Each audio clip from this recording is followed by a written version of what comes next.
Global infrastructure is crumbling this evening as the NintenByte Podcast continues its unprecedented rise. In cities across the globe, fans are rioting. The Pentagon has issued a statement describing the NintenByte Podcast network as a pixel-based prophecy. Some say the rise was foretold, others say it's just a really good podcast. We're talking twisted nipples, milk, and a sock puppet who doesn't talk. It's dangerous to go alone. Watch this. Welcome to the NintenByte Podcast, bitch. That's right, ladies and gentlemen, you're watching the greatest Nintendo podcast ever! Yeah! Is that a Joy-Con in your pants, or are you just happy to see us?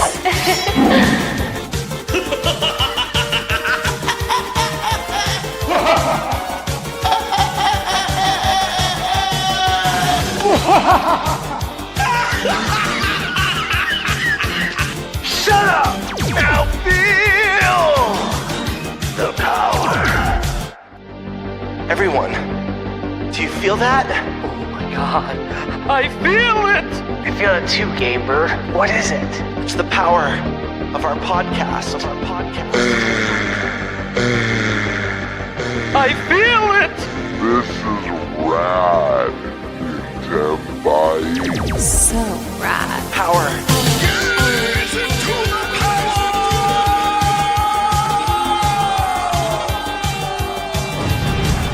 Now bask in their glory. I'm NintenByte. Oh baby.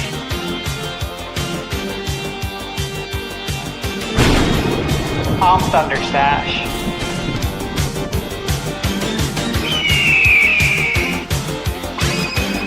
I'm GameBird Classic.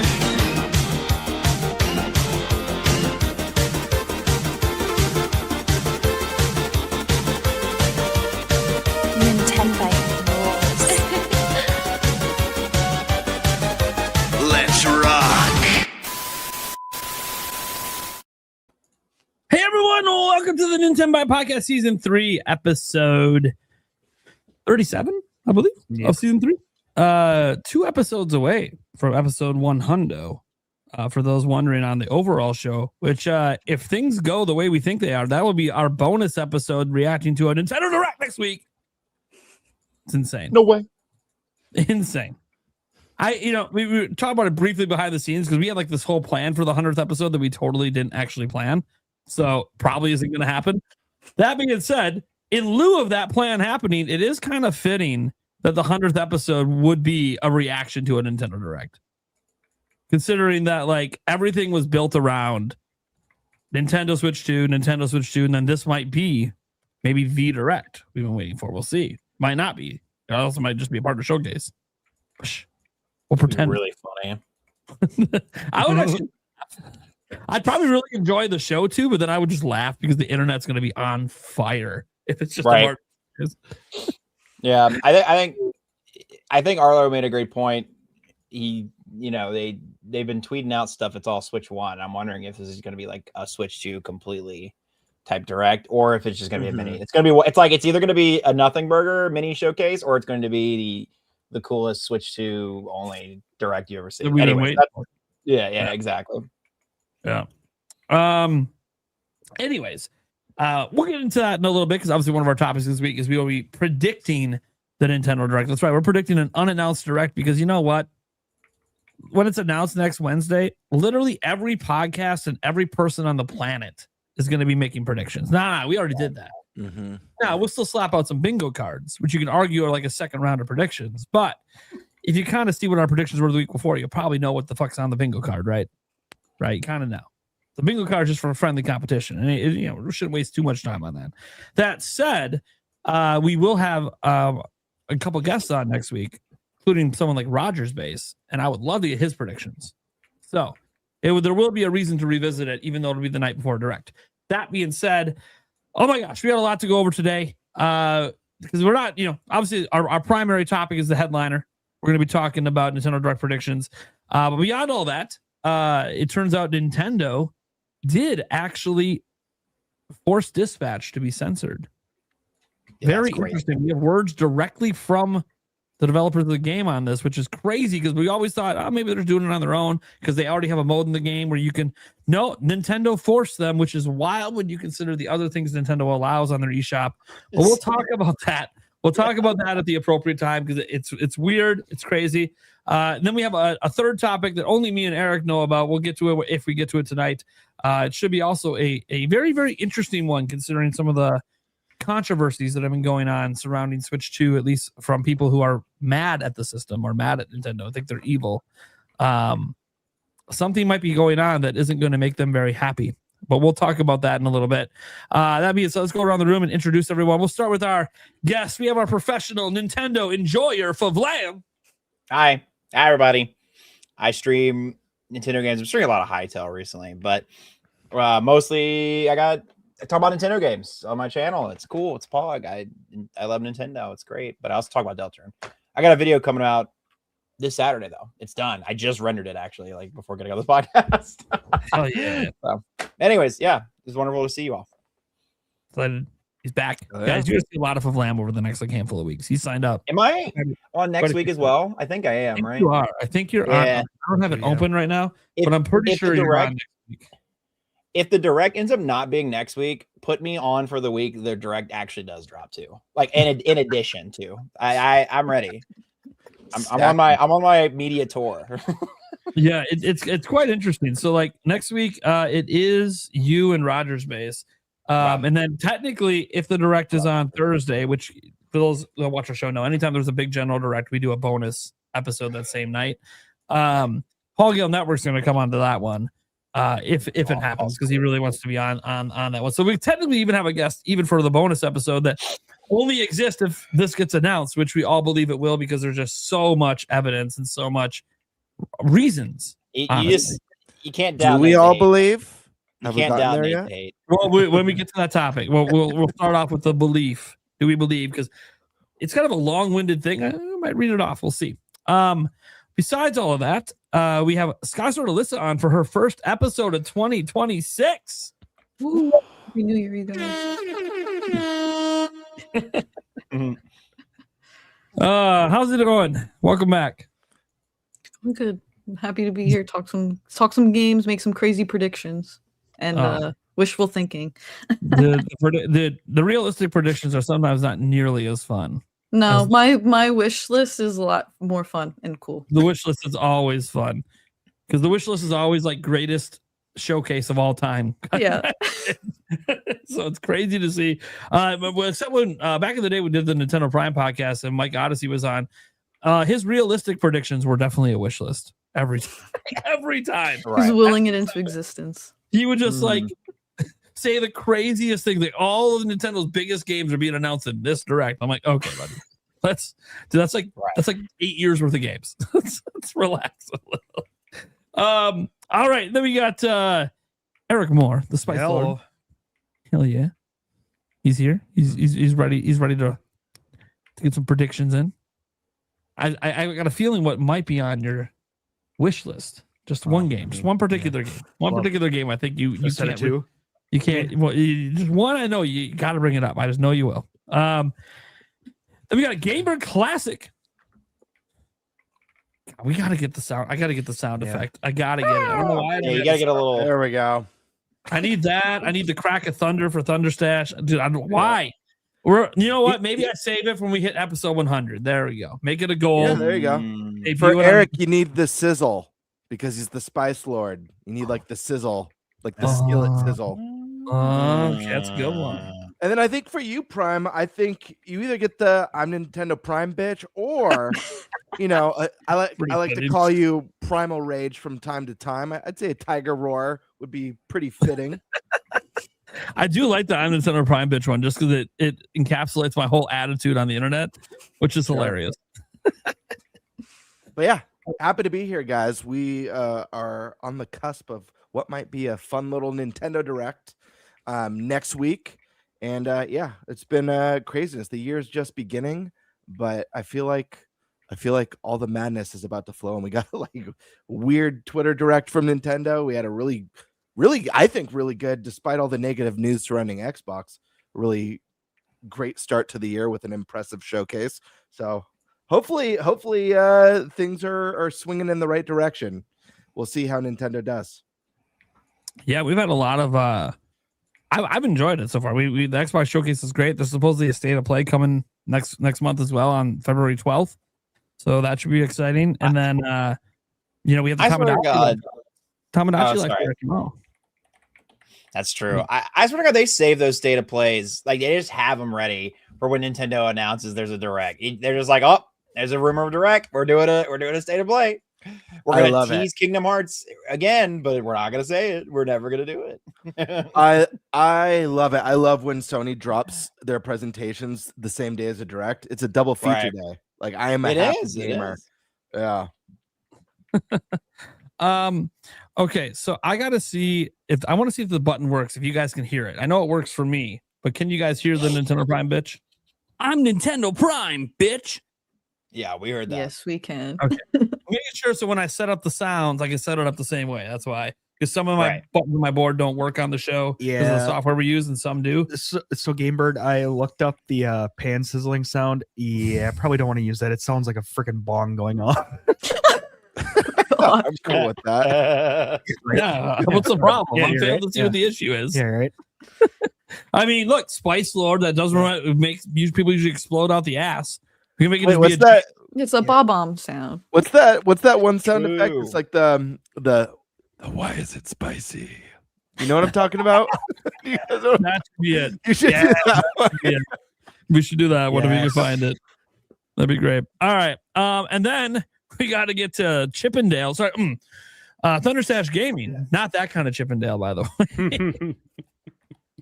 I don't think anyone was thinking that. I hope not. Well, I don't know. We have an intro where your shirt's buttoned down, showing off the abs a little. Someone could have been thinking that. Yeah. Could have been. On this one, you know what's the best part about that? Sorry to interrupt. The best part about Thunderstash with the unbuttoned shirt in the intro is that you think that was a special request from me, but it wasn't. I did not request that. Stash sent me two versions. You sent me a version with the shirt buttoned and one with the unbuttoned. Of course, I'm going with the unbuttoned. Are we kidding here? But I love that. That's hilarious. So yeah, happy to be here again. As always, really busy week. I'm working on seven game reviews right now that are all embargoed behind the scenes. Yes, and next week I think it's on the 4th. I have an embargo at 7 a.m., 5 p.m., and midnight. And I'm just like, I don't know how I'm gonna do it. I cannot be a game reviewer, man. I cannot do game reviews, man. That's too hard. I mean, you gotta love it. Yeah, it's been gnarly.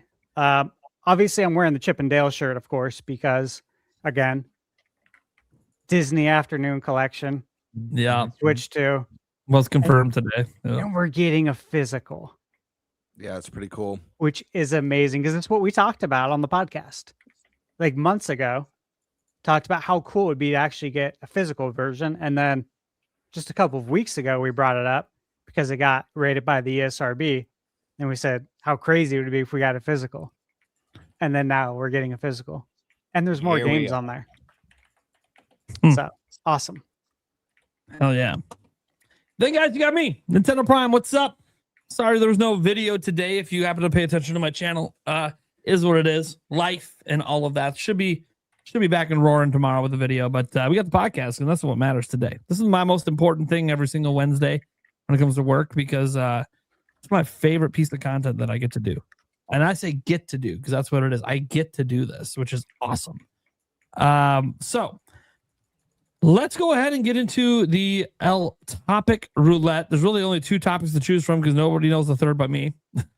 So, Birdman, which one would you like to start with? Let's see. I will take. Basically, the positive or the negative topic. I'll take the negative topic. I'll take topic 2. Let's get that Nintendo forced Dispatch to censor itself. Thoughts? That's my topic. Still All right. crazy.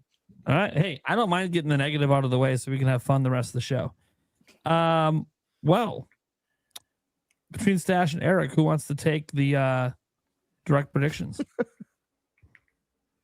Or I can just take it. It doesn't really matter. I just have a dealer's choice topic that nobody else knows. I can take the direct. I can take the direct banners. Okay. Okay. Yeah. So Eric's got the banners. Yeah. Stash will take that. We'll do it for topic 2. So he's got a little time. So I put a lot of info in there as well. Just about why we think the direct's obviously happening. Yada, yada, yada. All right.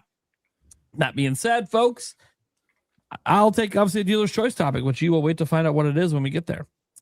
Let's then just go straight to Birdman. What the hell's going on with Dispatch, man? All right. So, in a surprise development, the developers of Dispatch have released a statement confirming that Nintendo required for them to censor their game, essentially. We didn't know about this till launch. And here's the statement that they provided. Quote, different platforms have different content criteria and submissions are evaluated individually. They said in a statement shared with Eurogamer ahead of Dispatch's Switch release. The studio assured, though, that the censorship on Nintendo's consoles does not affect Dispatch's overall narrative experience or gameplay. Quote, we worked with Nintendo to ensure the content within the title met the criteria to release on their platforms, but the core narrative and gameplay experience remains identical to the original release. So the question, my friends, is how do we all feel about this? What do we think about censorship in gaming in general, and specifically in regards to Dispatch? And I guess maybe what some might call a little bit of secrecy, the fact that we didn't know about it until the game came out. Let's start with guest number 1, Favlam. So, yeah, no, I got a lot of opinions about this. I think censorship in any capacity is usually negative. I think there's many things that should be censored, but at this point, it's like what possessed Nintendo to be like, we need to censor. Basically, what happened is, if you don't know, this game has a streamer mode already, which does censor a lot of the like nudity and whatnot that basically like Twitch or what other streaming platforms might not approve of. So basically, that's just on by default. Is what the impression I'm getting. I haven't played it, but that seems to be like, it looks identical to, because I've seen other streamers like play it online, right? And I don't understand what possessed them to do that, because there's literally mounds and mounds and mounds of AI hentai slop on the Nintendo eShop. It's true. And One of Nate's favorite series, Panty Island. Is it Panty Party 3? I forgot. What's the one you like, Nate? I have no idea what you said. I was too busy looking at Paul Gale with his shirt off. My bad. My bad. Make a game about that. No, Go on, Favlam. Yeah, no, but I think it's like, if you were going to censor things, and sure, censor them, but where's the consistency? Like, why this game all of a sudden, like, because doesn't like The Witcher as well have like straight up full nudity sex scenes as well, and they didn't do anything with that. Yeah. They were probably they were like, it's so polygonal. No, just kidding. Well, I think the big one that people are that's confusing a lot of people is Cyberpunk, because that one you get to like zoom in and customize. Oh my god, yeah, that one's like, bro, and it has all the you're sex seeing cock and balls. Yeah, there's a lot of sex. But it's this. From what I understand, it's not just the sexual content that's being censored from the game. It's also cursing. From what I understand, is being censored from the game as well. Interesting. Yeah. I wonder if it's because it's superheroes and they think it's like it because the whole point of the game is supposed to be, it's a subversion of like a very normally kiddish genre. I say that very generally. I don't mean that by everything, obviously, because of things like The Boys exist and all that kind of stuff, right? But I wonder if it's because of that they felt like, upon first glance, it looks like it caters to one audience when it's really meant for another. And maybe that's their reasoning behind it. I don't know. It's very interesting, and I wish I knew what Nintendo's reasoning was for that. And also, I wish it was consistent. Like if they were going to censor things, at least be consistent about it. But it's weird that they've just picked this game out of nowhere, seemingly, and it just doesn't. I don't. There's just no rhyme or reason to it. Because not only, I mean, I don't like censorship in games, especially with games like this, where it's like, okay, dog, it's everybody's got titties. Everybody got, you know, like it's who cares if it's a mature game, it's a mature game. Like let the art be what it is. But that's one thing. But if it's like they're not being consistent in their application of this censorship as well, and I think that's the other piece of it that makes it very frustrating. And I can imagine it's frustrating for the game devs as well. But then it's also asking the questions like, oh my god, what in the hell did you just put Persona. on the screen? It's Persona. This is like an iconic enemy. Play this on Switch right now. Yeah. Oh, and you can incredible. capture it and level it up. Yep, bro. This stream's gonna get demonetized, Nate. I would know. Nah, there's full places with ads still. But yeah, I don't know. That's the biggest thing. It's just consistency. It's one thing to censor things. It's another thing to do it indiscriminately. That's where I'm at with it. It's unfortunate, and I feel bad for the devs. Very good. Some good points there. Let's bring it on down to guest number 2.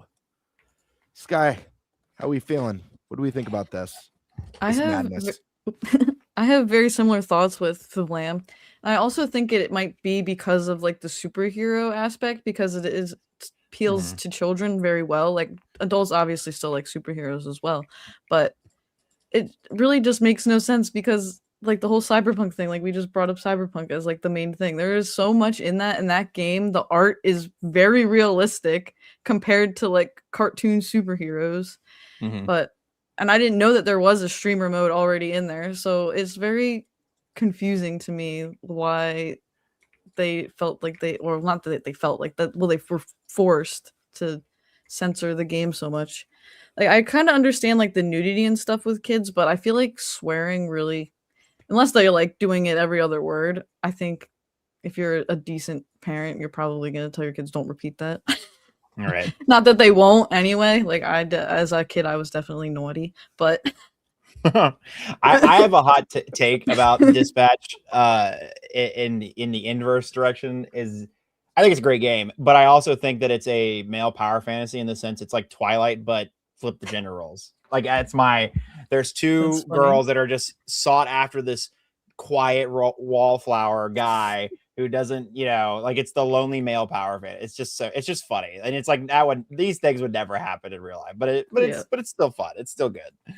But yeah, but the swearing is definitely like it's borderline like what's the word where they like swear every other, like those shows like a Has-Been Hotel and like Circus. I forget the Digital Circus where they kind of swear like every other word, and you're like, okay, man, you're doing it for the sake of swearing at this point. But still, I don't think you should censor it. You should be able to drop as much F-bombs as you want. Yeah. I'm with you, Sky. I'm with you. Yeah, I feel like they could do like 2 different versions, but then I feel like that makes no sense either. Because like movies, we have different versions of movies where there's like uncut and then like more. So you could go see Titanic with the boobs out, or you could go see Titanic without the boobs out. Yeah, had to bring it up. Look, Titanic shouldn't be optional. That's the first time I saw it in front of my parents. Really? Yeah, my mom tried to cover my eyes. I'm like, what are you doing?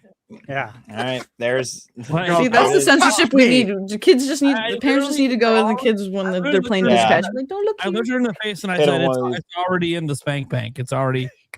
I would say that. Are we getting a live? We know Nintendo Prime's sexual awakening with the tits and Titanic. Oh my goodness. To be clear, I saw tits before Titanic came out. My parents just didn't know. I would say, how old are you? No. But we should be able to see tits. That's the point. I was in middle school. That's the point. We want to see them. Nintendo. The heck, man. Give us tits. A lot of great points. Great point for Vlam. And Eric, Eric, how are you feeling about that? I know this is a subject you're very passionate about. Oh, totally. So, I mean, whatever happened to parent responsibility? True. Yeah. It's rated M game or, whatnot. Don't get it for your kid. Yeah. There are adults out here that play video games and don't care if there's wang, tits, whatever. There are plenty of people out there that don't care. If you care, don't play it. And if you're a kid or a parent, don't buy it for your kid. It's really that simple. And I'm pretty sure this game already had an option to turn off the nudity. Yep. Yeah, it did. Woo! So why? I just don't understand it. And again, Yeah, you would, kind of, as Flavam said, it's just inconsistent. So, which is also stupid. You would think just having the option would be enough. Right. Usually that's enough to meet those standards, like not being forced. So that's the other peculiar part as well. Like they have this mode already, and I don't know. Anyways, you get it. 5K hours. Honestly, though, you could spend that long just making your person. It took me like 40 minutes. Paul Gale, by the way, for all your listeners, Paul Gale dropped a super chat that says spent 5K hours in Cyberpunk. All character creator. I think he's talking about a specific customization right there. Right. It took him 5,000 hours to get it just right. Yeah, right. Right. Yeah, great points, Eric. I agree with you. These ratings, they're very easy to read. They're right on the front of the games. You got E for everyone, T for teen, M for mature, with the reasons why. I definitely agree that the fear of kids playing it, I mean, that is a little bit silly because parents need to be a little bit more responsible. And as far as like eShop purchases, I'm pretty sure there's parental controls already that, censor the content. So that stuff already exists. Very interesting. But let's go over to Thunder Stash. Bring the thunder on this one, man. What are you thinking? Yeah. So look, the Switch 2 has parental controls. Okay. And obviously I don't use them, but I'm aware of them. I was just looking it up. Allows parents to set playtime limits, bedtime schedules, and restrict game content by age rating through the ESRB/PEGI. So, that solves it right there. Parents, use parental controls. They're there for you. They're not there for me. They're just there for you. Okay? Use it. Let the game exist as is. We don't need any censorship. We don't need Mortal Kombat with no blood, like on the Super Nintendo back in the day. There's no reason for this. Now, look, I understand that. I totally get the visual part here, and that this looks like a game that is marketed towards younger kids, teenagers, superheroes. I get that. And that, they might buy the game and then be like, oh my God, yeah, there's body parts, right? But again, we go back to the foundation of this all. Nintendo had a overview video on the parental controls. It's on their YouTube channel. Use them. Okay? If you don't use them, it is your fault as a parent, period. Shut the F up. Don't get mad at Nintendo. That's on you. Take a look in the mirror. Don't be a victim. Don't blame other people. That's on you. That's how I feel about it. And of course, censorship. Look, I'm not for it. Okay. I don't know who is. I do think that when games are censored, I do think it's interesting how people react to it. Because a lot of people have massive meltdowns on the internet when there's censorship in a game. I think we see a lot of censorship with JRPGs as well. Yeah, absolutely. During the translation process, there's just, let's just say there's a lot of censorship, and there's a lot of things to try and meet the American audience where they are. And I'm not for that either. Let's just keep the game how the game was intended. Okay, let's keep the art form pure and how you intended it to be. But at the same time, like, I'm not going to not play a game because of this. I don't do that either. Like, I understand that both sides feel the way they feel. Mainly, I understand the side that doesn't like censorship, because I don't either. I want things to remain pure. Okay, I don't want to go on. Now, I don't have Disney anymore, but I want to go on the Disney Channel app and see that the movie I watched back in the day has been censored now, because people have some issues with things that were said in the 90s. Just let it live, man. I think that deal with on it. Disney Plus, a lot of them they let live. They just have a warning. Yeah, where you watch it. Right, I know, but there's I'm been okay some with stuff warning. that's been censored, and Yeah. just let it live, man. We don't need to go back and rewrite the past. The best thing you can do is learn from it and do things different. That's it. But we shouldn't be rewriting shit. Shouldn't be rewriting history books. None of this stuff. Otherwise, how the hell are you going to learn? So obviously, this is a lot bigger than just Dispatch, right? Like, again, the JRPG stuff. This happens a lot. Clothing stuff happens a lot. I don't know if you guys have noticed that. A lot is geared towards clothing articles. Mm-hmm. And basically, a lot of it is they were showing more skin in the 90s, and now they're not, and people aren't going to buy the game now. Now, look, I would never do that. Okay, I'm playing the game, for the gameplay, for the fun of it. I'm not going to have more fun if I can see more skin on a cartoon character. For me, that's weird. Okay, that's just how I am. I'm 40 years old. I would have gave you the same answer at 20 and the same answer at 15 and probably 10, because it's a cartoon character. I'm not attracted to a cartoon character. That's weird Thunderstash for me. I'm sorry.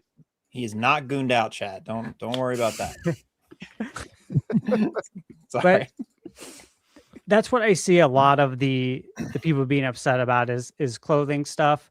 Occasionally it's verbiage in the translation, but for the most part it's clothing articles, and some of it is body A or body B versus male or female, and people get really hung up on that. And look, I get it. I get that could rub some people the wrong way, but at the same time, is this going to change the gameplay? Is it going to change the way you feel about this game? If you're going to allow that to, I don't know how you step outside every day and just deal with everyday life. How do you drive yourself to work? You must get really worked up just driving to work and being out on the road with people and dealing with people in an office setting. You know what I mean? Like, these things are not that big of a deal. That's where I'm at with it. It's not worth not playing a game over. It's not worth dying on a hill for it. This is part of life. We go through changes. We evolve. Sometimes we devolve. I've seen that a lot too. You know what I mean? This is the only time I give my opinion on stuff like this, though. You'll never see me give my opinion on this freely on social media, because I don't do that. That's a waste of time. Also, there's too many games to play to go do that. There's too much going on, bro. Yeah, to be fair, you're a YouTuber that does game reviews, so like you don't have time to be on social media for anything. Just for my news. Yep, just for the news, man, just to see what's coming out, what's going on. But yeah, I really don't. But also, this is just not. It's not a really fun conversation. I think it's a good conversation to have, like in a setting like this. But I'm not going to go sound off on social media so I can, hear everyone's thoughts and opinions that are just mostly just a lot of times outrageous too. Yeah.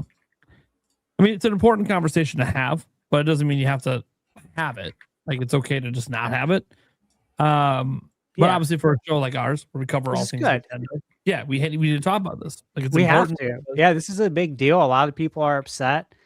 And look, I was trying to look into like what exactly has changed in this game. Like, a lot of it's vague. A lot of the descriptions are very vague. And yeah, and like, look, whether it's someone's lower regions showing or not showing, or a woman's upper regions showing or not showing, it is not going to change my experience. It's not going to make it worse. It's not going to enrich it. Okay. And that's an important point for me to make, that it's not going to make things any better or any worse if I see someone's naked body parts. Okay. It's not going to make this a Thunderstash recommendation because I saw the body parts, and it's not now that I didn't. You know what I mean? Like, it's just, it doesn't add anything. It also doesn't make it worse, doesn't make it better. Mm-hmm. Just for something like this, from what I can gather, that's for the most part what it is. And then there's the whole other side of this coin, guys, is that if you go on the eShop and you see all this stuff that is literally catered to probably young guys, right? Young folks that are like the hentai games or whatever. Dude, what is going on? How is that kosher? You know what I mean? And this isn't. And you have to ask that, right? And so there's just so many angles to this. And ultimately, I think in a perfect world, this goes back on the parents, man. We gave you the tools. Yep. To use the parental control settings. If you don't use it, it's on you. You can lead a horse to water, but you can't make him drink it. The tools are there. Use them. If you don't, you have no one to blame but yourself. And yeah, if your kid sees body parts, oh well. I guess it's time to have that conversation with them. It's gonna happen eventually. It's gonna happen eventually. Just rip the Band-Aid. Yeah, Dispatch could be the game that helps parents give the talk. It could. Yeah, there you go. There you go. There are a lot worse ways to find out. There are a lot worse ways. No, yeah. I do want to say, like, I think in this context, I agree, but I do think in some contexts, I think the human body and having the full nudity can be not. I think censoring it can be a bit untasteful, especially because I feel like there is some intrinsic art and value in just the human body outside of sexual connotation. And so I think that sometimes censoring that is definitely inappropriate. Obviously, in this game, it's very much gooned out. It's very much for it's sexual. Everything is sexual, and it's also doing it for the sake of doing it. Like that's like the whole point, right? Is it's doing it to be funny and off the wall, and to be in your face about it. But I just wanted to respectfully. I was like, I don't like. I agree, but I want to. I was like, yeah. Well, I think the human body can have intrinsic artistic value beyond just being sexual. And I think sometimes it's valuable to appreciate that in art and other forms of media as well. So yeah. Anyway, you're right.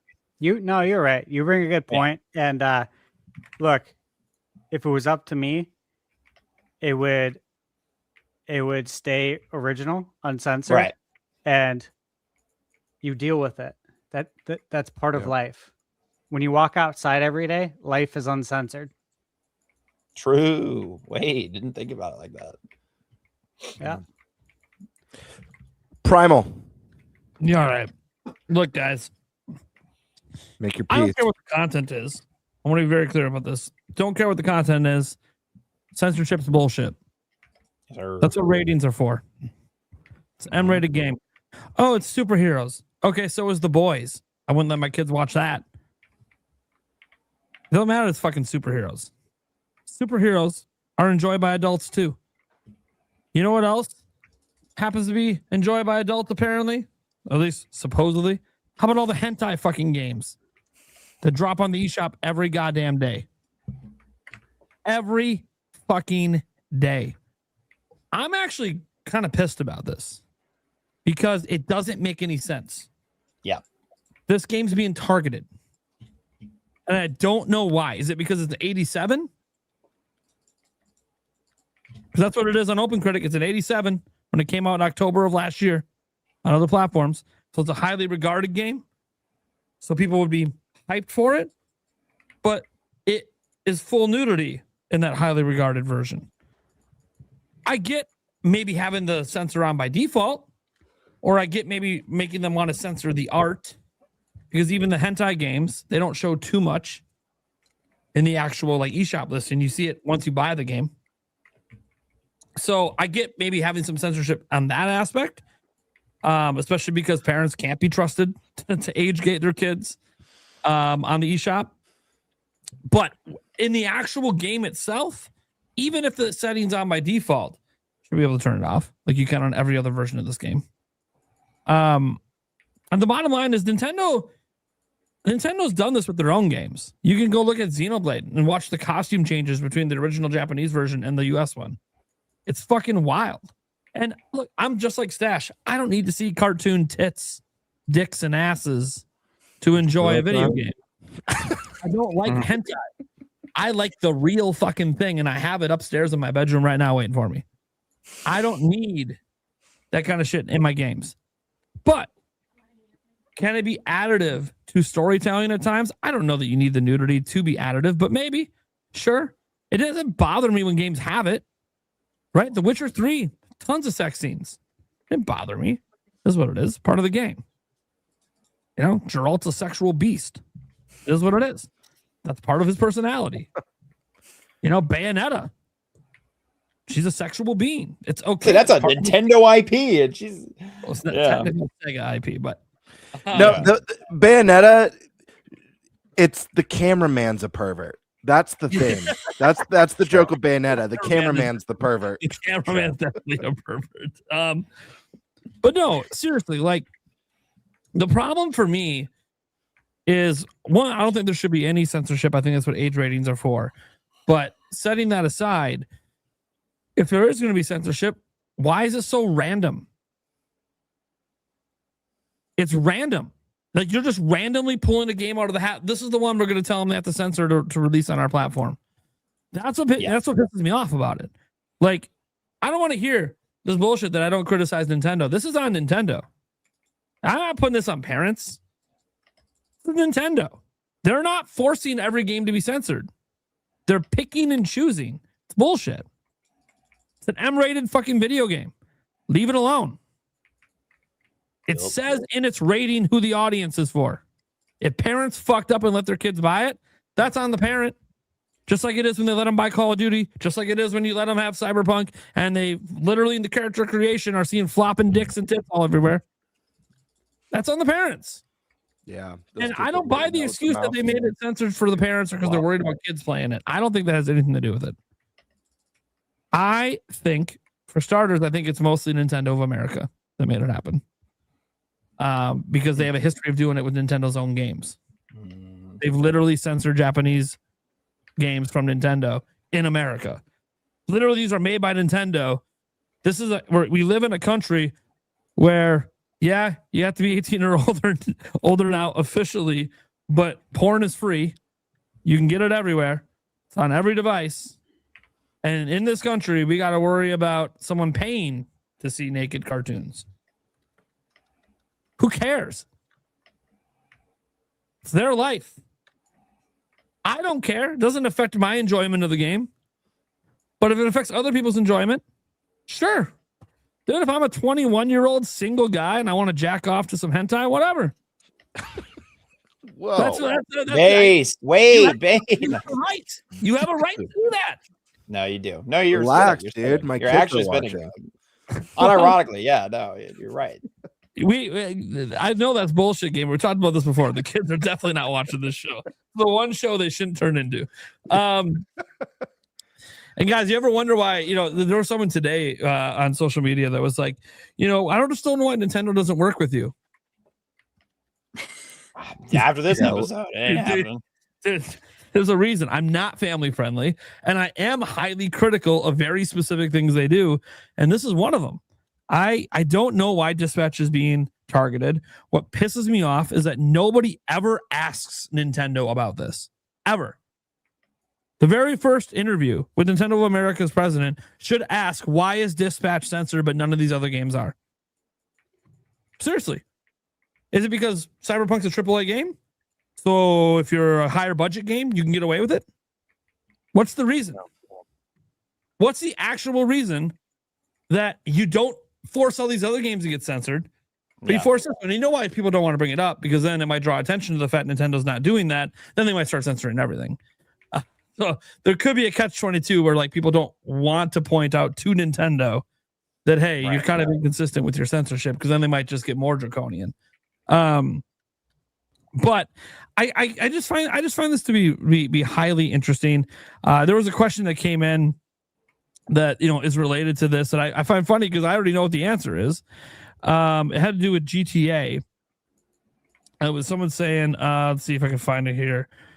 Of course, now I can't find it. Oh, yeah, I got her here. From Jamal Ball says, with Nintendo censorship of Dispatch, do y'all think Switch 2 will get a port of GTA 6? The answer is yeah, because they won't censor GTA 6. They won't censor it, just like they didn't censor Cyberpunk. It's too big of a game. Yeah, they won't censor it. So it's like, they didn't censor GTA 1 through 3. Why are they going to censor GTA 6? I mean, I think there's argument... more to the story than that, because the fact of the matter is, I know people are wondering, like, oh, is it because CD Projekt Red makes The Witcher and Cyberpunk these huge AAA high budget games? I don't think that's the case at all. And I'll get into it more when I dive into my thoughts. And I mean, I think the proof of that is all that hentai stuff. That's literally what I was about to say. Yeah. Yeah. That's not from not even AA. It's like cheap ass shovelware. Yeah, it's probably somebody, one person in their basement doing asset flips. That's all it is. Running asset flips and punching it into AI. Yeah. But like, this is the thing. I saw the one comment say, it wasn't Nintendo's decision. Did you read the statement? The statement from Dispatch was that Nintendo forced them to censor the game. So it was Nintendo's decision. Dispatch had to censor itself, or they wouldn't let the game release. Well, because I'm looking at this is an overview, so give it whatever. But it says Nintendo maintains a family-friendly image, generally prohibiting explicit nudity. But again, we've seen it though through many of their other games. I don't know, like their other games that are on the platform. Yeah, it's wild to me. It's absolutely wild to me, because I know what their general public policy is, of course. Right. They generally frowned upon, but that's key thing is the word generally, because it means they'll still allow it. It's just up to their discretion. There's someone on Reddit who's made a list of every. This is 3 years ago too. It's not even in the wake of this stuff. They made a list of like a bunch of games that have explicit nudity at some point in. Okay, Mario. They listed Mario Odyssey. Come on, man. Mario in his swimming suit ain't actually. What? That's funny, dude. It was all right. Never mind. Don't use that as a reference. Never mind. I'm glad I read the list. Yeah. Anyways. Yeah, I mean, go ahead, Flam. Sorry. No. You had it. I was saying back to you. Yeah, I think everyone's made really great points, and I love that Prime is asking the why, because I really think the why is the most important part here. It's very confusing, and it makes me wonder, like, did they change their policy? Is this like a new policy change, and going forward, that sort of content they don't want on the platform? Is it a case-by-case scenario? We don't know, but I do think there is a theme here, and it's really unfortunate, because I think this is a theme that's plagued Switch 2 since its big reveal, and I think there's a huge messaging issue like that's been going on ever since the reveal of Switch 2, and I feel like Nintendo keeps getting this bad press because of their bad communication about what's going on with their hardware and software over and over and over again. It's really unfortunate. And maybe this is a one-off, and it's for whatever reason Nintendo has for this game. What really sucks about this is if other M-rated games or other games that have maybe slightly more explicit content come out on the system and they're uncensored, not everyone's tapped in and tuned in to like the latest news stories, what's going on with every game. Most gamers are casual. They see the trailers, they hear about the new games. There's going to be a lot of word of mouth from people now saying like, oh, don't get that game on Switch 2. Nintendo censors M-rated games now. And people are just going to think that's the message going forward with anything.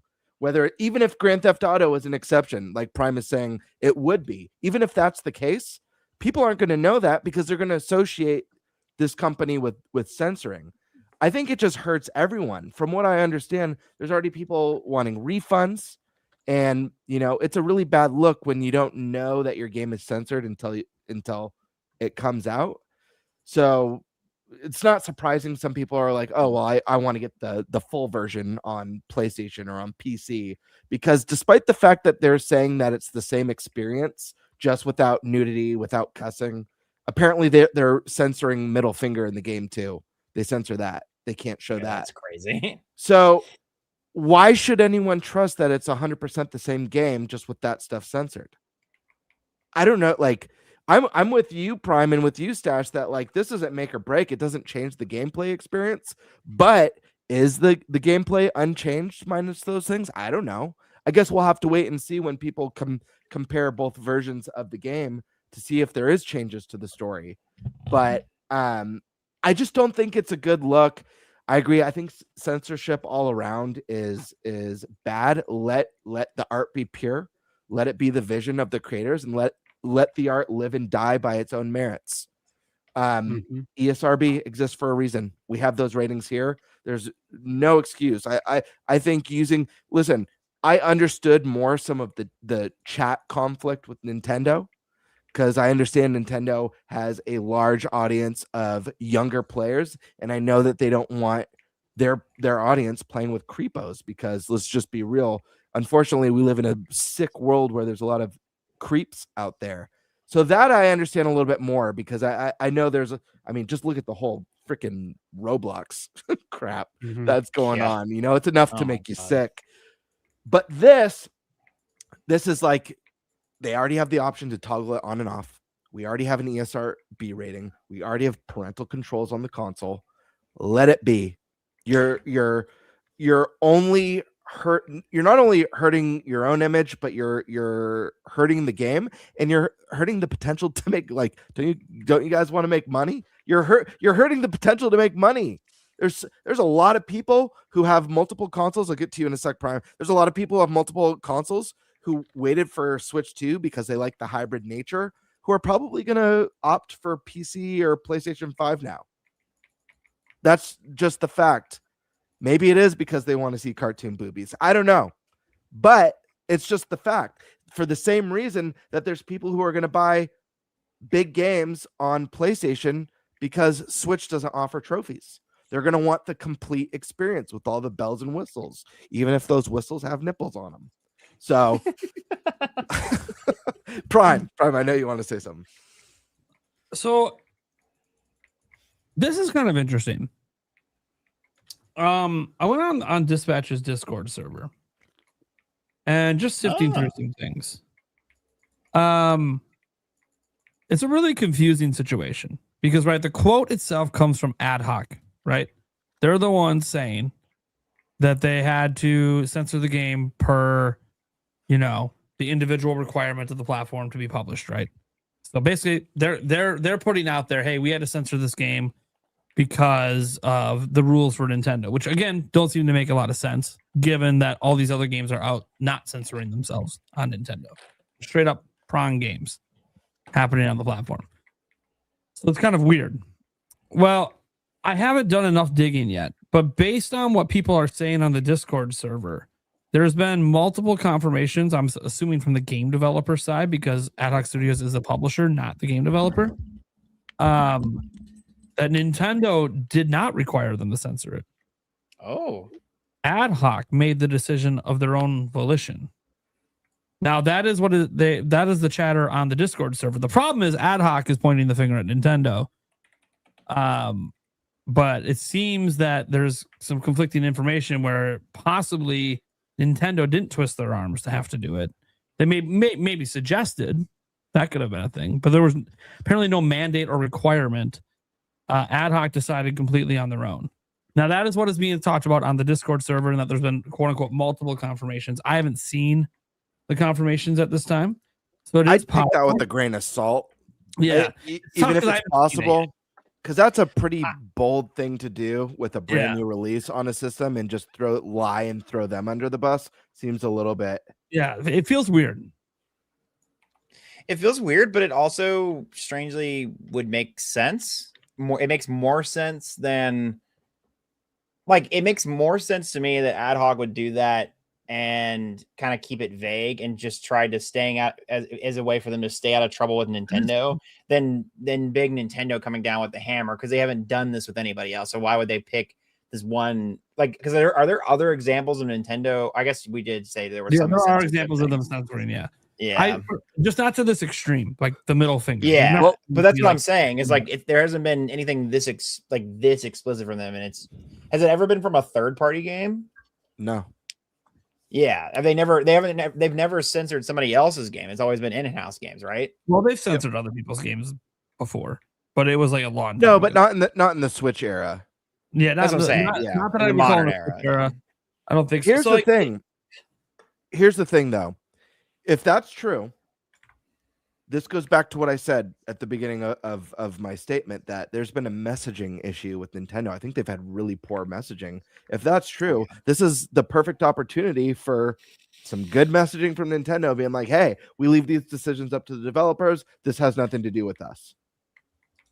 Yeah. Right. One simple one-line statement Done. from people when you reach out for comment from Nintendo is, we did not require them to censor their game. You'll have to reach out to the publisher to find out why they did it. Yeah, we leave that decision up to the publishers and how they want to release. Because that alone would be like, oh, so Nintendo didn't do it. Then people would dig much deeper into what the hell is going on and why is Ad Hoc pointing the finger at Nintendo. I think it's really fascinating, because like it makes more sense. Like I was obviously mad there at Nintendo. It makes more sense that, since no other game is really forced to be censored like this, that it would have been not Nintendo's decision. But I don't know. I don't know. You know, like the one person who turned me onto this is /Bryce in the chat. Shout out to you, man, for pointing out that I should check out the Discord server, which is exactly what I did. And he says, they won't do that. They won't throw the devs. I'm confused. This is what I don't understand about any of this. So if Ad Hoc made the decision of their own volition, why? They didn't do this on any other platform. So why? Are they under the impression the only people playing games on Nintendo are kids? Because if that's the case, they're ignoring Nintendo's own data that shows it's like 85% of the audience is above the age of 18, with like 75% above the age of 25. Nintendo's own metrics say that. And then, if that's the case, are you seriously trying to get your M-rated game in front of children? Like, that's also not a good message. You know your game is M-rated, so you're censoring it so it can be in front of kids. But you weren't targeting kids with your game.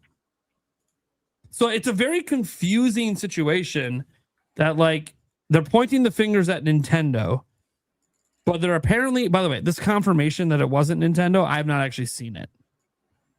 Yeah, I think I really just think if that's the case, it's as simple as Nintendo executing great messaging and just be like, hey, we leave this up to the developers. Every developer is in charge of how they want to release their games on specific platforms.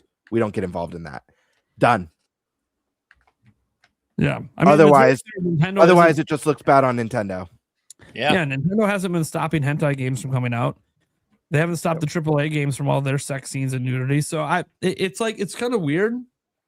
And the one thing I know Nintendo's team does do, just something I've been told, is the basic minimum they do is just make sure it doesn't break their system.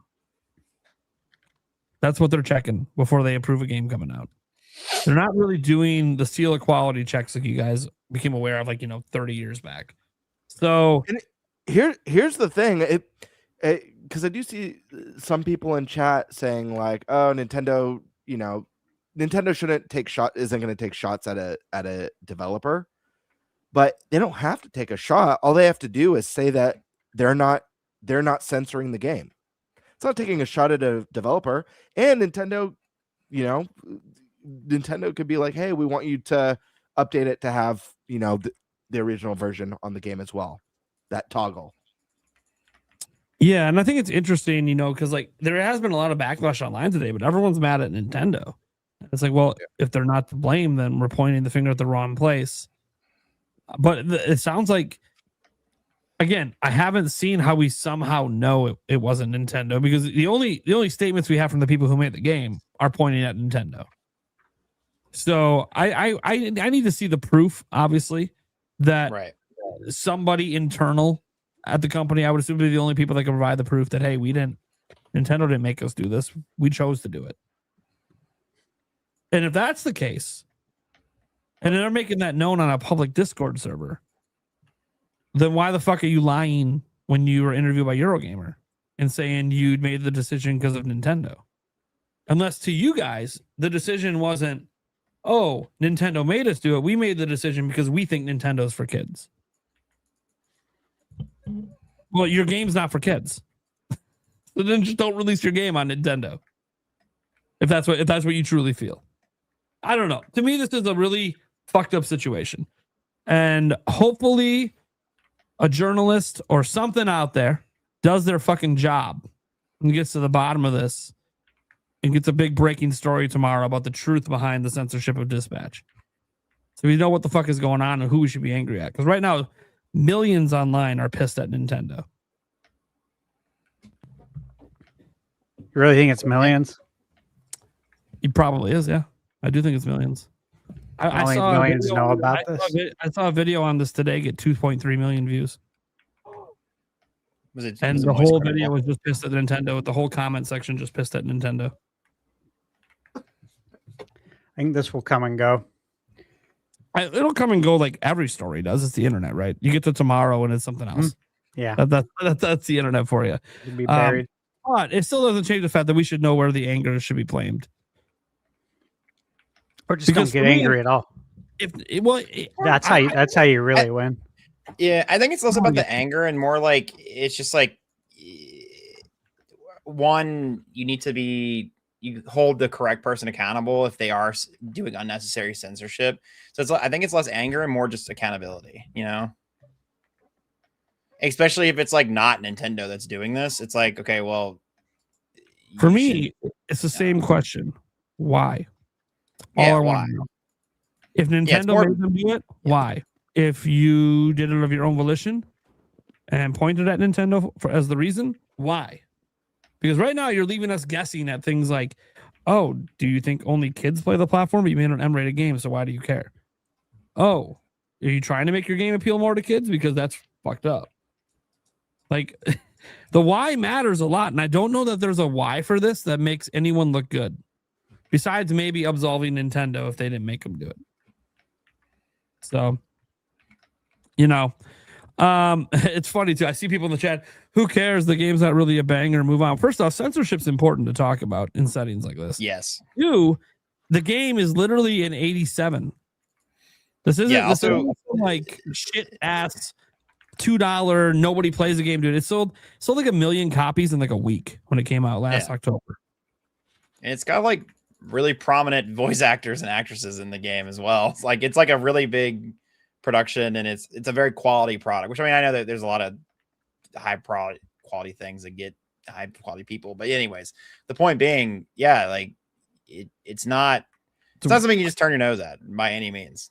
And it's highly regarded. Even if you don't like the game, like it's a good game, or it's widely regarded as one. So yeah, there's also that thing too on the back of my mind that's like, regardless if it's a good game or not, if a story breaks that Nintendo forced censorship, we're going to talk about it, right? Because that shouldn't be happening. But again, we have quotes from Ad Hoc at Eurogamer pointing at Nintendo, and then a Discord server that's actually the official one for the game, the company, apparently saying in there that, oh, Nintendo didn't make them do it.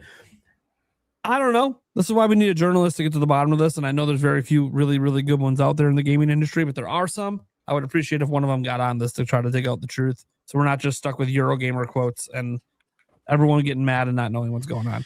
Granted, everyone's going to forget about this in 24 hours. We can probably move on to our next topic. I don't know what we're yelling about.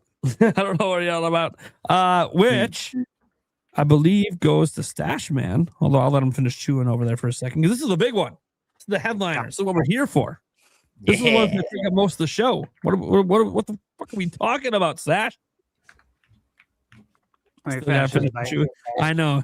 Stash is always like every single show eating some really good shit, and I'm always just like, fuck you. God damn it. Mm-hmm. I'm over here trying to lose weight. He's over there stuffing his face. Anyways, I'll stuff my face quick. You go on. What's the next topic? All right, yeah. So this is the big one, guys. This is the headliner for this week's episode. And yeah, it's massive because look, it's going to be the first Nintendo Direct of 2026. Obviously, it's a big deal because this is Switch 2's first year. So you really want to set the table right. Now, we have the Tamagotchi Life Direct tomorrow. Woo! But obviously, that's not what we're focusing on. We're going to be talking about the Direct happening next week. And yeah, I think we can kind of start off with the first part, like the general nature of it. And curious to hear your guys' thoughts, and we'll move on to the kind of the next thing here. But what do you guys think it is? Do you think it's a partner direct or a general direct? Nate? Sure, I'll go first here. General. I think it has to be a general. Not just because Switch 2 needs it. There's a ton of games going. You play third-party games, especially. There's a ton of stuff to play. You know, I'm not complaining about having a lack of things to play. People always tell me all the time, "Well, we need a direct. We need things to play." I'm like, "What the fuck are you talking about? There's a shitload to play."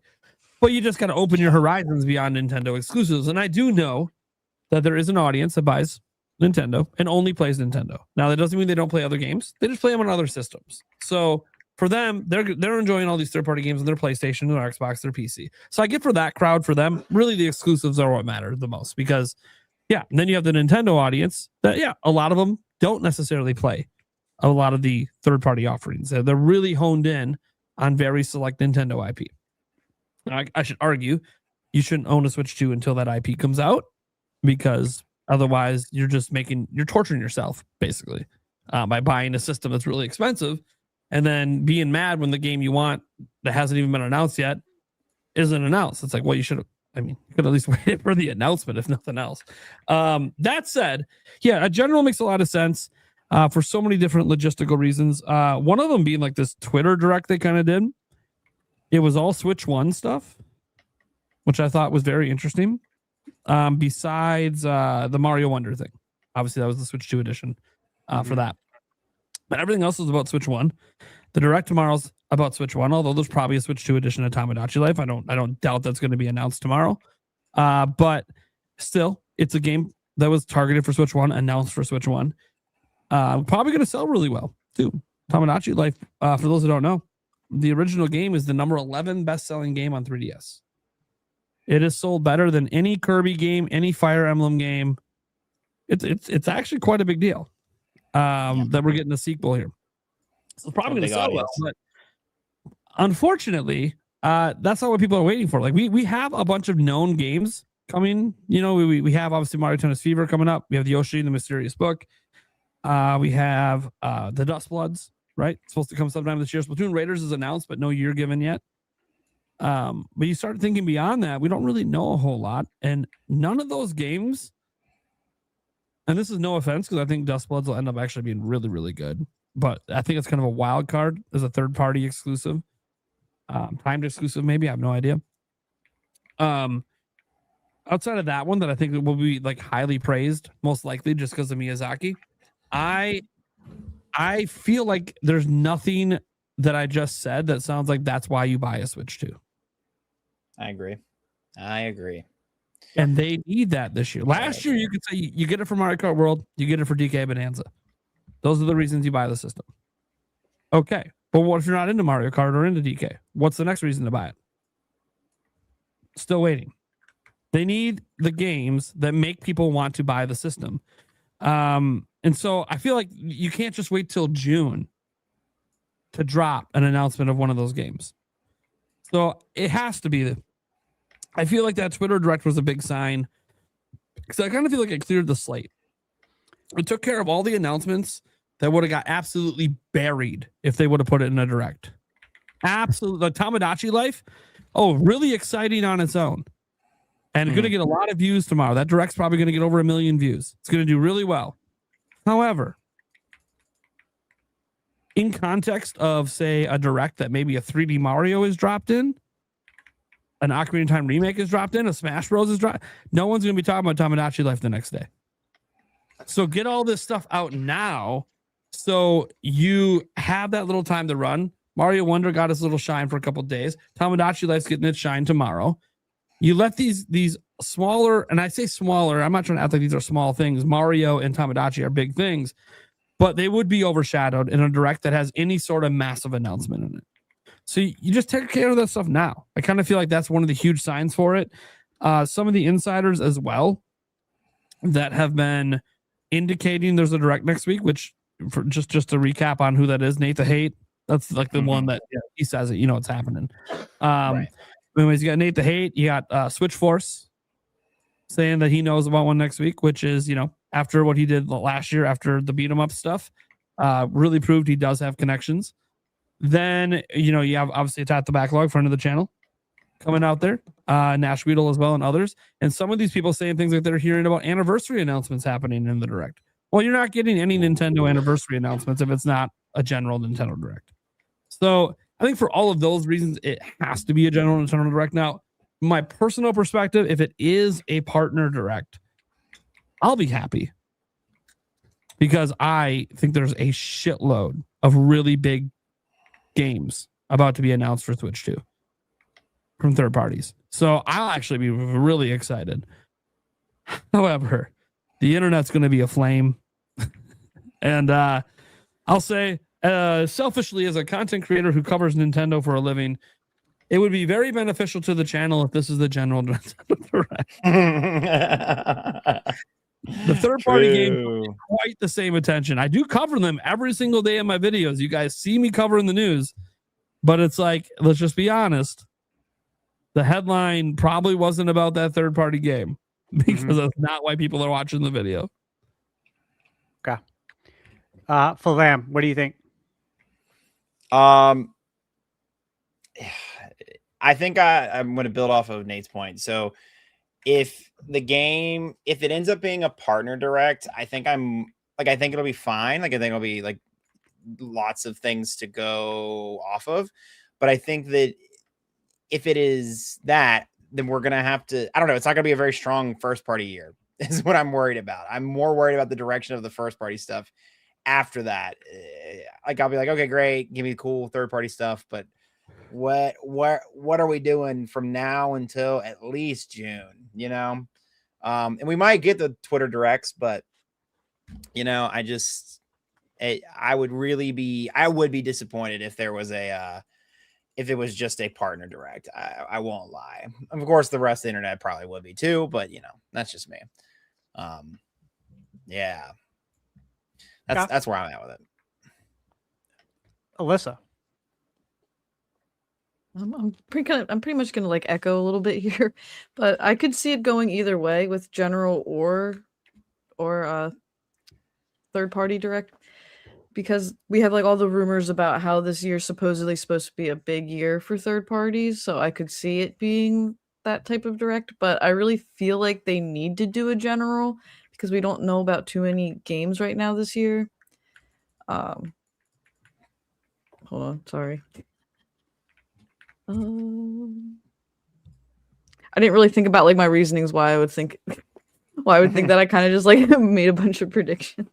But like we need release dates for certain games. Like they showed us Duskbloods back in April last year, so they showed it off early 2025. So I feel like it needs to be shown again soon with a release date. And if they're showing it that soon, I feel like it's probably the first half of the year.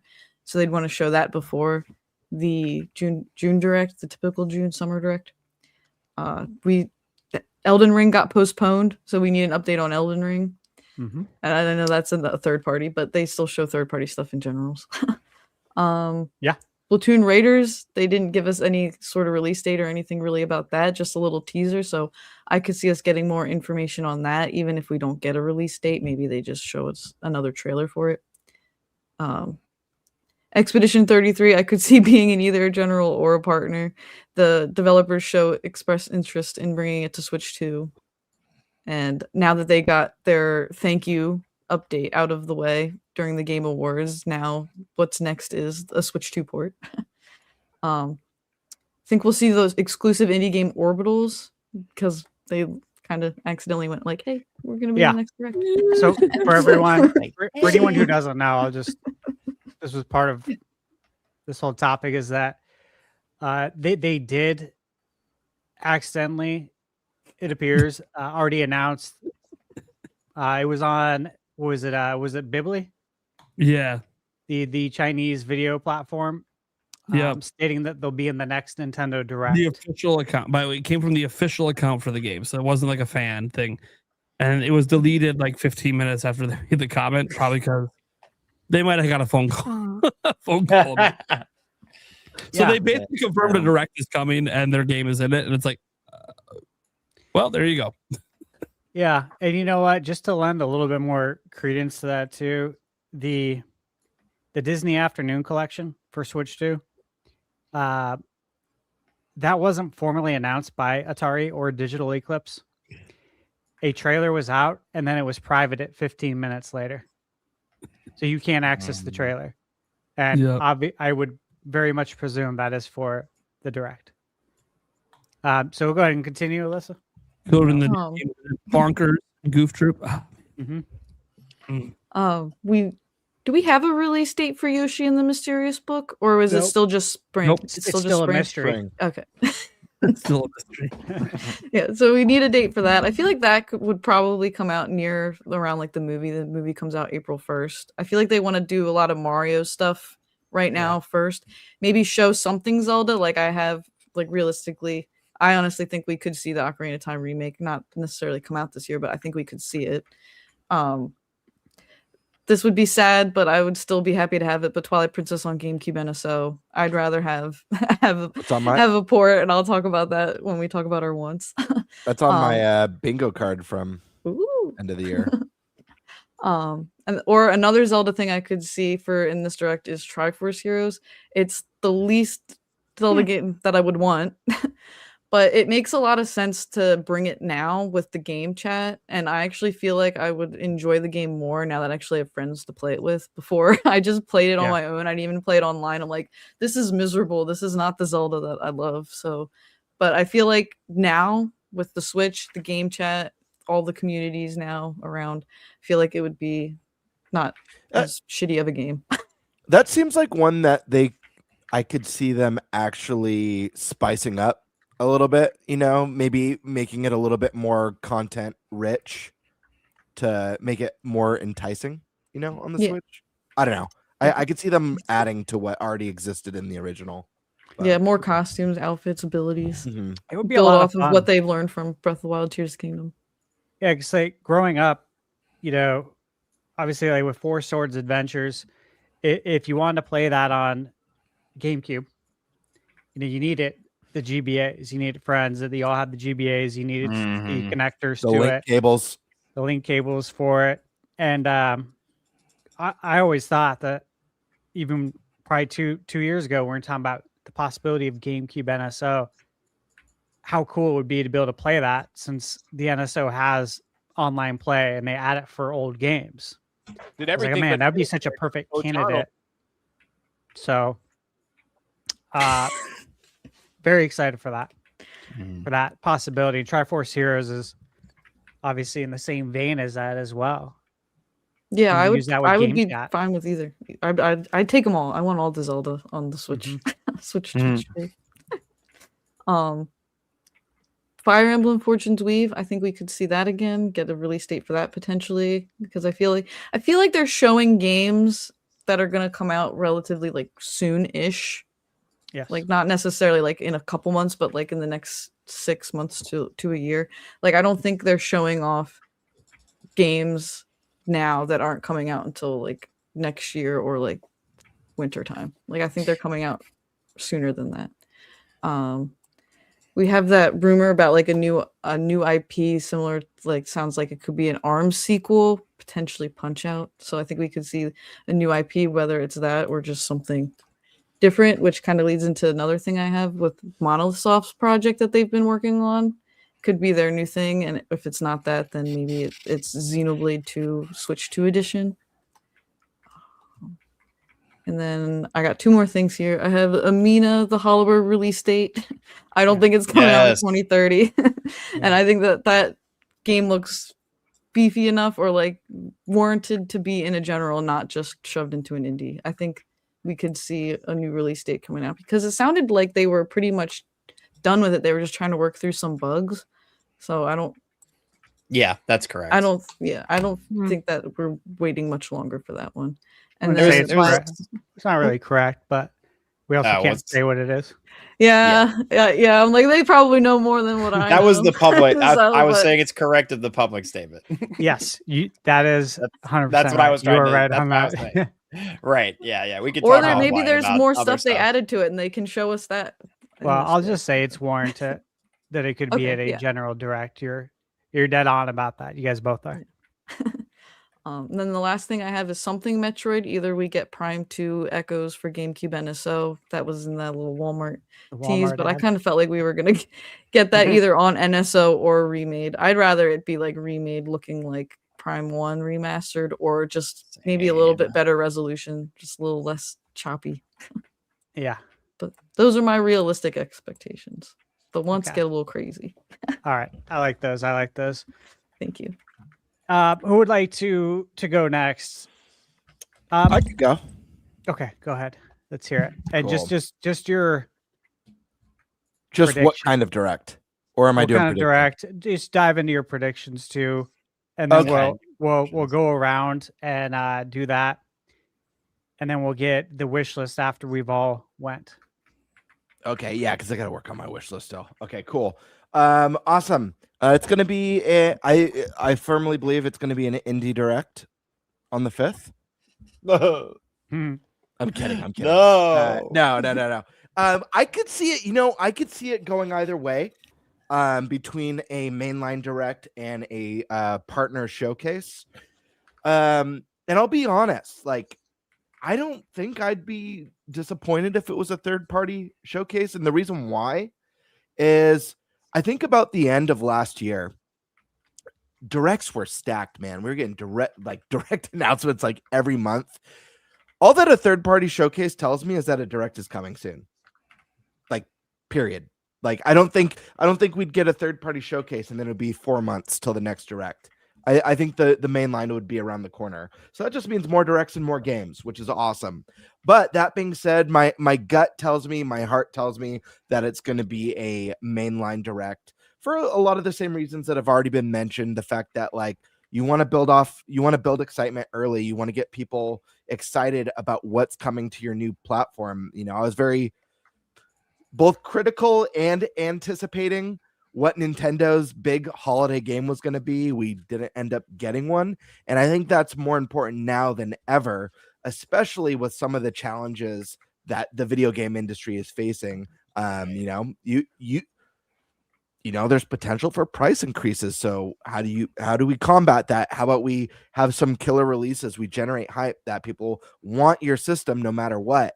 I think you hit the ground running. You keep up the momentum. If it's a third party, which I'm leaning towards mainline, announce that you've got a main direct coming shortly after, in the near future. But yeah, that's where I'm leaning with that. I just think it makes the most sense from a business side. And look at what Microsoft just put out. This is a console that's really struggling, but that was a great showcase of some really strong looking games.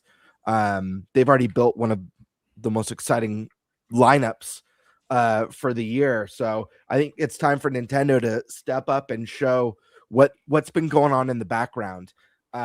Just to go over some predictions, I'm not going to get too hardcore on this because I do have a video coming out, a collab video that's going to go over some top predictions for the Direct. But I do think we're going to see a lot of known quantities, which includes obviously the highly anticipated Dawn Bloods from Software. Dustbloods, my bad. yeah, I was like, I think we might see a release date and trailer for Professor Clayton. oh, he's doing a bit. There's also Deca Security. That's one that got delayed. Elden Thing. I know this is one that people were complaining a lot about performance, but it seemed to be quite improved. There's Splatoon Arc Raiders. I know this is one that the community's talking a lot about. Right? Stash just laughed. Your mic All right, picked that that up one- from in the background. That was great. Yeah, Splatoon that was Raiders of the Lost Ark. Yeah. Yoshi and the Really Big Book. That's one that beautiful art style. Honestly, that's a better name than the original. I'm kidding. These are all games that I do expect to see, but guys, if you don't know the names, come on now. What are we doing here? I think Professor Layton, this is one we've been waiting for a release date on. I think this is the year. I don't think it goes to 27. I think it makes the most sense to do the release date reveal in a Nintendo showcase, with the strong history on Nintendo platforms. Deca Police, it's level 5. I think this game looks really unique and really cool. I know there's concerns about development with some of the delays, but I actually think this one could be a sleeper hit. We'll have to wait and see. I know a lot of people are excited for Elden Ring. I might double dip on this one. I never played the DLC, so I don't know. I love FromSoft games, so I don't know. I'm there's like an internal debate on whether I go back or not. We'll see. Double dip, baby. Get that chip in there. Splatoon Raiders, more specifically, I think we'll get a trailer for it, like a brief trailer, and I could see them mentioning a date for a Splatoon specific Direct, or mentioning that they'll be announcing at a later date a Splatoon Direct, for more of a like deep dive overview of what the game is. Fire Emblem, I agree with Alyssa. I think Fire Emblem, I think this is going to be one of the highest, if not highest rated Nintendo games of the year. I know Three Houses didn't crack the 90s, but I really think Fire Emblem has been getting better and better. And this game looked much better than Three Houses, at least as far as like art style goes. And I think the setting's really unique and cool on this one. Yoshi, I'm excited for this one purely based on the art style. As far as the game, I don't know. I've never really gotten into any of the Yoshi games. They always do really fun stuff with art styles. I wish the gameplay matched that that level of greatness. Orbitals, regardless of that leak, this one kind of feels like a no-brainer. This was the big reveal for Nintendo at the Game Awards. The game is stunning. I like I said about Yoshi, if the gameplay matches how wonderful this game looks, we're in for a special gem. It looks like they're taking on kind of that what's it called? It Takes Two and Split Fiction style gameplay, which is already a proven formula. So this one's way on my radar. And guys, I love the 80s stuff. I love the 80s sci-fi. It almost has like a Miyazaki look to it. Not from Software Miyazaki, Studio Ghibli Miyazaki look. That I really like. I think it's more not to like correct. Yeah, no. I think it's more inspired by Dragon Ball. Is it? Looks Okay, very it looks very Dragon Ball-esque. I don't know. Not to like. No, it's hard, okay. right? But I think they said something about being inspired. God, I forget his name. He just recently passed. The person. Yeah, who the wrote main artist. an animated, the original Dragon Ball, but it's got a lot of that kind of look to it, and I think that's part of it. It's regardless, but I'm with you. It's got a lot of charm. There's like there's also like I don't know, for anyone who's like an anime fan, if you've ever watched like old animes, like it has there's a look to old anime too, right? That the game has that's just really cool. And then I also I expect to see some Switch 2 editions, announced. I don't know how many, but I think that's a pretty safe bet. NSO announcements or a NSO announcement, whether it's new games coming to GameCube, whether it's I don't know, guys. My fingers are still crossed for themes. I think we got to do it. I think we go, and I don't know if it happens here, but I think we go beyond GameCube in Virtual Boy on NSO in the Switch 2 generation. This is a service Nintendo cares a lot about. It's a service they want to continue to grow. How do you do that? You make it more dense and feature rich. You keep growing it, expanding it, give people what you listen. You've already got the people who have the itch to play their nostalgia, the consoles and the games they grew up with. Now give people the itch to sign up for something that lets them be a little bit creative and have fun with their console through themes and stuff. So maybe it'll be themes, but I do think we're going to get some sort of announcement there. I think we're going to see some new ports that have yet to be announced. I'll go over just a couple of those. Metaphor, I think, makes a lot of sense. This is one we've all been kind of predicting since even before Switch 2 was announced.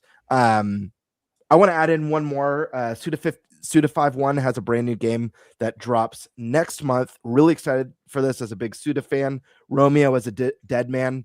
This is a guy who's historically put, his games on Switch hardware, or not Switch hardware, sorry, Nintendo hardware. We had Killer 7 on the GameCube. We had the No More Heroes games on the Wii. And I feel like this one fits. And then the last thing I want to mention, let me see, make sure I went through all my, those games, Switch 2, NSO. Okay, perfect. I'm not going to say what these games are because maybe they will be in my video, but I think there will be 2 big new announcements, first time announcements in the Direct. And I'll leave it at that. 2 big ones. Go watch this video, chat. Well, when it's out. Fulvam, you want to give your picks? Circle back to you. Then? We're doing wish list or pick, just what we think's gonna happen. Just your like picks. Most likely. I'm gonna parrot everything everyone just said.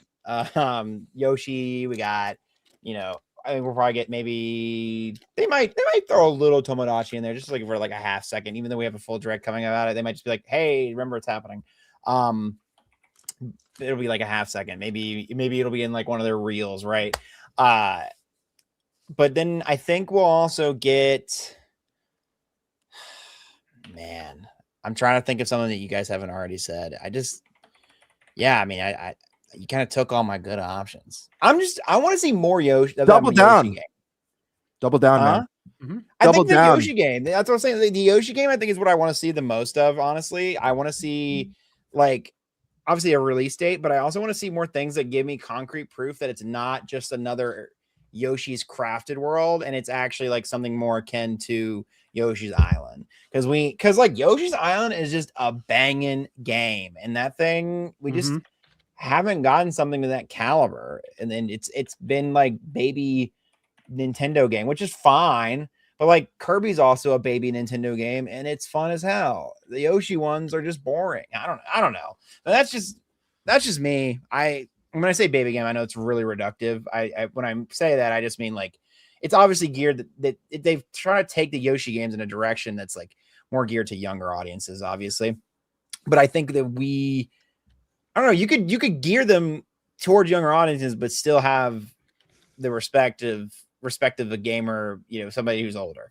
So I don't know. I want more confirmation and more trailer footage of that game to understand, is this going to be something that is actually going to stand toe to toe with Yoshi's Island, or it's trying to be like Yoshi's Island and is going to have actual like fun mechanics and whatnot? Or is it going to be super gimmicky and super downplay gameplay and you could just play that game on autopilot type stuff? What else? You think we might see more Rhythm Heaven? You think that'll be mentioned again? A little Rhythm Heaven. We got that last time. I would like to see a little bit. I don't know how much more you could really show other than like, hey, it exists. But maybe, do we have a release date? We just got an estimate, right? Yeah. So maybe we'll get a Rhythm Heaven release date. It'll be a quick little boop, hey, Brother Mevin, it exists. We're here. I'm trying to think of the other things that we saw, like the last direct we haven't really gotten to yet in this one. I want to get into Splatoon. That's like one of my things this year is like I want to see what Splatoon's all about and make that my competitive game. So it's not like I'm not playing hours and hours and hours of Valorant. I think we talked about this last time with our goals, right? Yeah. So like I would really like to see more Splatoon, and I want to see if like, okay, are we gonna get more 3 or are we gonna get something that's more like 4, like a new Splatoon game, like Splatoon 4, if that's even existing. Yeah, that's my thoughts. That's I have some wish list stuff, of course, but yeah. All right, cool. We'll circle back to that. Eric, what more would you like to add? I'm gonna go big. I'm going big. Good. We're gonna get the general direct next week, and then the following week, we're gonna get both an indie and a partner showcase. Because we need them. Yeah. There's a whole bunch of games that are ready to explode to come out, and we just need them. We need the directs. As for what I could, think could be in there, that hasn't really been said. Mario Kart DLC, I could see them, maybe starting announcing what their roadmap is. God, I hope so. Oh my God, I hope so. And Gamebird, when you said double down, it gave me an idea. Double dash to a GameCube NSO. I like that. So, yeah, those are just kind of some things I'm feeling.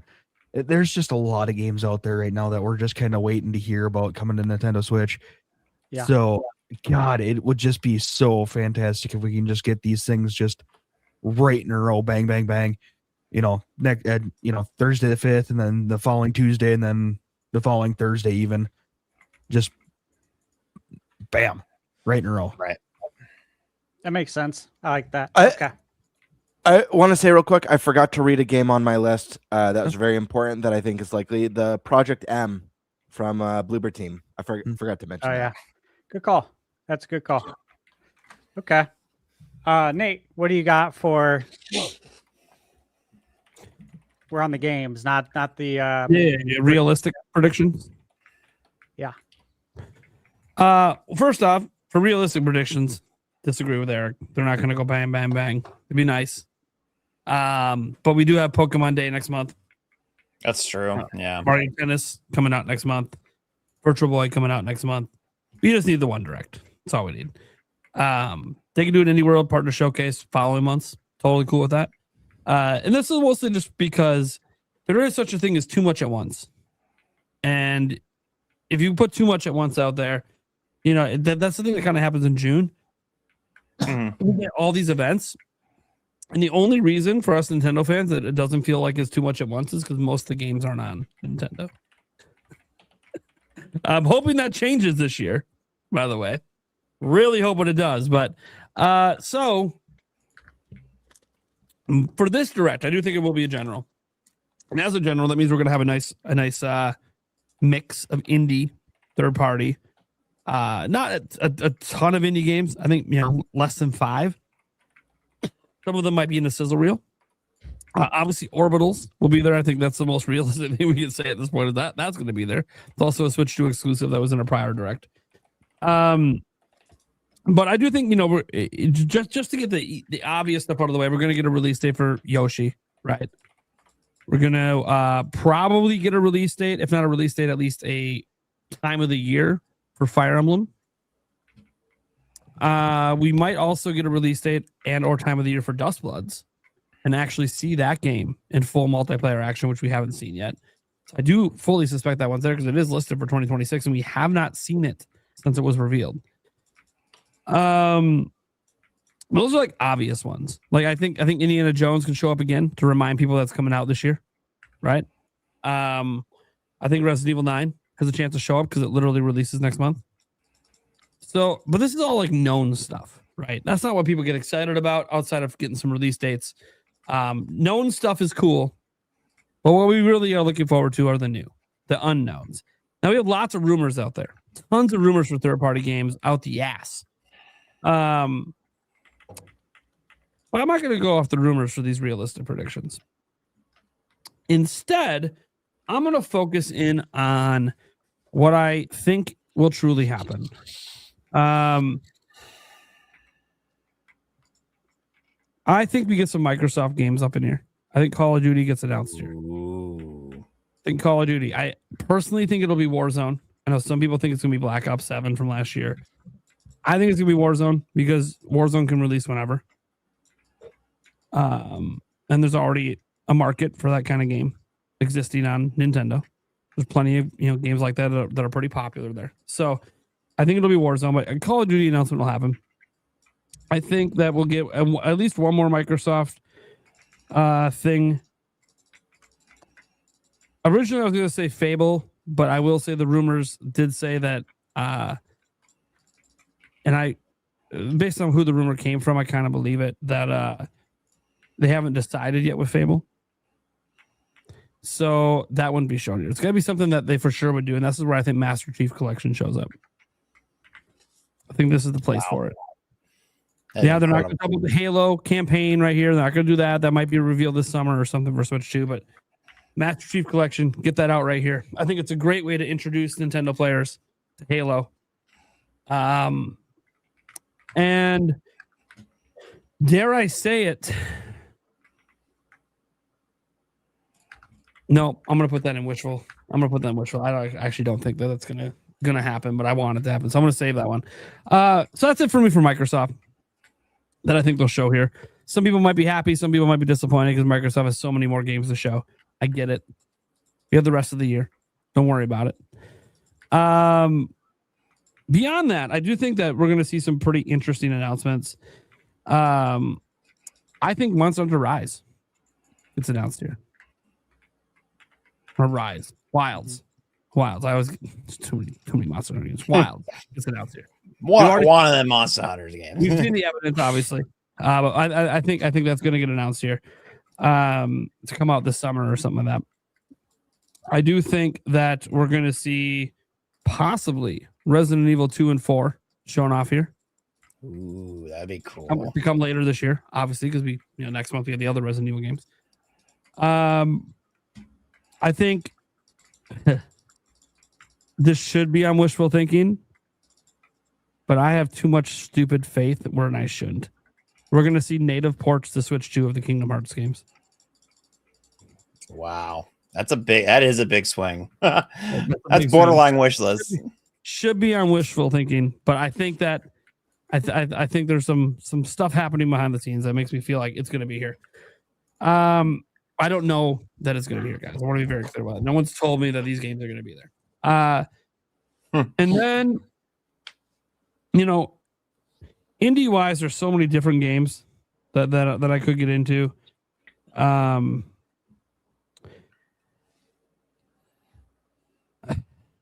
I'm gonna leave the indie predictions that someone like Stash, who knows a bit more about the ones that are and are not already announced. That's the thing in my head. I can't remember which ones were announced for Switch 2 or not. Because I do think this will be a Switch 2 focused direct. I forgot to say that as well. I think that's one of the reasons why they got some of the stuff out of the way they got out of the way now. So then you get to Nintendo, and this is where things get exciting. I do think Nintendo will have two big reveals in this direct that are going to excite people. The thing is, I can't quite figure out what those reveals are. Part of me wants to say Ocarina of Time remake. Nate, because I really want.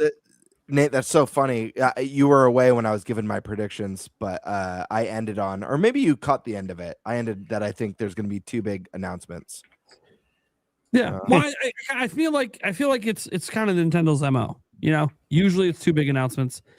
And I'd like to think Ocarina of Time remake will be one of them, but as confident as I am that game exists, I'm not like 100% confident it's this year, and I don't think it's revealed in this direct if it's not this year. But the thing is, I do think they're going to do some Zelda 40th stuff. I'm on record saying this. So I think this is where like maybe that one rumor on Ancient Stone tablets comes through. No, that's not a system selling kind of thing with that, an NSO thing or whatever they decide to do with that.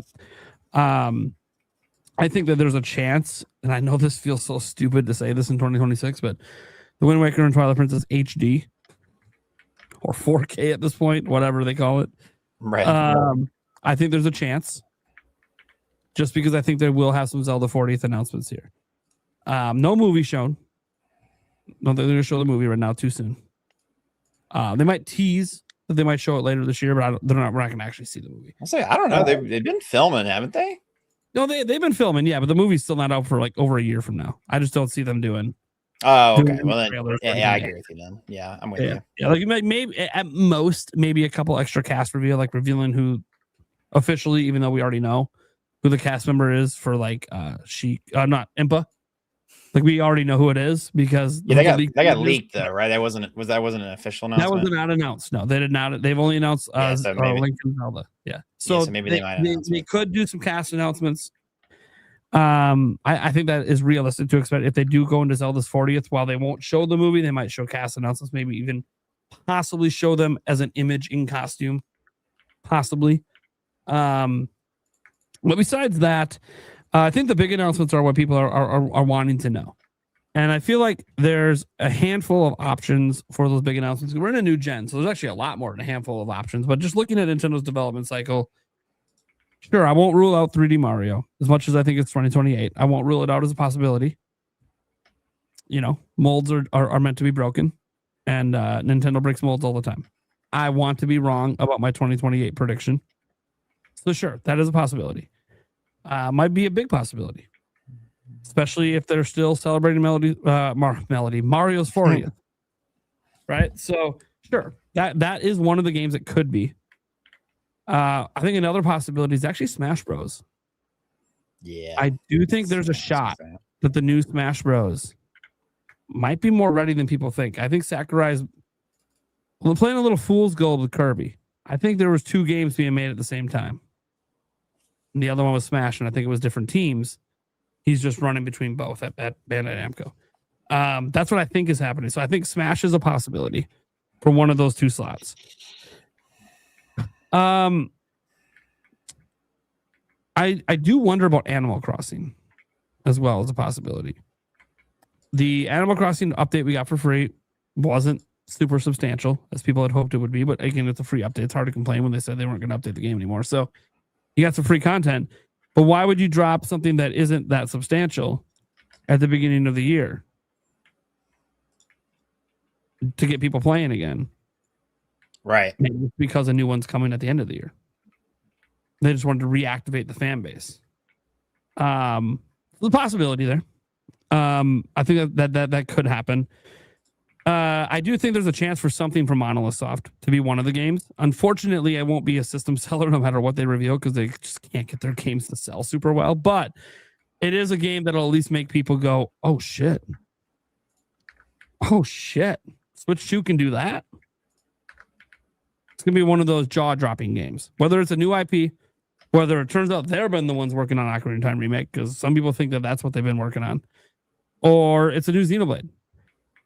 What it can't be is a Xenoblade 2 Definitive Edition. Please no. Please no. No. The first game from Monolith Soft needs to be new.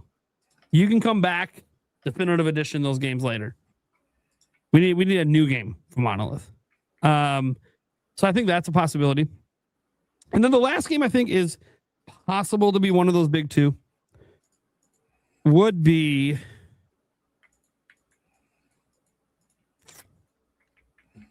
this feels so weird to say. But would be Splatoon 4. Feels weird to say because we just got the update out of nowhere for 3. We just got Splatoon Raiders teased last year. But I'm talking about that while you're gone. Splatoon Raiders might not be like a $70 game. That could be like a $40 game potentially. And is actually the lead up to 4.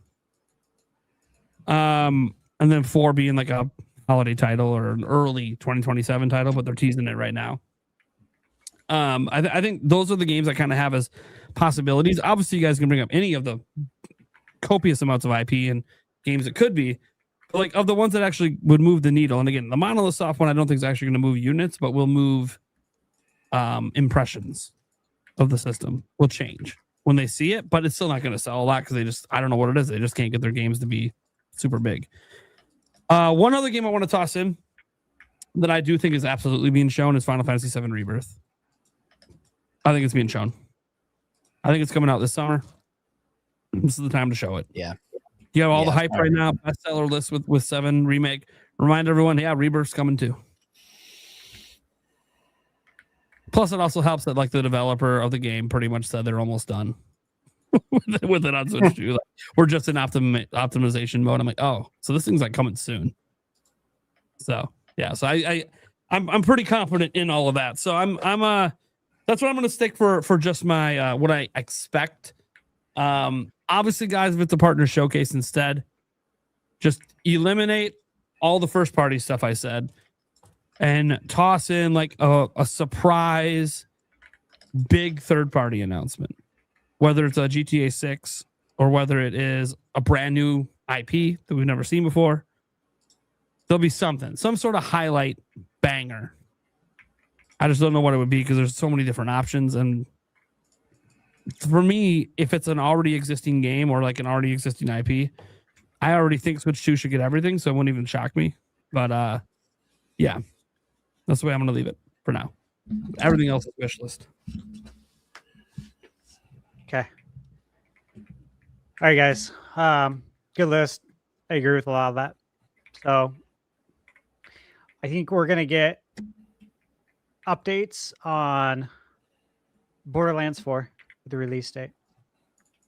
Elden Ring, Tarnished Edition, release date.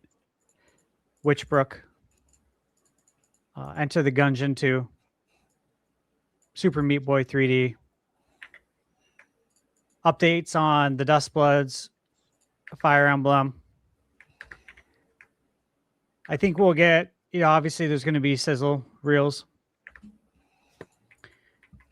There's a game I'm playing right now that I think will be in the sizzle reel because it comes out on the same day. It's very similar to a Nintendo IP.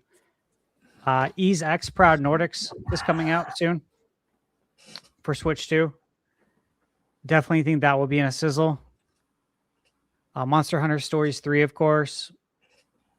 Lift It is a very exciting game that I expect Nintendo to showcase in one of the directs. Eterna Lucis and Volunteer the Ascension. And then Wandering Sword. These are all games that I could see in a sizzle reel.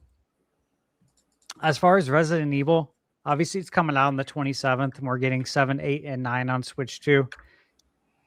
I think we finally see the amiibo because we haven't seen it yet. Capcom showed like a statue. Some people misinterpret it as an amiibo. It's not. So yeah, they need to show us what that's going to look like. I think that's going to be the perfect opportunity to remind everyone Resident Evil 7, 8, 9 are coming to Switch 2. Here's the amiibo. And that's not all.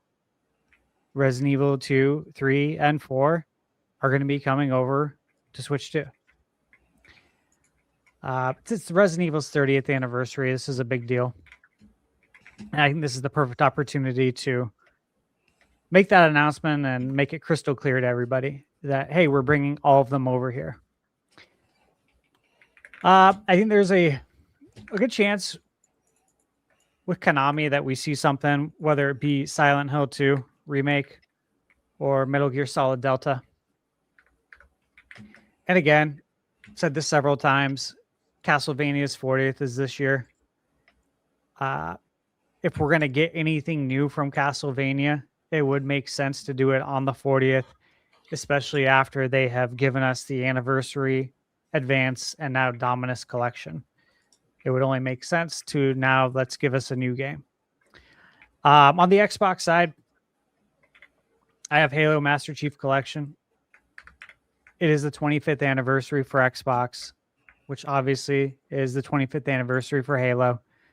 Makes a lot of sense to do it right now. Hi-Fi Rush, again, long rumored for Switch 2. Sea of Thieves also rumored. Two games that are in Microsoft's catalog that make a lot of sense is to port over Killer Instinct. I think Nintendo fans would eat that up. And to port over Battletoads. Two rare games that would work out perfect on Nintendo. I do think we get Indiana Jones release date.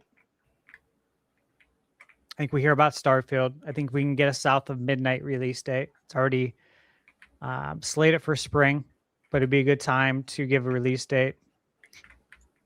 And there's other games from Microsoft. There's the Oblivion remake that I expect. There's Doom: The Dark Ages. Ooh, I would get the Oblivion remake. Yeah, it's a really good one fit, on Switch. Man. Yeah, really good fit. that actually makes a lot of sense. Yeah, it's a great fit, dude.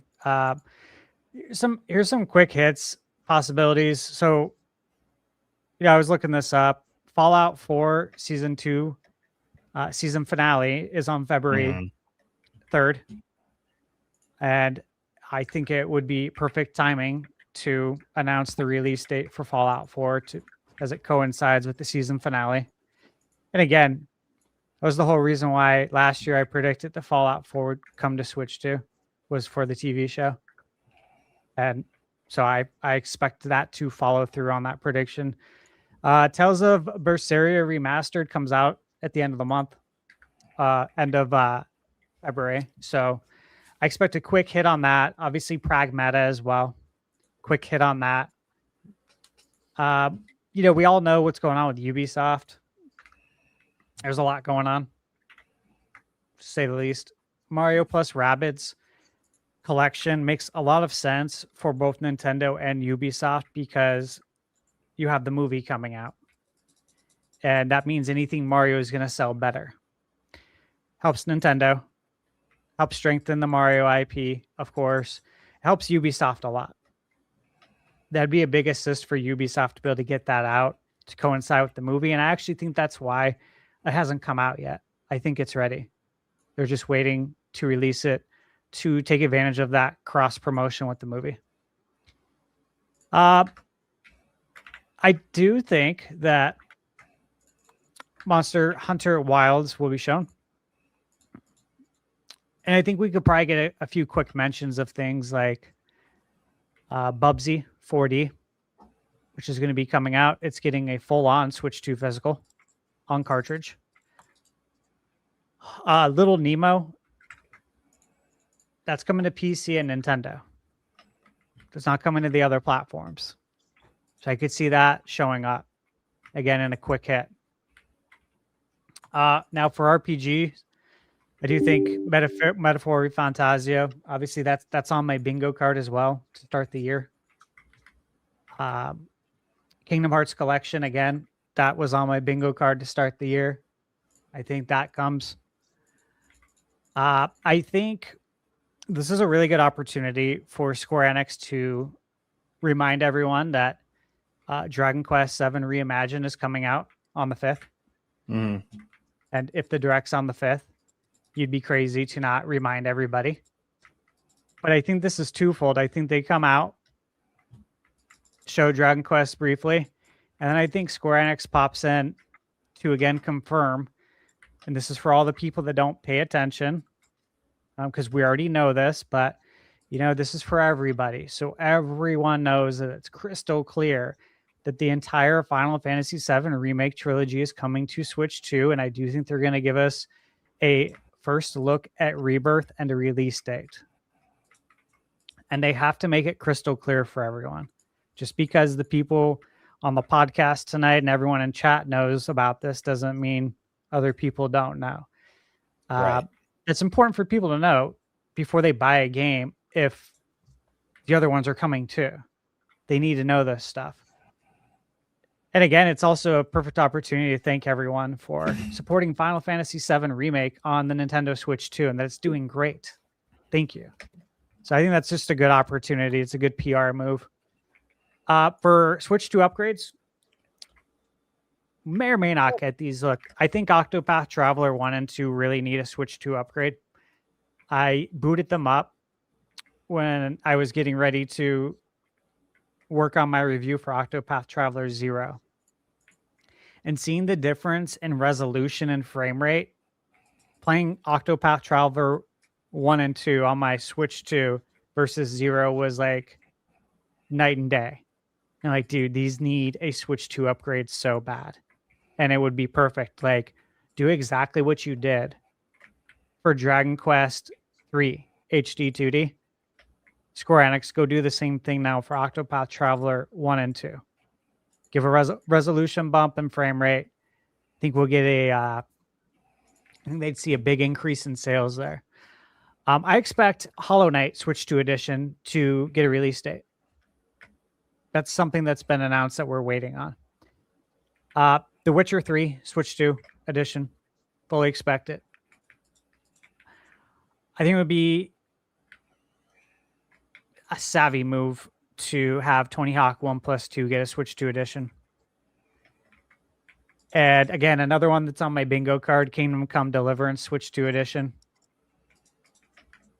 I retweeted today. It just showed up in, I think, the PlayStation listings and Steam. A next-gen edition. Again, I think I talked about this beginning of 2025. Told everyone to buy Kingdom Come Deliverance, that it will come to Switch 2. It's going to be a next-gen edition. Here we go. It's coming. Same thing I mentioned about Red Dead Redemption 2 back in 2024 that will come to Switch 2. I think that's going to be coming this year. Smash Brothers Ultimate Switch 2 Edition. Again, that is on my bingo card for the beginning of the year. Interesting. Fully expect it. You think a Switch 2 Edition instead of a new game entirely? I think we're going to get Smash Brothers one way or the other. If the new one is not ready, absolutely we're going to get a Switch 2 edition of the current one. I think there's a good chance they could go the Mario Kart 8 Deluxe route. So take that template and slap it on Smash Brothers. And it makes a ton of sense for all the third parties. All the third parties, man. Look what's on. Look what's on Nintendo Switch 2 now. Final Fantasy 7. What's one of the biggest characters that was at it? What do we expect to come out? Kingdom Hearts. What was one of the biggest characters at it? Sora. The list goes on and on. A lot of these IPs are going to be making a big splash on Switch 2. And again, this is a win-win situation for everybody. The fans, the developers of those IP, and Nintendo. There's also a great opportunity, though, to add in more characters to what you have. And there are a lot of great ones. But I will say that something like adding in Master Chief makes too much sense for the 25th anniversary. And if you're having Halo Master Chief Collection come to Switch 2, it's just, that's easy money right there.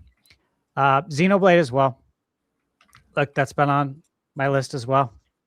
I expect that we're going to get Switch 2 upgrades. We already know about this. Xenoblade Chronicles X, it was in the code. 4K. Frame rate options. Fully expect that. Nintendo-wise, Splatoon Raiders, we should get an update on that since they showed that to us. With it being February, I don't know if we're going to see Mario Kart DLC yet, or if that's going to be hey, we're going to announce it in June when it's been 1 year. Either of them makes sense. Yeah, either of them makes sense. Really, if you want to wait a year, because maybe that's what your cadence is going to be. Every year there's an update. If you give us an update now, then people are going to expect another update in the same amount of time. So if you can do an update every 6 or 7 months, I guess do it. If you can't, I would wait until June and do it then. Announce it and release it. Otherwise, people are going to have expectations. And when you don't meet them, they're going to complain. Pokemon 30th, again, if it's mentioned, I think Nintendo tells people to look forward to the Pokemon Presents. Same thing with Zelda's anniversary. You know, look, a lot of things could happen. There's a lot of things I'd like to see. Some of that's going to go into, excuse me, the next section for the kind of the wishful stuff. But I'll kind of list off a few things here, and then we can get into the wishful predictions. But Mina the Hollower, I do expect a release date. Blueprints, I expect that to come over. Both are on my bingo card. Good. I literally said, I was like, man, Blueprints would be the best. Like you do a run right before the end of bed type game. Ugh. Yeah, that coming to Switch 2 would be sick. It'd be sick as hell. Yeah, it's again easy money. It's a great fit. Right. Obviously, yeah, Yoshi, I expect a release date around the movie. All the Nintendo stuff that's been announced, guys. So like Splatoon Raiders, Dustbloods, Fire Emblem, Yoshi. Expect updates on that since they've showed it to us already. Was it Nash Weedle had mentioned in Attack the Backlog had mentioned the Zelda Ancient Stone tablets. I had talked about this again. I think it was at least a year ago that I think broadcast satellite games are going to come to NSO, and y'all thought I was smoking crack. I totally think that's going to happen because the thing is, I've played these games and they're badass and they're just sitting there. Similar to like how Nintendo showed off the Virtual Boy stuff. And they're like, oh yeah, and we have these 2 games that no one's ever told you about. They're just sitting there. You know, they have a spiritual successor on Virtual Boy to F-Zero. Now, is it going to be as good as F-Zero? No. However, they just had it sitting there. So they have stuff like that again, they're always planning, they're always scheming on when they're actually going to release this stuff to us, but there's things that are ready.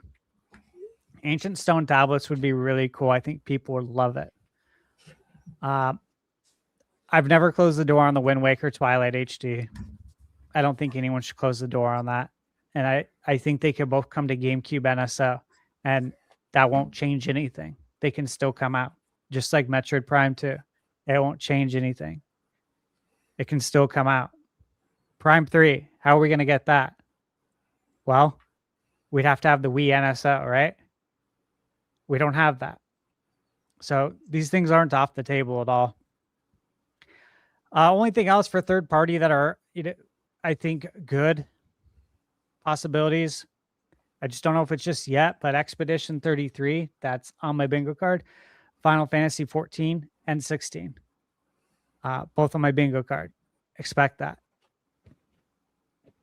Starfield on my card. Expect that. Star Wars Jedi Fallen Order. Again, on my card. Expect that. Diablo 4. Expect it this year. Doom this year. All that stuff I expect this year. It's just a matter of, is it going to be this direct or is it going to be in June? All right. Let's go with the hopes and dreams, the things we're wishing for at this direct. We'll start off right where we started. Flam, let's hear it, man.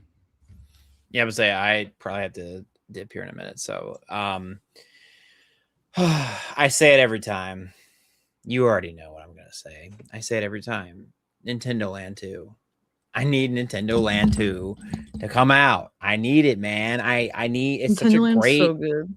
game. It's such a good game, and I need them to do basically kind of how they did with the what's it called? The tutorial game that they just did. Welcome Tour. Yeah, I need them to take the concepts that they kind of explored in Welcome Tour, and I need them to do that with Nintendo Land and make it fun. Like I'm sure Welcome Tour is cute, whatever, but it's not Nintendo Land. Now that's my like shooting the basketball from the moon to Earth theory or wish list. I was gonna put Smash in my wish list. I mean, I think it's likely, but I think I was say brand new Smash is a lot less likely. I think we're due something just kind of like hyper crazy. They're coming out swinging, right? That's one of my big ones. I think Nintendo first party. You know, I know we just got Jamboree Switch 2 edition, but a new Mario Party game, I'm always game for a new Mario Party game, baby. I'm always here for it. Yeah, that would be really fun. I think maybe, or even if they do another like DLC or something that just builds upon Jamboree, they probably won't, but it would be really cool if they did. Oh man, I know there's Pokemon Day stuff coming, so nothing really Pokemon wise. I think we'll see some NSO releases. We kind of talked about that already in our what we think is going to happen. Trying to think of another Hail Mary that could be plausible, could be feasible. What if we got like a Luigi U, but for Odyssey? You think and that's like the Switch 2 edition of Odyssey. No. Oh my That'd God. be crazy. But Luigi, Year of Luigi Part 2. Right. That'd be wild. I don't think they would do that. I think it's another like wild prediction, but yeah, I know. I wish I had more. I'm trying to think of more. Oh man, I feel like I'm not delivering here today. I'm trying to think of like other really, really cool things we could get. I feel like they're not as much in their experimental era anymore. So circle back to me real quick because I think I need to cook some more. I'm like, there's more in the tank. I just gotta cook with it. All right. That sounds good. What do you got there, Alyssa? I got a pretty chunky list here. Ooh, okay. Oh, yeah. Like so let's go. All right, I'll start out with I would love Twilight Princess remake Wii U tech demo style with some good voice acting. I would love that. That is my dream. I would prefer that over Ocarina of Time personally, but I would still be happy with Ocarina of Time remake as well, which I think that's more likely. Right. I mentioned like I think we could see Prime 2 as like a regular prediction, but what I would want is it to be remade like 1. This is kind of like a little weird game, and not many people probably heard about it. I know I talked to Stash about this game a little bit because it's one of my like peak childhood games. But Tack and the Power of Juju. And I'm talking about the original one before they made the show, not the flop games like after that. But it's very like Mario like, right? Like Spyro, Crash, kind of like that style. It's very nostalgic for me, and I love that game a lot. So I'd love to see it come on GameCube NSO, but I don't know with like licensing with Nickelodeon stuff if that's even feasible. But there is actually like a community, like a Reddit community, like bring Tack back. Like they want like a remaster of it or like a remake for like modern day hardware. So I'm like, that makes me a little happy that there are other people out there that also adore this game and would like to see it. So it gives me hope. Oracle of Ages and Seasons remakes. I feel like those top-down Zelda games need it more than a lot of other ones. Like I hear Minish Cap thrown out there a lot, but personally, I think Minish Cap looks beautiful as it is still. Like I feel like that art holds up way better than the Oracle games. And I feel like the Oracle games are actually really fantastic, and the puzzles and the dungeons in them are great. Puzzles are great. Dungeons, yeah, they're really good. Yeah, and I want to see Lord Jabu Jabu 2D remade. True. Wait. Cooking. Wait. Yeah. I'd like Four Swords Adventure on GameCube NSO with the online co-op because we were Stash mentioned that earlier about how you had to have the link cables and the Game Boys and stuff. So being able to play that more modern, like online with people all around the world, that would be really fun, I think. I have like two that kind of go together. DS NSO with like a second screen as a controller option type thing. That's a great prediction. Yeah, like I said, I want all my Zeldas all on one spot, so you got to find a way to bring Phantom Hourglass and Spirit Tracks over, even though they might not be the best ones. I still do adore. I still like them too. Yeah. Mario Baseball on GameCube NSO. That is my all-time favorite Mario sports game. I love Mario Baseball on GameCube. I know we're getting tennis, so I'm like, this is probably not going to happen for a while yet, but maybe when baseball season starts. So I'm not a Maybe. sports person, so I have no idea when that is, but I'm down for that. Is it like Guy, springtime? do you what was I gonna say? Have you? I mean, I guess you played the original. Yeah, I do. You stream? As my question. Do you stream at all? Or I do stream. yeah. So we were. I was literally talking to my buddy. I was like, the second they put that on NSO, we got to do like a little mini league of that stuff. So I'll definitely reach out if that ends Oh up hell coming yeah, to that would be coming to so fruition. fun. Yeah, That sounds awesome. I only ever like played it solo. I think I played it like couch co-op with like Mhm. a couple of friends before, but I never played with like a group. That sounds like really fun because it's not as the fun with like comps, but right. The GameCube one is surprisingly, it has a surprising amount of depth to it, like its yeah. mechanics, and it's wild. So yeah, it's always fun to play with friends. But yeah, anyway, sorry, and continue. No, that's okay. No, I love that. That's awesome. I'm glad that there's also fellow Mario baseball enjoyers here. Oh yeah. Mhm. I put it in my predictions, but I also want it to happen, even if it might not happen. But I still want it. I want Expedition 33 on Switch 2. I already played through it twice, but I want it again on Switch 2. I want more people to be able to play it because it is a great game. It deserves all the hype. It earned all its flowers. Oblivion. I held out on Oblivion. I want to play it on Switch 2 because it's such a beefy game. I want to be able to take it with me.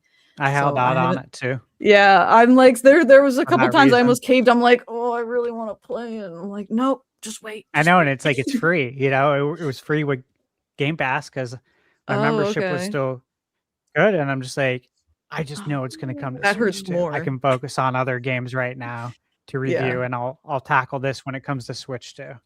Yeah, because I feel it has to come. We have Skyrim, and it's a perfect perfect It will. platform for it. Splatoon Raiders, I'd love Splatoon Raiders or Splatoon 4. I'll take either or I'll take both. I don't think they would do both, but you know. Zelda Joy-Con 2s or a Pro controller. I want some Zelda hardware with my Switch too. I didn't have a Pro controller until the Tears of the Kingdom one came out, so I haven't been using a Pro controller for very long. But I would like to start my Switch 2 journey a little sooner.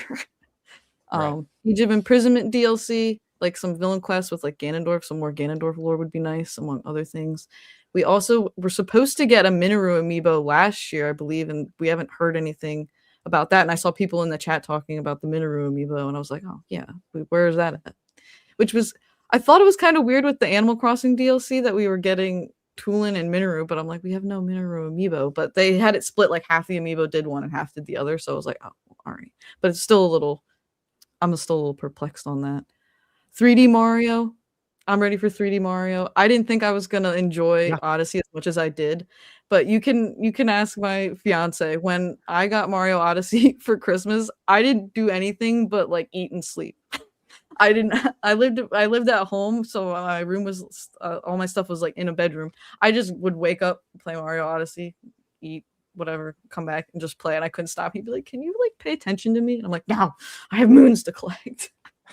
I did the same thing when it came out. This is so Obviously, I was fun. working at Lone Depot, crazy hours, and I just remember coming home from work, and that's immediately what I did. I would change real quick in like basketball shorts and just sit there until I go to sleep. And then the weekends, I just went absolutely ham on Mario Odyssey. Yeah, it was so good. Like I still enjoy Mario games. Like I've played many, but I'm mostly like the Zelda person. So for me to be like really into that, I was a little surprised. So a new 3D Mario, I'd love to see what they do with that. Okami 2. And I know we haven't seen it since the Game Awards, but I'm gonna hope for that in every kind of showcase because it is Capcom. I feel like they're very buddy with Nintendo. I feel like they wouldn't mind being like, yeah, we'll show the next time we show our game, we'll do it in one of your directs. That's fine. But I'm just gonna hope for Okami 2, so you can probably expect that from me for a while until we actually get a release date. I also think I would like to see Mario Kart World DLC, whether it's just Mario stuff or they start adding things. I feel like Zelda would make sense because of the 40th anniversary, but we also have Metroid with Viola, and that would tie really well with the whole kart system. So some kind of Mario Kart World DLC would be really nice to see. A teaser for the 3D Zelda, not necessarily release date, just like how they did for previous times in like 2019 with Breath of the Wild 2. I want to see that art style, because I'm with Gamebird with like the art style is one of the most like exciting parts to see. It's just like, what are they going to look like, and like what's the character design this time, and like the music and all the atmosphere. I just want Were to you gonna stop say you for a something, quick Steph? sec. Yeah. Yeah, what you said about Viola for Mario Kart. Just want to say that's smart. Yeah. I like that pick. Yeah. Because I was talking about Zelda, and obviously we have such crazy, you could be a cow, right, in the game. Yeah. We have such crazy characters, and I thought Epona to me made so much sense when they expanded out for Epona to either be a character or literally a vehicle. And There's now the that you dolphin and the dolphin mentioned cart. Viola, They could be both. yeah. Viola, just like, man, that makes a ton of sense too. I like that. I hadn't heard that It before. could help That's Metroid a good too. one. Like, It get that could. Metroid IP out there. Try to get more eyes Mario on it, Kart's more the interest. driver for all of these. I agree. I really think that they are dumb if they don't do that. If they don't integrate more of their IP into it to expand in the way Smash does. Because as a kid, there were a lot of characters I didn't know. Like, I didn't know what Pikmin was or anything like that. I didn't know who Samus was. And then as I got older, I explored these IPs. I'm like, wow, Nintendo has cooler games besides Zelda. Who knew? Well, that's why Smash works so good with all these third-party characters, is because people say, "Oh, this is coming to my favorite game, Smash Brothers. Who's Joker? What is Joker from? Who's this person from with Dragon Quest? What is this all about?" And before you know it, then they're buying the games because people think, well, it must be good if it's coming to Smash Brothers. I do like RPGs. Maybe I should check this out. And this is why I always am absolutely baffled when people mention contracts and how Nintendo would have to pay to get these characters in the game. They're not paying shit. If anything, they would be receiving payment. Yeah, it's like a win-win type thing. Like, you get to be in my game. I get to show off your IP. Yeah, yeah. Yeah. Zelda movie stuff. I don't think we'd see any scenes, but I would love to hear more about the cast and get actual confirmation. Like that I forget the actress's name, but I know that people figured out who it was, but I'd like to get confirmation who that is. And maybe some screenshots of some settings would be really cool. Like, what if they got like a picture of Hyrule Castle or like one of the villages that they go with, since we don't really know what. I feel like they're going to do a mishmash. I don't think they're going to focus on one specific game. But some Zelda movie stuff, I'd love to see that.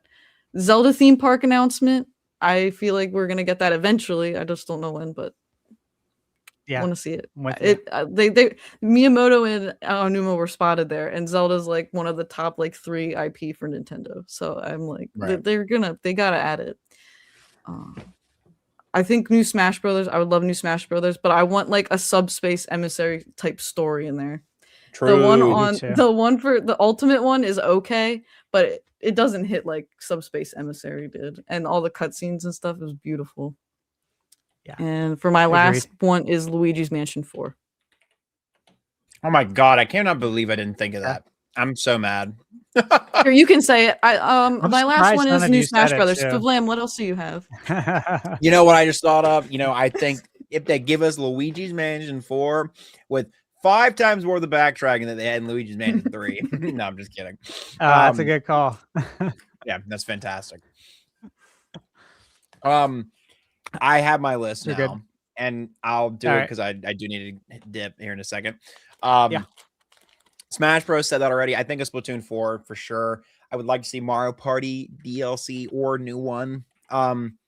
Obviously Nintendo Land 2. I always gotta throw that Hail Mary out there. That's my Silk song. I just want everyone to know that. That's my Silk song.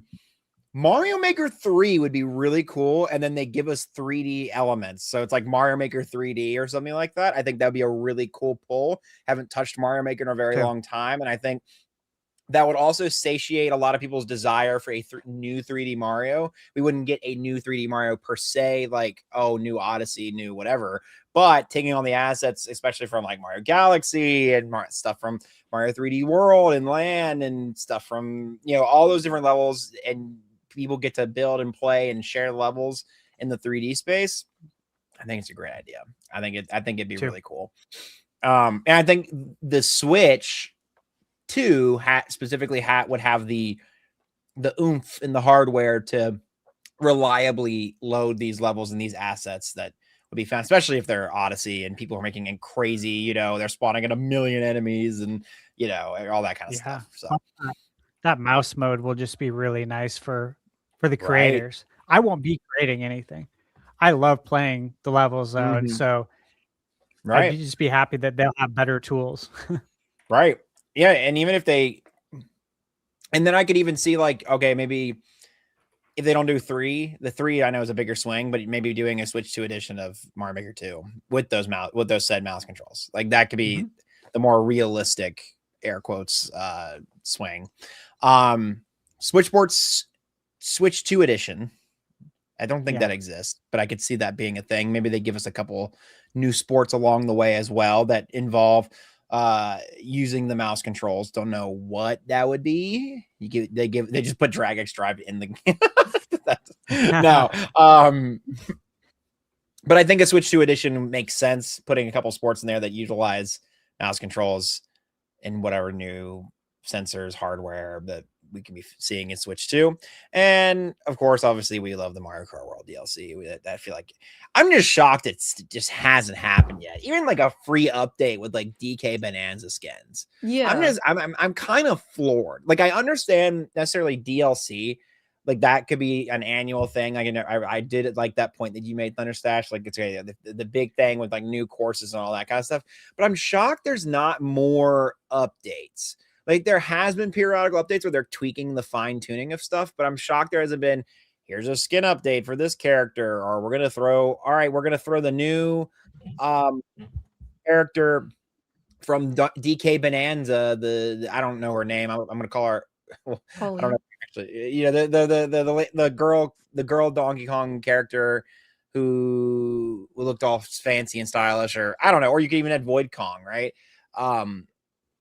Anyways, do you think they're waiting to add that? Like doing it in like one big update? Well, the DK stuff in particular, I'm wondering if they're waiting until it's been like a year since the game's come out, because you might get into like spoiler territory for people who haven't played the game and they're like, oh, like who are these characters? Oh, they're from Bonanza, or like. I wonder if it's that. Maybe. But outside of that, why aren't they there yet? You know? Right. Why do they want I'm costume? with you. Yeah. I agree. It is a little weird. Interesting. Yeah. I don't know. It just seems like such a layup, you know? Especially for this $80 game that they kind of pitched to us, hey, it's $80 because it's going to be like a live service type thing. And then they haven't been really live servicing it other than, okay, we made some tweaks. We've made tweaks here and there, which to be fair, to their credit, the tweaks have been fantastic. They're all in the right direction. They've added, quality of life changes and made the intermission tracks way more interesting. But I digress. Anyways, that's more my piece on the DLC than anything else. Is I know that one's a pretty obvious call, but it's more of like, why have we not seen it is all. But anyways, thank you all for having me again. I'm sorry I have to cut it short. Wonderful to meet you, Sky, and everybody else is wonderful to see you as always. Speaking of Mario Kart, I have a video about not just Mario Kart, but every modern kart racer in the kart racing genre, the history of it, and how we got to where we are today, coming out this Saturday. So if you want to see that and you want to hear more from me, go subscribe to the channel. Subscribe to Flam. I would really appreciate it. I talk about that, and I talk about lots of other talk about Deltarune, talk about other games. If you like character analysis or any kind of other just analysis of games, and mostly Nintendo, I'm your guy. So anyways, thanks guys. I appreciate it. Hell yeah, man. Yeah, I hope you all have a fantastic night, and I'll be on next week. We'll see you soon. Yeah, we'll see you then. Sounds good, man. Right. Bye, guys. See you around. Bye. All right, Bird. All right, let me see. Let's hear it. Let me pull up. I made a little listy. And so we're okay to do like full on like Hopium, like wild card picks. It seems like I just want to double down. All right, it sounded like it, but I just wanted to make sure. Okay, boy, where do I even start? I'm leaving out a ton of stuff too, by the way, because I feel like this is one of those things where we could make an entire podcast episode of our wishes for Switch 2 just with games, just like games by themselves. Could be a whole episode. So I just picked a handful across a few different categories that I would love to see. Let's start with some NSO. I'll get the boring one out of the way. I mentioned it multiple episodes, but themes. I feel like themes would be a really fun way to deck out your Switch, give your Switch a little bit more personality. I think especially I love the way that they hand out new avatars on Switch Online. Be really cool to have something like that. Do missions, do certain missions within a game and unlock a theme for it. I think that's really fun, really cool, and just adds to that Nintendo charm that I think all of us really appreciate and grew to know and love from the company. Outside of themes, I went pretty simple for NSO, but these are just 3 things I would really love to see, especially this year, but at least some point in Switch's life cycle. And that's the return of some GameCube classics. So one, it's been repeated on the show, but I got to mention Eternal Darkness. There's just no other, horror game like it. Really cool. I love to see that game drop on there. Have fun with the sanity system. Another one, a game that got a little bit of hate when it came out. I still think it's the best way to play this version of the game. And guys, that's Metal Gear Solid Twin Snakes. So they went a little bit more balls to the wall, a little bit more anime with the cinematics, but the game's just so fun. It's such a big part of my teen years, however old I was when that game came out. I loved it so much. I mean, just experiencing that Psycho Mantis fight where he's like, "Oh, I see you've been playing lots of Wind Waker lately." It's just so like it's just carved into my memory. Oh, you really like Mario Sunshine, do you? Yeah, just it's carved into my memory. I love it so much. Another one, this is a twofer. Beautiful Joe. This was one of my favorite series on the GameCube. I would love to see this make a return on NSO. Both games. I was just talking about that game yesterday. Yeah, dude, it's so good. Yeah, it's great. so good. Very stylized, beautiful. It's one of those games where I think, like Wind Waker, would just look really nice with that slight upres that NSO gives. But yeah, that's pretty simple. I wanted to keep it simple for NSO. Just a few nostalgic games that I love very much and themes. Moving on to Switch 2 and more of the exclusive territory. Obviously, the big one I know we're all hoping for, with maybe the exception of Eric. I don't know. Maybe Eric would like to give this one another go. Ocarina of Time remake. It's the big one. It's the elephant in the room. It's the one that we all kind of believe in and are just anxiously awaiting its announcement, or anxiously awaiting our own disappointment when it doesn't get announced for Switch 2. Here's another one that I mention all the time. I add it to all of my predictions because I feel like it's time for this series to reinvent itself, to reimagine itself, and go bigger and better than it ever has before. And that's Star Fox. I don't want another play on Star Fox 64. I want a space opera. I want an epic space opera that focuses on space exploration, but maybe lets you go to some of the hubs in the space stations and talk to NPCs and pick up quests and all that fun stuff. I think Ratchet and Clank meets Freelancer, or what was it, Chorus or Corvus? I always forget the name. That was kind of a space shooter. Anyways, Star Fox is a big one.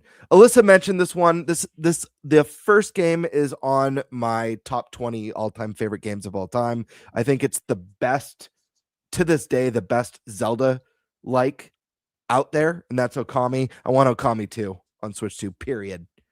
Like, period. I need it. Astral Chain 2, guys. This is a really cool game. This is a really cool concept. I also thought when it came out, it was one of the best looking Switch 1 games at the time. I feel like there's a lot more to play around with that concept, and they could do some really cool stuff with the power of Switch 2, maybe expand upon the kind of foundation that they created with that game. I love Bayonetta, don't get me wrong, but we have 3. We only have 1 Astral Chain, so I'd like to see them do a sequel to that before Bayo 4, personally. Do you think we get a Switch 2 edition of Astral Chain 1 in the lead up? Yeah, I don't see why not. I do too. Yeah, I think that makes a lot of sense. Do you think it will be called Astral Chain 2 Off the Chains? That's a great name. I'm hoping it will be. Yeah. Thank you. Hell yeah, You dude. should write to Nintendo. Or Astral Chain 2 Unchained. Ooh, that's a good one. Yeah. It's sharp. Either works. They should Either choose is one a winner. or the other for sure. Yeah. Hell yeah. I've got a made up title in this. I think you'll like the title when I get to it. I want to jump into, guys, you all know one of my favorite genres, if not my favorite of all time, is RPGs. I love them. Amazing characters, amazing music, amazing storylines. It's the genre that outside of Zelda I just get lost in. This one's hopium, but I would love to see a Xenogears remaster get announced, some sort of a HD Xenogears HD land on Switch 2 would be so epic. Well, what's the deal with Xenogears no longer being on the website? Like, it appears that it was purchased by Nintendo or Monolith for use. There's speculation going on about that. I haven't read too deeply into it. You know who probably has a good idea of what might be going on with that series is Nish. Yep, Nish. Quick, if you're watching or if you listen at a later time, let us know what's going on with Xenogears, because I think we all want it. You know what? Here's one. Someone in chat said it was Xenosaga. Okay. I don't know which one, but that's another one out. Xenosaga is another one I would love to Xenoverse. see. Xenosaga, we need so bad. I was just talking to my friend, not to get too sidetracked. I was just talking to my friend about this maybe like a month ago. We don't have enough, or we don't really have many at all, period, full sci-fi RPGs. Xenosaga is one of them, but games like Xenoblade, they're part sci-fi, part fantasy. Most Final Fantasy games lean heavily into fantasy but still have sci-fi elements. But Xenosaga is pure sci-fi. It's like if Star Trek was a JRPG. Yeah. We need more of that. I don't know. I was thinking about that. Yeah. Mass Effect. Mass Effect would. Yeah. Mass Effect would fill that void. Star Ocean as well. We got the Star Ocean remake, but the later ones it's like full on sci-fi. That and Mass Effect would be money. Yeah, we need more of that. Here's a big one. This one's like of epic proportions. Chrono Trigger, my friends. Yeah. HD 2D fully orchestrated Chrono Trigger. Yep. Voice acting, but not the crappy kind, not the Secret of Mana voice acting that was added. I'm talking like good voice acting. That one's a dream one. Final Fantasy Tactics was voice acting was phenomenal in the remake. Give us that quality. Yeah. Absolutely. Why not, Square Enix. That'd be a winner. Got a couple more RPGs that I want to throw out here for my wish list. A brand new Golden Sun. Yeah. Let's get more Nintendo RPGs on this. And then this one, I think I mentioned it in my predictions. But a new Monolith game. I don't care what it is. I don't care if it's the Zelda route, speculated kind of Zelda spinoff, if it's a brand new IP from Monolith, or if it's a continuation of the Xenoblade saga. I want it. They're possibly the best storytellers on Nintendo hardware right now. And I just can't wait to see what they do with more power and more resources with Switch 2. Now we're going to go to games that I would like to see make a brand new return. And I guess I could have slotted Golden Sun in this one, but some of these are going to be a little bit more, maybe not quite as big. One of them's huge, and I'll knock that one out first. A Banjo-Kazooie remake. Now, I pick remake and not Banjo-Kazooie 3. obviously, I actually would prefer Banjo 3, but a remake gives the series a chance to reach a new audience who's never played it before, and then builds that hype and that interest for maybe a remaster of the second game or a brand new entry in the series. I think you do what Toys for Bob did with Spyro and Crash before you add a new entry. I would love to see it. It's obviously, it's my favorite 3D platformer of all time. You know, and it's just, to me, it's devastating that it's an IP that I just don't understand why a company has an IP that they don't want anything to do with it and they just hold it. It's like, dude, sell it. Sell the IP. Well, yeah, all the rare IP, NBA Jam, obviously kills me, NFL man. Blitz. It kills me too. Just sell it. Instead of just sitting on it and not making any money on it, sell it. And again, Banjo's in Smash. You know, you already have the cross marketing. Yep. Easy money. It's madness. Here's a few more. A new Wario Land game. Guys, we get great 2D platformers all the time. Wario Land games are so much fun. I loved Wario Land Shake It on the Wii. So much fun. Great hand-drawn art style, too. Just a really great game. I'd love to see what they could do with the Wario Land Switched, or whatever they call it. A brand new, this one's madness. Now we're getting crazy. A brand new Zack and Wiki game.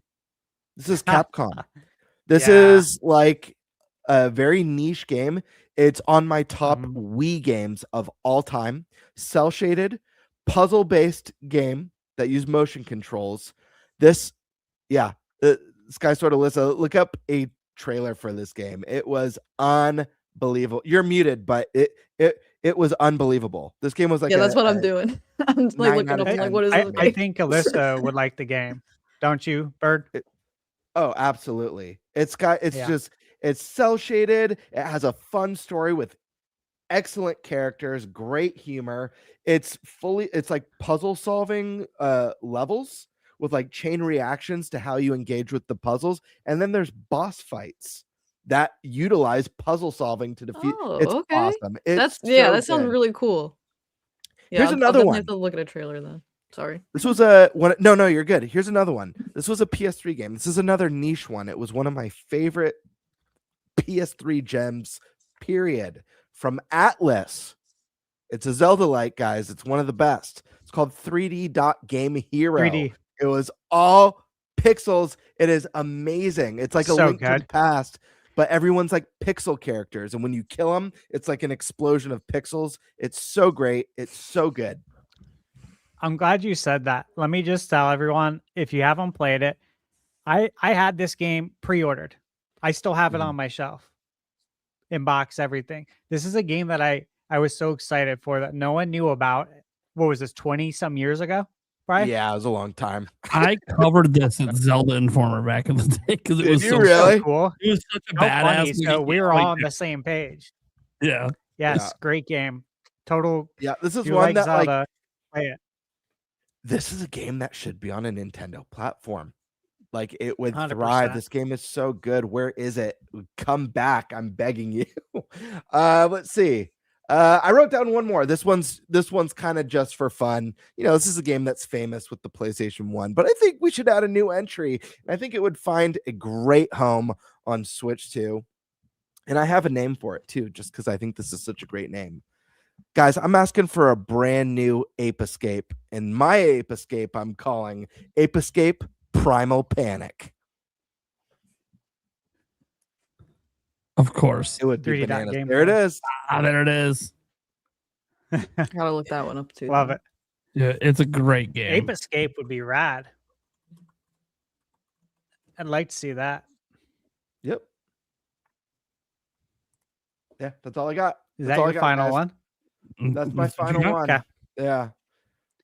And I like it. That's not all I got. It's just all I'm bringing tonight, just because I could go on and on and on, and another one and another one. So I think I'll call it there. That's fair. All right, Eric, what do you got, man? Oh, I hit the wrong mute button.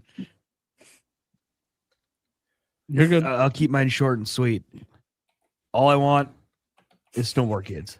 I do it. That's the one. That's All I what want. that's what he's gonna say. I do it the all whole I time. want. Fair. Snowboard Kids and Snowboard Kids 2. That's all I want. All No right. 3D Mario, Eric. I hope we Just see Snowboard Kids. Snowboard Kids. I do like Game Bird's idea of a Banjo-Kazooie remake, though. I do like that, but give me a Snowboard Kids, damn it. Snowboard kids. Snowboard kids. Let's go. All right. I think there's a good chance that could happen. I honestly do. So I think it's a matter of time. Nate, what do you got? Look. It has to happen. This is the dream, right? This is the desire. This is what you want. The cream dream. The new 3D Zelda. Damn. Done. I have much more on my list than that, but that's the most important game on my list. Yeah. I go. I'm gonna say it's coming out this year. I get that. Zelda 40th anniversary. Give us that 2014 shot moment. Let's do it. Aonuma's Last Zelda. I'm ready to hype up Aonuma's Last Zelda for literally the next 3 years. Let's fucking go. I'm so ready. Again, this is want. This is the wish list. Okay. So get ready. There's some crazy stuff on here. Horizon Zero Dawn and Forbidden West combo pack. Oh, Let's go. Yep. Sony, you already bought it to PC. Let's go. Get it on Switch too. Halo It would Combat do very Evolved. well. Come on. Halo Combat Evolved. What are we doing? Yeah, I said Master Chief Collection is my more realistic one. Nah, let's get this. That's what I want. Crimson Desert. I think it's probably going to happen anyways. We're pretty confident it's coming over, but I don't know if it's going to be in the direct. It's my direct. It's in the direct. Keeping to that, I want a Crimson Sky remake. Sticking with the Crimson theme here. You guys remember Crimson Sky back in the day? Crimson Sky? Yeah, on Xbox. Yeah. Dude, I'd Yeah, love a remake. I remember of the that game. box art perfectly. Yep. Yeah, that game is awesome. One of the It was a best really good game. fighter games out there like that. The Sky World War II plane fighters. Ah, it's so fucking good. Last time I played it was actually in one of those giant things that like moves all over the place at some event. Oh, it was sick. It was so cool. Oh yeah, one of those. It makes you feel like you're actually in it. Yeah, Yeah. that's cool. That'd be a Those good are way to awesome. play I it. can't afford one of those things, but if I could, that'd be the only game I play in it is Crimson Sky on repeat. But remake that thing is time. It's 2026. We need that thing coming back. All right. Again, my wish list here. Elder Scrolls 6. I mean, does anything else need to be said? That my friend is hopium right there. That's what this is. It's a wish list. Yeah, I know, but you took it too far, dude. You took it way too far. That's Nah, the it's craziest feasible. thing I've heard tonight. There's no such thing as too far on a wish list. That's the craziest thing I've heard all night. I've heard a lot of crazy shit. I like it. That is crazy. In I my like it though. mind. Dude, if you're not going to get crazy, what's the point of a wish list? That's true. Dude, we had from Lamb on here going Nintendo Land 2. So, like, I'm just saying. It's a wish list. At least it's a game that really exists, we think. Yeah. Yeah. I do have a question for you guys though then. Since you brought up Elder Scrolls 6, do you think that's like the one game that could compete with GTA 6? I don't think I anything don't- can compete with GTA 6. You don't think so? No. No, I don't think. I anything think there can, was like, it's on its own stratosphere. Yeah. I never think played there were- Grand Theft Auto, so I don't know. I think But I there like was a Skyrim. time. so- Right.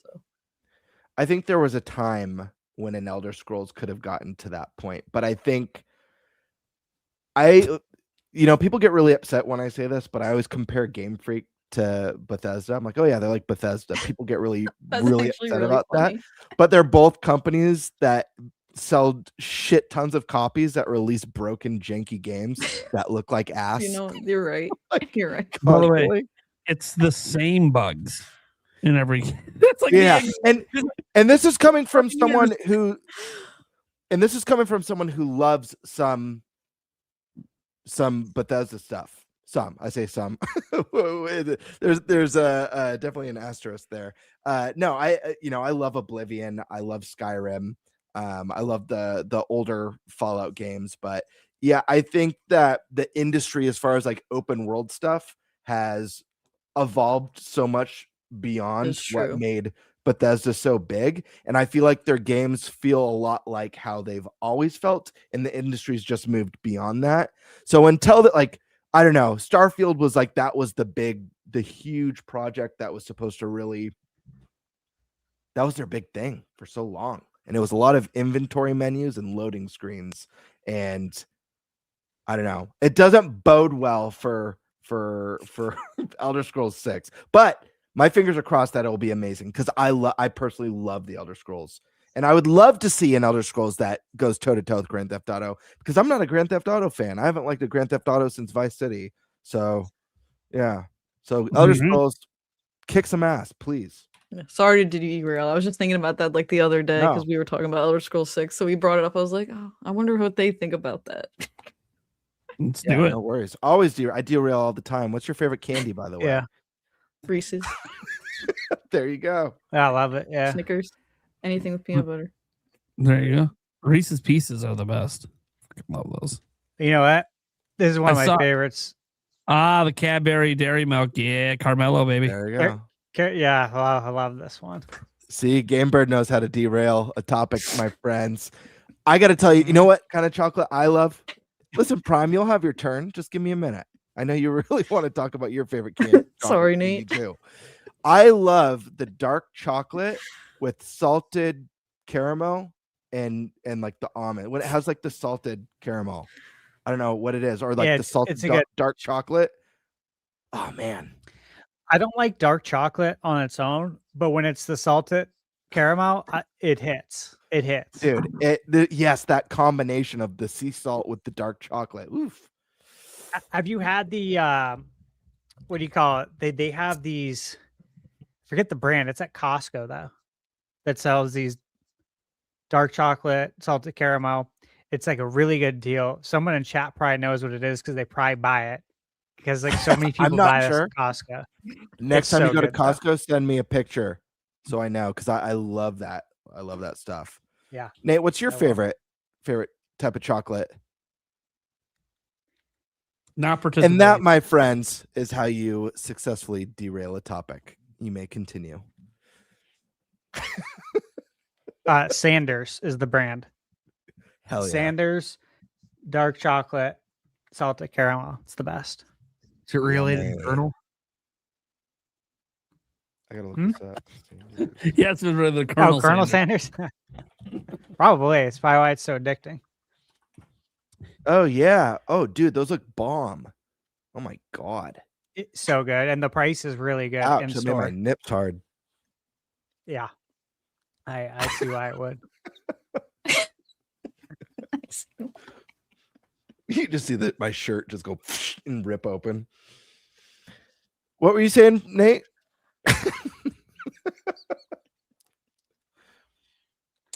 What else you got, man? Video games. Control Resonant. Come on, let's get it over. Game does look good.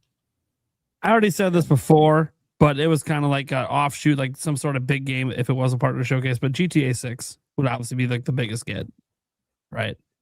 That's my wish list. And even though I don't really care that much about GTA 6, my God, it being on Switch 2 would just make me laugh. just laugh. That's it. I'm not going to explain why. It would just make me laugh. Kingdom Come Deliverance 2.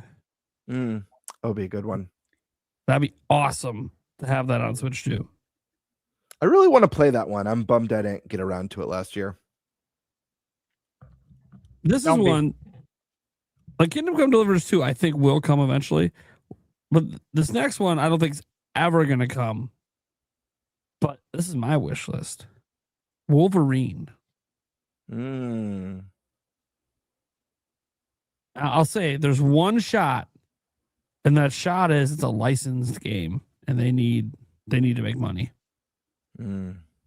So maybe, probably more likely the Spider-Man games come, but this is my dream list.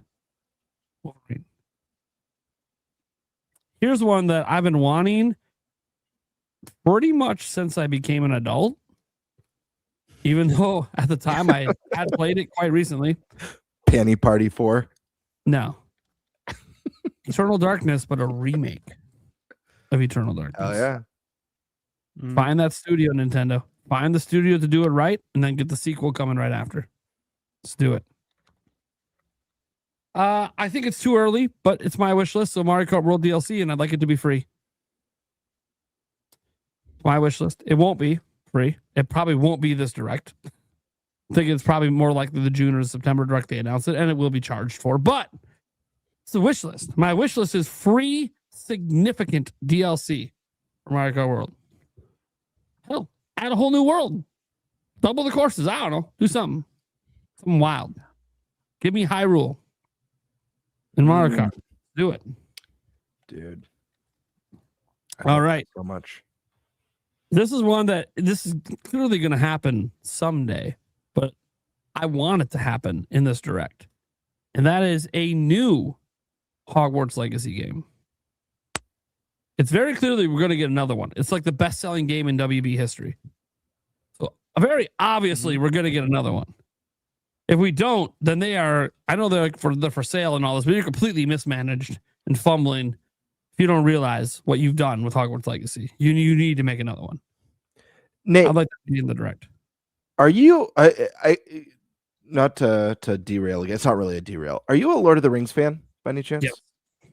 Did you hear? I don't know what the rumored company is supposed to be. Did you hear that there's a company that's looking, because of the success of Hogwarts Legacy, that is looking to make a single player story-based game to compete with Hogwarts Legacy based on the Lord of the Rings world? Do you hear about this?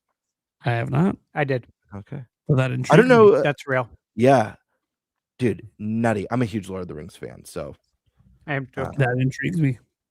Yeah. That intrigues me greatly. Actually, I haven't played Hogwarts Legacy. It's another one that I missed. That's on my backlog that I want to get around to playing. I've heard nothing but good stuff about it. You guys all like it? Who played my it? cousin likes it, Jim, who's 43, and he only bought it because my godson Enzo is starting to get into Harry Potter. Jim's never seen any of the movies. He has I've never no seen the interest in movies. ever seeing it. Same. I've never seen the movies or read the books, but I love fantasy. I love fantasy worlds. So I love magic and knights and wizards and goblins and all that stuff. So He doesn't even like that stuff. He really doesn't. But he really likes this game. Oh, yeah. So, Nate, you liked it? Yeah. Oh, I loved it. Michaela loved it. She beat it. My next She don't game, beat a lot of video games. my next game, like this is getting revealed next month either way, but put it in the direct. And my dream for this game, oh snap, literally, is just that it's actually good. Gen 10 Pokemon. And caveat, people will like the visuals. Now, my dream is that it's like, oh my God, they went balls to the wall, but they didn't. So you're saying no flat windows? No flat windows. It'll be the windows can be flat, just the window sills and everything. Anyways, no, it would be basically that it is actually visually pleasing. It is not, winning awards for best looking game of 2026, but it is a leap forward for Pokemon. The leap that we thought was going to happen on Switch and never really did. Heck, maybe it's a new art direction. I don't know. Something. But that's on my dream list. And we're going to see it next month either way. Probably going to see it on Pokemon Days. I don't think it's going to get revealed in the direct, but this is my wish list for the direct. So it makes my wish list because I do want to like Pokemon. It just has to feel like a game from this century. Please, no falling through the world bugs and other bullshit. A new Punch-Out game. Probably will never happen. I don't want to say never, Punch-Out. but in today's society, it's kind of hard a little bit. A little too PC. But I don't care. This is an iconic franchise. You bring it back. Who cares?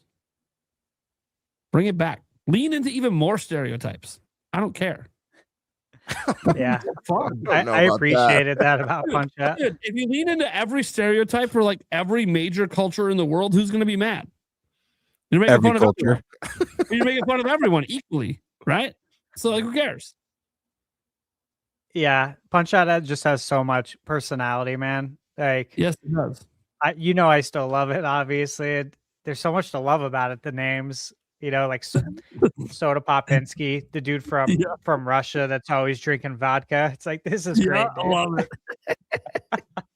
Give me a new one. Lean into it. Who cares? Nintendo of America will be the reason it never happens. But I would love for it to come back, and I would love for them to go all fucking out, man. And yeah, I've always said if they brought it back, I would like if they had a new big name boxer for the final. The thing is, I don't pay attention to boxing enough to know who the big names are today. But I feel like a big name. I know for me, it's always gonna be, oh, you want Mike Tyson, but I always just go, yeah, but we're in 2026 now. I want this to hit on a new audience. A lot of people today don't even fucking know who Mike Tyson is anymore. So, no way. Oh yeah. Well, let's be real. A lot of people don't know who any boxers are today. Well, I mean, the world might know about Jake Paul, but I swear to fucking Christ, if they put him in the game, he better be the first fucking guy. Yeah, they do know about him, but yeah, he didn't get his career in boxing. Like, he didn't start it. That's why they know about him. He can replace Glass Joe. We'll knock him out in the very first match. Anyways. There's another way they can go with it too. Go with like all timers, have like the last 5 fights be like all time boxing legends. That would obviously include Mike Tyson. That would be sick. Yeah, that would be cool. All right. Let's see here. Next up, Butterbeam. Why have we been waiting so long? New duck hunt. What are we doing? Yeah. Are we not allowed to shoot ducks anymore? The fake ducks. We're not killing real ones. Who would get mad? Was it PETA? Probably. They get mad at everything, though. Do they get mad at Animal Crossing? Nasty letter to Nintendo. Yeah, they do it every time Animal Crossing comes out. They write like a super nasty letter as if it's going to do anything. Yeah. And then send it out to mainstream media and be like, share this everywhere. Hey, I cover it because I find it hilarious. I think it's one of the funniest stories. I think it's funny too. Every time an Animal Crossing comes out, I'm like, where's the PETA letter? Where's the PETA? There's the PETA letter. All right. Yeah. There's a fun video. Yeah, it's wild, man. Anyways, yeah, a new Duck Hunt would be sick. And you know what? You know what? Make it a Duck Hunt / Hogan's Alley sequel. That'd be awesome. Would love that, man. And you can use really Springboard cool. that in the Link's crossbow training too. Just keep the light guns going. Yeah, give us like a bunch of light gun games, like Gotcha, the paintball game on NES. Yeah, that'd be so good. Cool. Next up, new IP by Monolith Soft, but it turns out it's actually an action adventure series rather than their RPG roots. To pair next to Zelda, it's not a Zelda game. It is actually its own action adventure series. That would be sick. Yeah, that would be awesome. That would just be so fucking cool. This is one that I think people have been wanting for a long time. Comes up all the time. New F-Zero. Mm-hmm. They haven't forgot F-Zero. F-Zero 99 did pretty well for them. I think that's opened the door a smidge to the possibility of bringing back a new F-Zero. By the way, guys, for those just tuning in, these are not predictions. These are wish lists. I already did the predictions earlier. Okay, so these are wish lists. So if you're looking at me like this guy's crazy, he's a psychopath. This is wish list. This is if I was in control of all of gaming, this is what I would put in the direct. All right. And this one was actually cool because Gamebird brought it up. I do want a new Wario Land. Absolutely need one. I don't know why we haven't had one in so long. Makes no sense to me. They've all been excellent. Let's get a new one. You guys remember the Wario Land Shake It skit on SNL? What Yeah. Alex called him. Yeah. Yeah. I'm shaking my I've thought about Wii. that in years. Yeah. Next up, let's get a new golden sun. It's time. It's time for the sun to rise on a new golden sun. I think that just makes sense. Yep. This is one out there that I personally would just find hilarious because it would make certain parts of the internet shit bricks that it got revealed in a Nintendo Direct instead of a state of play. Final Fantasy VII Part 3 revealed in the Direct. Yeah, People would ship bricks. People would ship bricks and then also realize, hey guys, it's coming everywhere. I don't know what you're What's you're the convinced about. You're getting the game. Nate? What's the prescription or the treatment for that? For shitting bricks. You know, what do you do? I've when talked to that my doctor happens? for a while for it. You know, we tried to try to like block it up. That was a mistake. Brick fix? Yeah, brick fix. Anyways, that would be so cool. It probably isn't ready. This is probably realistically not being revealed till either end of the year or early next year. But this isn't about realism. This is about what I want. This is desires. This is wish list items. Speaking of one that should absolutely not be a wish list game, but it is because it's Dragon Quest 12. Like, this shouldn't be a wish list. It should literally be in the Direct. But we all know it's not going to be. But it should be. That game has been in development for so long. Dragon Quest is getting hot again with all these remakes. I know I think they're building up to showing it again and being more definitive on when it's coming. It's just not right now.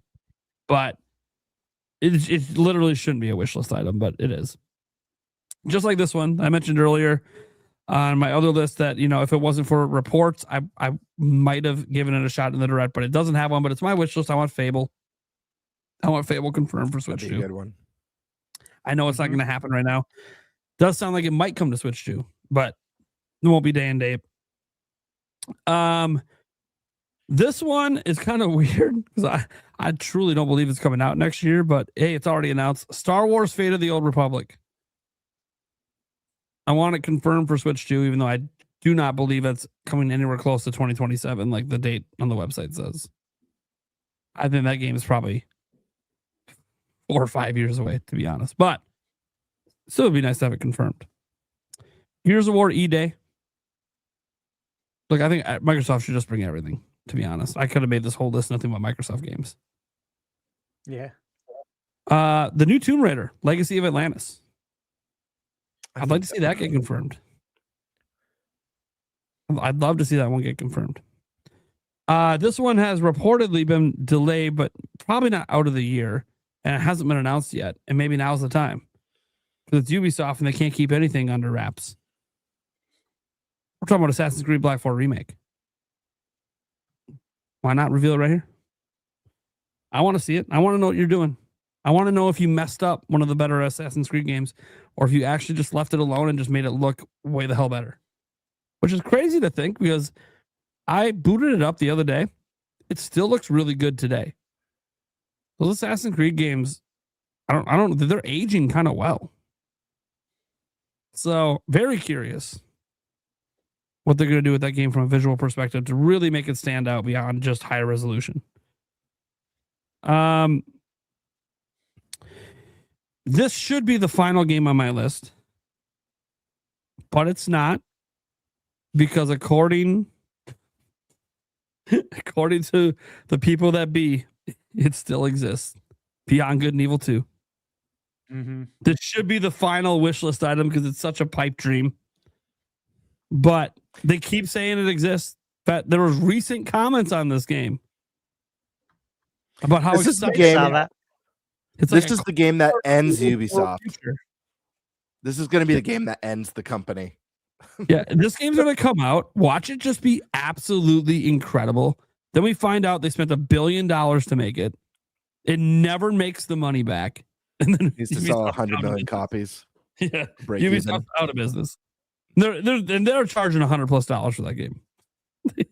They've sunk so much money into it. The sad thing is that game is gonna, if that game actually releases, I think it's like a guaranteed games of service at this point because they need to find some way to monetize beyond just like a standard. There has to be like a multiplayer aspect to it that is like forever monetizable with a cash shop and all that stuff. Hey, GTA does it, so yeah. Same. But I couldn't make that the final game because this is wishlist territory, and technically the game exists, so it's not wishlist item enough. At least they tell us it exists. This is a game that's never happening. But if I ever had a say in anything, dude, I actually think this should be the goal of me as a YouTuber, to get large enough to have the influence to force this to happen. Conker's Bad Fur Day 2. The sequel. Bring all the crude humor. Oh, I know there's jokes in that game that people won't be okay with today. Gives a fuck. I think you lean into that shit. It's a joke. You lean into it. Get into the inappropriateness of Conker, the drunk squirrel. I would be so fucking hyped. I would be so hyped. Oh my God. And I know this game will never, ever exist. But I should make that a goal. How many millions, Phil Spencer? How many millions of subs do I need to make this happen? I will take my life savings when I have one day and try to get a hold of Mr. Beast to help me promote it. It's the biggest audience I think I can find. Help promote getting this thing out there. Granted, he probably won't want to promote Conker's Bad Fur Day 2. I don't care. This needs to exist. So Phil, just give me a goal. Where do I have to get to before we have a serious conversation? I'm making this happen. That's what I got. I'm gonna end there. I can keep going forever. I had to stop at some point, and the list just kept growing and growing. Yeah, that's what I was saying. Like that could be a full episode between all of us. Yeah, that's a lot. That was a lot. Well, you know what? Good news. I don't have a ton. I kept it. I actually kept this kind of, tame. Going last, you feel tame after my list. Yeah, you know, there's some stuff you guys said that I want to see as well. That's on my list, but yeah, it's not as long. Dragon Quest 12 again. You know, if it happens on the 5th, we have Dragon Quest 7 Reimagined coming out the same day. Wait, time out. I got to throw this in. We need a new NBA Jam, NFL Blitz, NHL hits. New ones. Yeah. Yes. Okay. Yeah. So throw that out there. For sure. So I don't know if it would happen, you know, on that day. Obviously, there's Dragon Quest Day, which makes a lot of sense. Yeah, it makes more but again, sense. this is just a dream, right? You know, yep. Dream predictions. Dude, Chrono Trigger remake. True, that would be fucking great. I know. But I do think we're gonna get Chrono Trigger HD 2D. I do. There we go. That one I really believe. Here's one I don't believe, but I want to see happen. That's the Earthbound HD 2D remake. I just think it would be a perfect candidate for it. Castlevania 40th. I want to see him do something for it. Obviously, it was on my list of predictions, but it could just as well be a dream as well. I do want to see that. I think we need to get through Final Fantasy VII Remake Trilogy before they show Final Fantasy IX Remake. However, that's going to be on my dream list. I want to see Mike Tyson punches out of prison. I want that to be the subtitle of the game. And I want it to be about, again, all of the people that he faced in prison. Like all the people that he met. And I want it to start off like Mike Tyson's Punch-Out game, right? But I also want it to be a side scroller, like a beat 'em up, where you're fighting in prison and you know, you got to like trick the guard to get the prison key to like unlock the jail cell, and I want there to be like riots.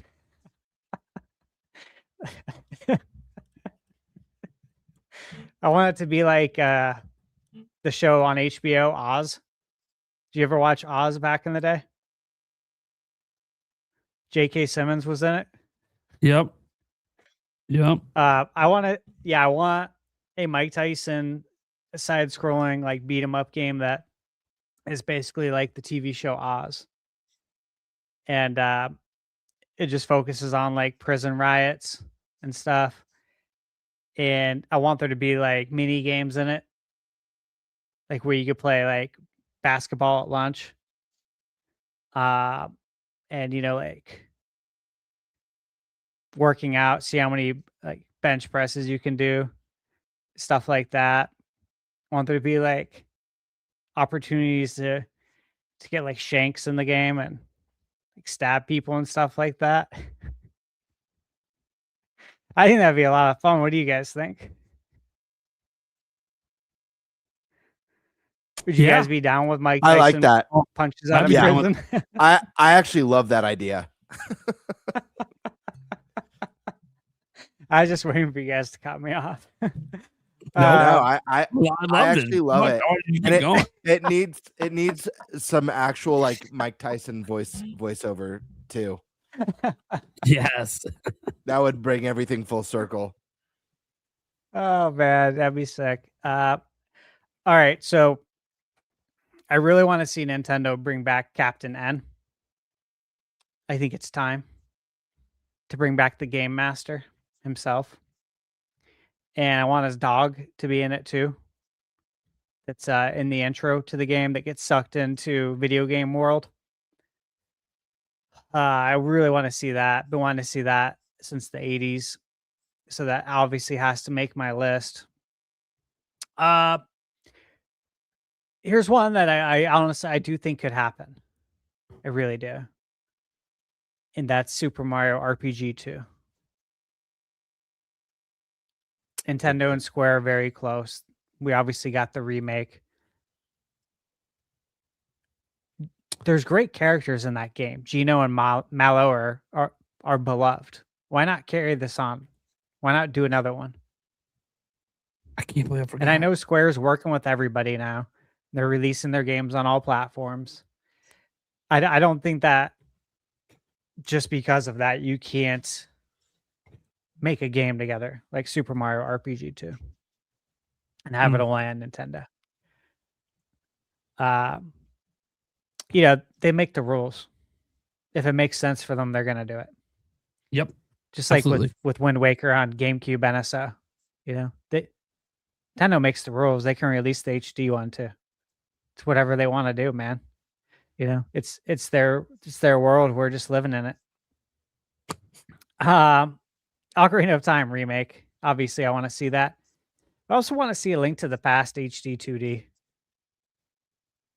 Really want to see that. The Oracle series, again. I think all of the 2D Zeldas are going to have their time to shine again with remakes. I think it makes a lot of sense. What would the next one be for 2D if there was a remake? Would it be a Link to the Past? Would it be the original? Would it be the Oracle games? These are the questions I ask. I don't know which one they'd go with, but I'm down for all of that. Obviously, Kid Icarus. Do something with them, please. For GameCube NSO, Gamebird, you mentioned a lot of great ones that were on my list, like Eternal Darkness, Twin Snakes, and Beautiful Joe. So I'll throw a few more on there. Obviously, I want Wave Race Blue Storm. No surprise there. I want Star Fox Adventures. I would like to revisit that on GameCube NSO. Hell yeah. It is Sonic's anniversary as well. It's Sonic's 35th anniversary. So Sonic Adventure DX for GameCube makes a lot of sense. Really does. It's a great game. Yeah. On another one from Sega that, again, I've said this before. I really want to see Phantasy Star Online on GameCube NSO because we could actually play online. We don't need the broadband adapter to do this anymore. Yep. You know what I mean? It's just such a Man. great game to bring back that actually had online support back in the day. Can you imagine if that On just GameCube. breathed completely new life into that game and it had a full-on community behind it? How it cool that could. would be. It could, because on Dreamcast, they still have a server. They have a private server up still Oh, wow. for Phantasy Star that fans are running with that is an active community still. So like I'd They'd be all go curious to over. see if any of those folks migrate over, but that game's really fun. I would like to see that. That'd be a fun one to revisit. And then Mario Golf Toadstool Tour. Really love Mario Golf on GameCube. That one's my favorite console Mario Golf. Nate, you mentioned some Sony titles like Horizon, Zero Dawn, and Forbidden West. And I think I've told you guys I platinum both games. I've said it before, but I'll say it again for anyone who hasn't heard it. I never go into a game with that intention. I only decide if I'm going to do that probably like halfway through because I'm enjoying it so much that I'm like, you know what? I want to see and do everything. This is worth it. I'm bought in. I believe in this game. And so I'll do that. And so I did it with both of those games. And I think it would do very, very well on Nintendo. I think Nintendo fans would appreciate it. And Zelda fans would love it. It's a really good game. So I'd like to see that.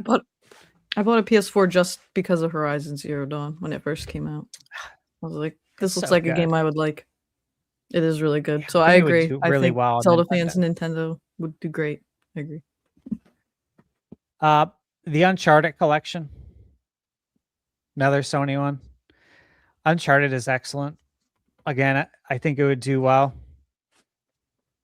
You know, it's obviously there's some similarities with Tomb Raider and with Indiana Jones when it comes to Uncharted. God of War as well. The God of War games. If we can get some Sony games over there, I think that would do very well. Nate, you mentioned Wolverine and Spider-Man. Absolutely. Those are very expensive IPs. The amount of money, obviously like Sony owns that, but the amount of money they spend on marketing and development is insane. Like the marketing campaigns for it are insane. And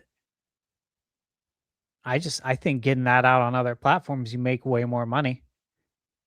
If you're doing it on PC, and if you got all these PC handhelds out there now, what's the difference? Why don't you release it over on Nintendo too and collect the money over there? Yeah, I think it's definitely something for them to consider. And then you mentioned Crimson Desert again. I think we expect that. I really do. That's all I got.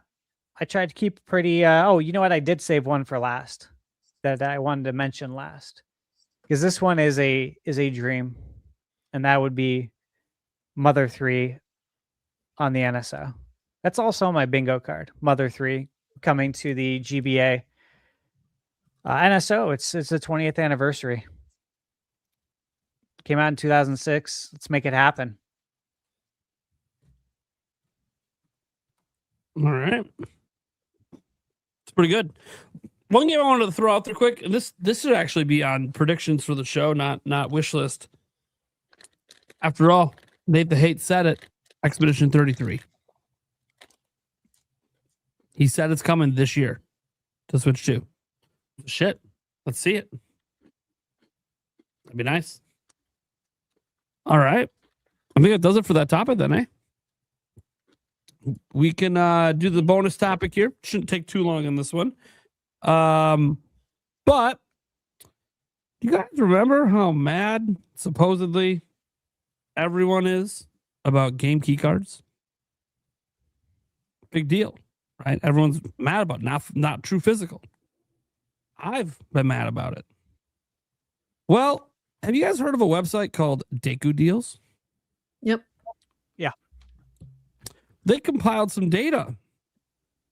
And it turns out maybe people don't give a shit about game key cards as much as the internet likes to pretend they do. Literally right off their website. Are Switch 2 owners buying third-party game key card releases? So, we got a chart here. You can obviously see 75.8%. So, according to our data, most users seem willing to purchase game key cards.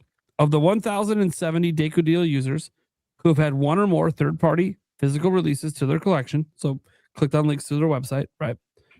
735 of those people own game key card titles, at least one or more.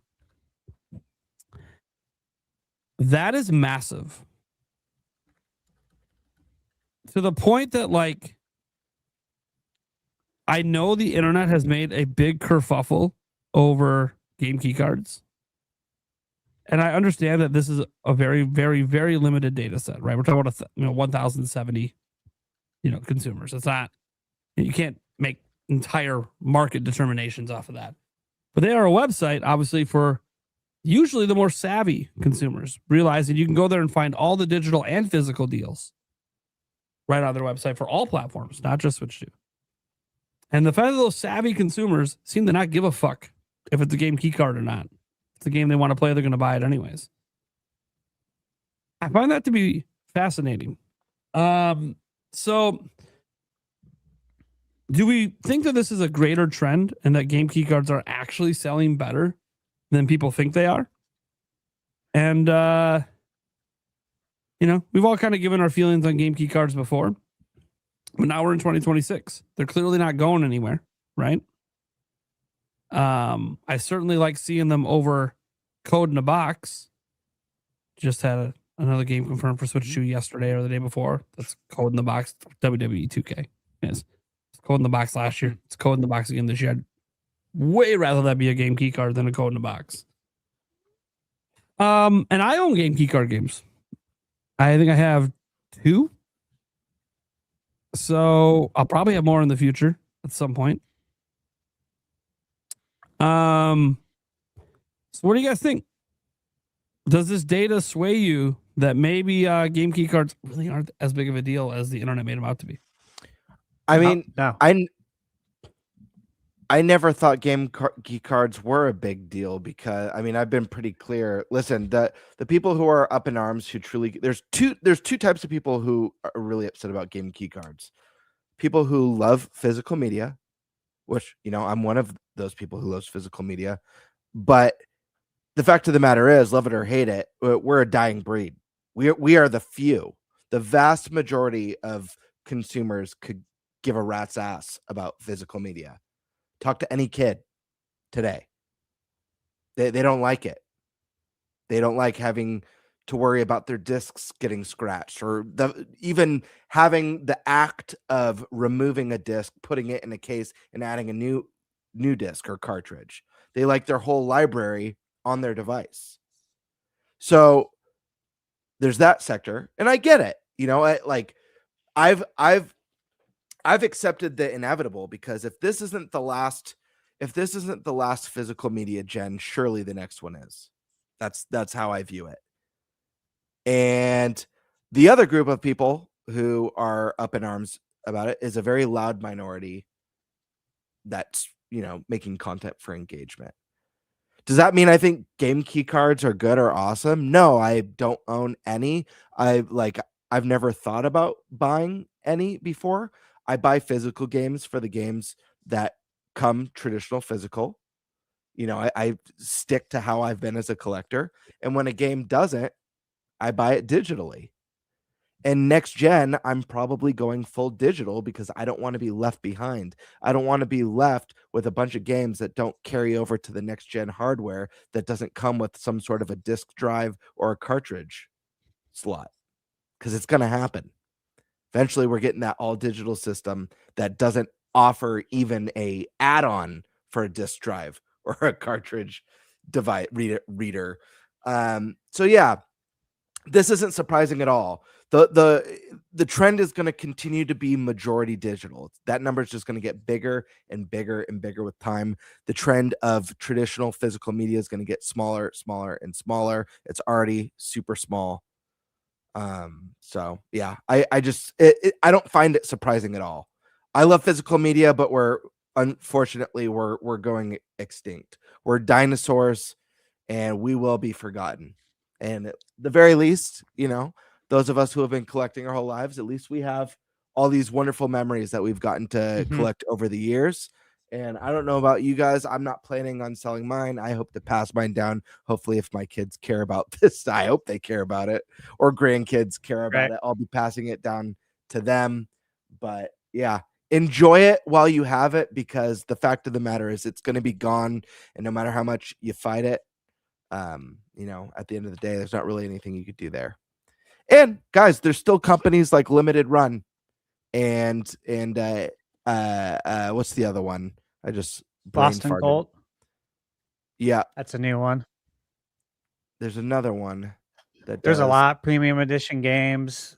There's so many little. Those companies are going to pop out because there always will be, for us oldies, for us dinosaurs. There's always going to be, a market for physical games. And so I imagine it's not going to be day and date, but how we get some of those limited run pre-orders, you'll see more of that. So there's that to look forward to. But yeah. And someday when modern devices don't have the cartridge or disk drive even as an option, some of that physical will still exist, just like vinyl. It still exists. It's just gonna be specialized probably to PC, where there will always be an ability to use a disk drive with a PC. Always. Yep. So yeah. So I'll give you my thoughts real quick. I was gonna say it's very similar to what you just said, Bird. No, it doesn't surprise me because I never thought the sales were bad. I never bought into everyone's feelings. And when I say everyone, it's not everyone. It's the people who are just loud on the internet and don't even play video games because they're on the internet talking about them. It's true. So look, I never thought they sold bad. The casual does not care about that. I think it's interesting. I've seen so many people on X though, like a game will be shown, like an account will post about a game, and they'll be like, "But it's a key card, so I'm not buying it, and I won't buy it digitally." And I was excited for this game, but now I'm not going to play it. I'm like, bullshit, bro. If that's how you live your life, first off, that's sad. And again, I don't know how you function day to day if that's how you're living your life. If something doesn't go your way, you're just going to quit and walk away and say, I no longer have any interest in this. It's just weird. It's weird behavior to me. And it's not that this has been just such an interesting experiment, I guess. Social experiment to like watch from my point of view. Because I've done physical my whole life. I love physical games, of course. But again, we are a dying breed. We're almost the newspaper. That's where we're at. We're going away. It's true. And I still buy physical. I still buy physical movies all the time. I buy like 4K releases. I love physical media in all its forms. I buy physical books. I don't do the ebooks. I rarely do the audiobooks unless I'm on the road. They feel soulless. I buy comic books. They do feel soulless. They do. Not touching the paper is like it's sterile. I don't like it. Very sterile. Yeah. So yeah, if I'm gonna do any digital form of a book, it's audiobooks. Yeah. Audiobooks are cool. Yeah. Yeah, I like that. I like the idea of it. Michaela listens to them all the time. I'll give you an example though. So my cousin Jim, he is 43. He loves Cobra Kai. loves it. And they just announced today that it's coming to Blu-ray. You can pre-order it now, the whole set. So I sent it to my cousin, the link. He replies, "Can I just buy the empty box?" LOL. I said, "You don't watch physical media anymore?" He said, "No." End of conversation. I'm just like, we can't count on someone like you. Who can we count on? You're 43 years old, man. Like, this is done. It's over. It's over. The physical media stuff's gonna go away. But look, I still think with Nintendo, and we've talked about this before a lot on the podcast, and I have the same stance in that Xbox is leaving, Sony's teetering. I forget what Sony's physical to digital split is, but I believe it's at least 80% digital. I think it's went up too since I last looked at these numbers, but there is a scenario where Nintendo says, hold on. Everyone's doing this. When they zig, we zag. Let's keep doing physical, and now we get to own the store. Now we own the electronics section. It's Nintendo. We are synonymous with video games. We are the brand. We are the company that has physical games. Because we have no competition now at Walmart or Target or Best Buy. Wherever it may be, there's no competition. If someone wants to buy someone a video game, if parents, grandparents, you want to buy someone a video game, the only way you can do it is on Nintendo, because there are no physical games on Xbox. There are no physical games on PlayStation. Like there might be a future where Nintendo says, you know what, maybe we keep doing this. Look at our numbers, guys. We're like 50-50. We can't abandon 50% of the market. Our customers dictate this. We can't abandon them. So what if we actually sell more physical games now because Sony and Nintendo are no longer there, or Sony and Microsoft? It's just us now. I think there's a real scenario where that could play out. I'd be interested in that, but probably getting a little off topic here. But as far as these key cards, man, I'm not surprised at all, because I never once thought that they wouldn't sell good, because the casual consumer knows no different. And the real gamers, like people who really want that game, they're going to buy it regardless, because they want to play it and because they like that IP.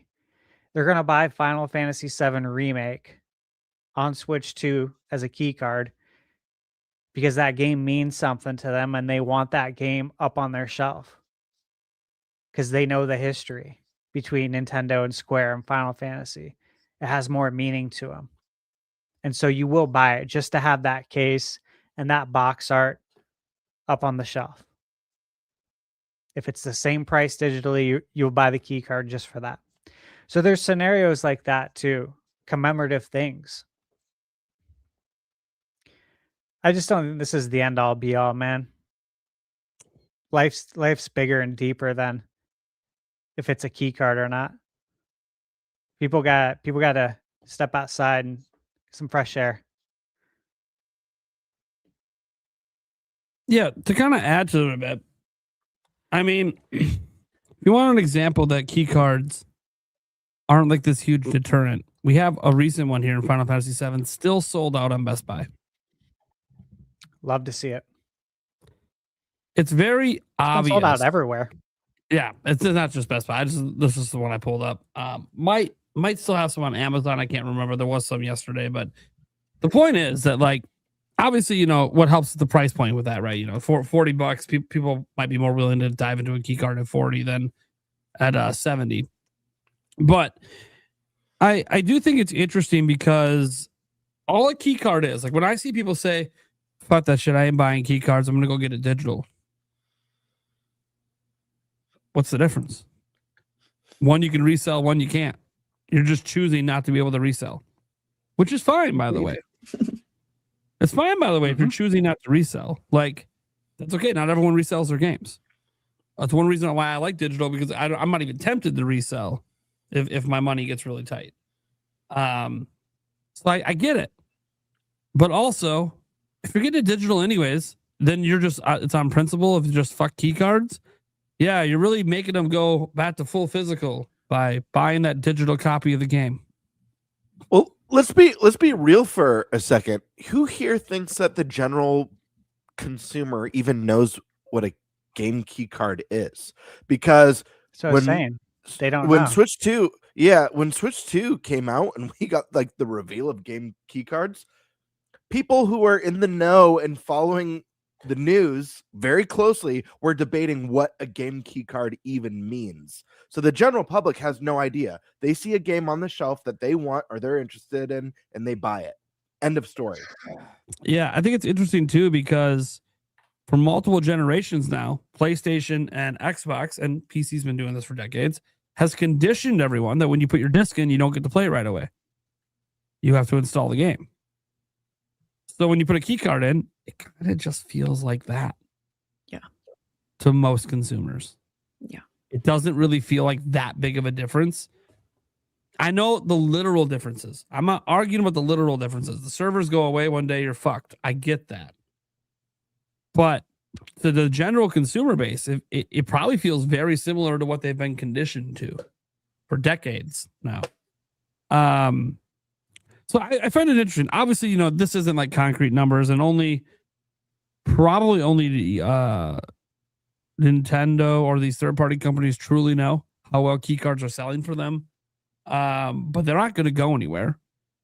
And there's multiple reasons for that. Obviously, games are massive, so not everything can fit on a 64 gig card. Anyways, you're going to have to download regardless, unless you think they're going to go back to putting multiple cartridges like they used to do, multiple discs in a box. I don't think that's ever happening again, especially with how expensive the cartridges are. To see multiple cartridges in a box would be fucking wild. Maybe on like some ultra premium $400 collector's edition, there's some like 300 gig game with like 6 cartridges in there or some shit.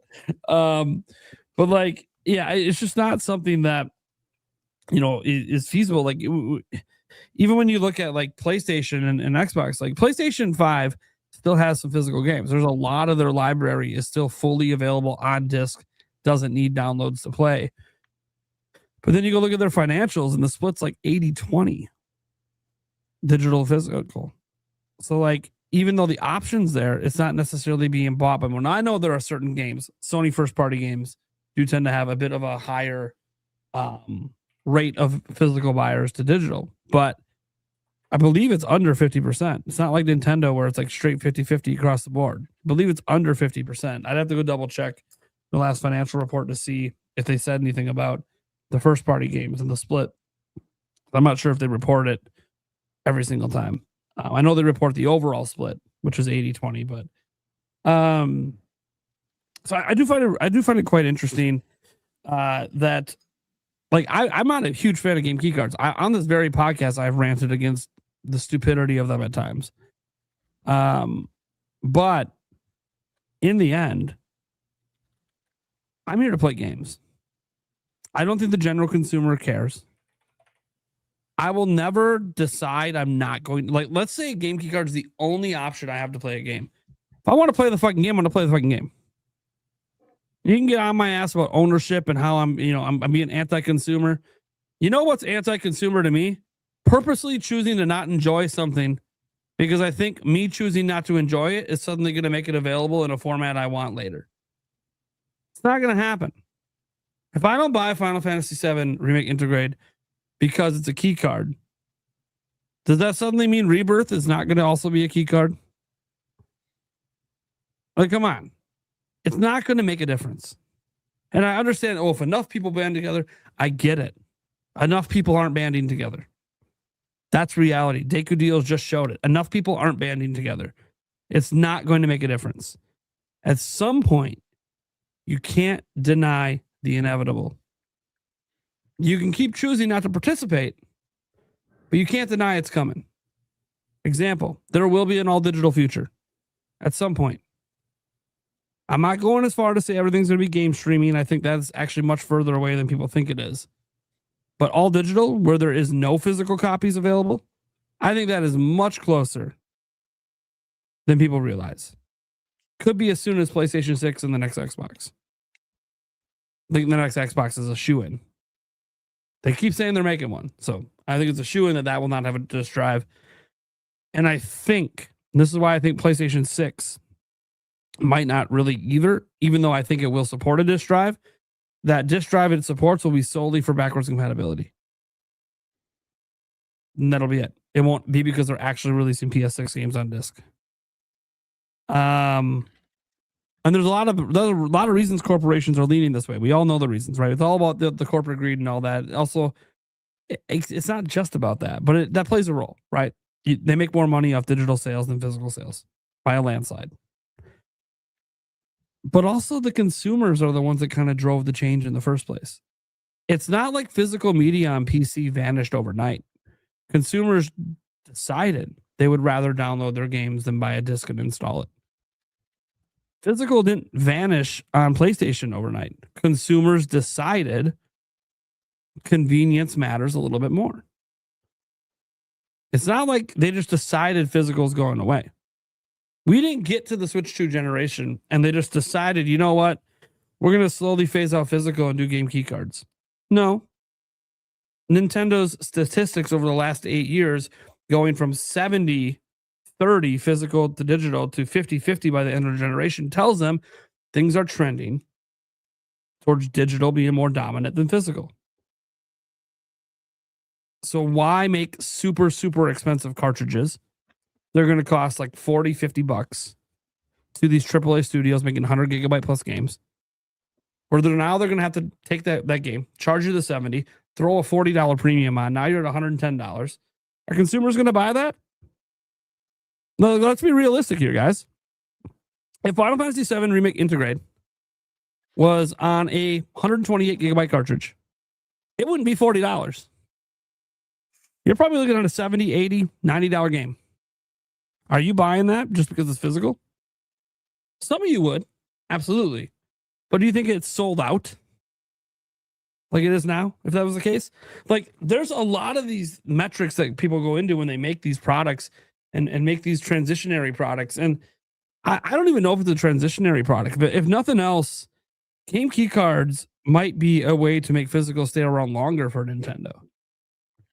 Because it is the only way between the home console makers to have an ability to sell a digital good. Resale value. Nintendo found a way to make you able to resell digital products. You just got to buy it as a key card. No one else has that as an option in the console space but Nintendo. Now, I say no one. I realize that on PlayStation, thanks to Microsoft especially, there's a lot of the discs are just key cards. You download the game, but you need the disc to play, just like a key card. I get that it technically exists. They just don't have a name for it. But Nintendo's put in a name to it. And obviously, I don't think the general consumer cares that much. I think people, I have children. I can tell you right now, they don't really care that much about physical. They obviously have physical games for their Switches and all that. They have their little portable carrying case and they put their physical games in it. But they would rather not have to switch out cartridges. They would trade that cartridge for the game that just be available all the time with a menu switch. Because that's the generation they're growing up in. Because it's really been this way since 2007 when smartphones started getting popular. The moment this became the go-to thing, where the thing in your pocket has access to everything all the time, your smart TV has access to everything all the time, your computer has access to everything all the time, without having to swap mediums. That's what people want. They want convenience. So, in the end, I'm not in denial that all digital is the future. I know this. I'm not going to stop gaming because of it. Because in the end, I play for the games. I don't play for game ownership and all this other bullshit. Yeah, it's nice to own my games. You guys know I don't really replay. I don't really replay my games. I know for some of you guys, replay value is a really big thing. And you buy a game today, you want to be able to play it 15 years from now. I get it. I don't care because I'm gonna be too busy playing whatever game comes out 15 years from now. There's too many great good games coming out all the time for me to keep replaying old ones. And I know some people are of the opinion that, the video game industry was better back in the old days. And yeah, maybe. That doesn't change it. There's a shit ton of new games coming out I want to play. And if you're like, example, like, oh, well, I hate having to have broken games come out, need all this DLC. Dude, have you paid attention to the indie scene where like they release complete video games?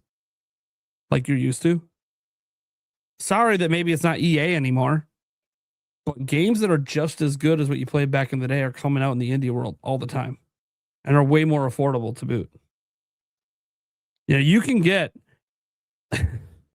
crazy. You can get almost, I don't want to say it quite at the level, but you can get RPGs from indie devs that are almost as good as Chrono Trigger for like $20 when that was $70 back in the day. Complete.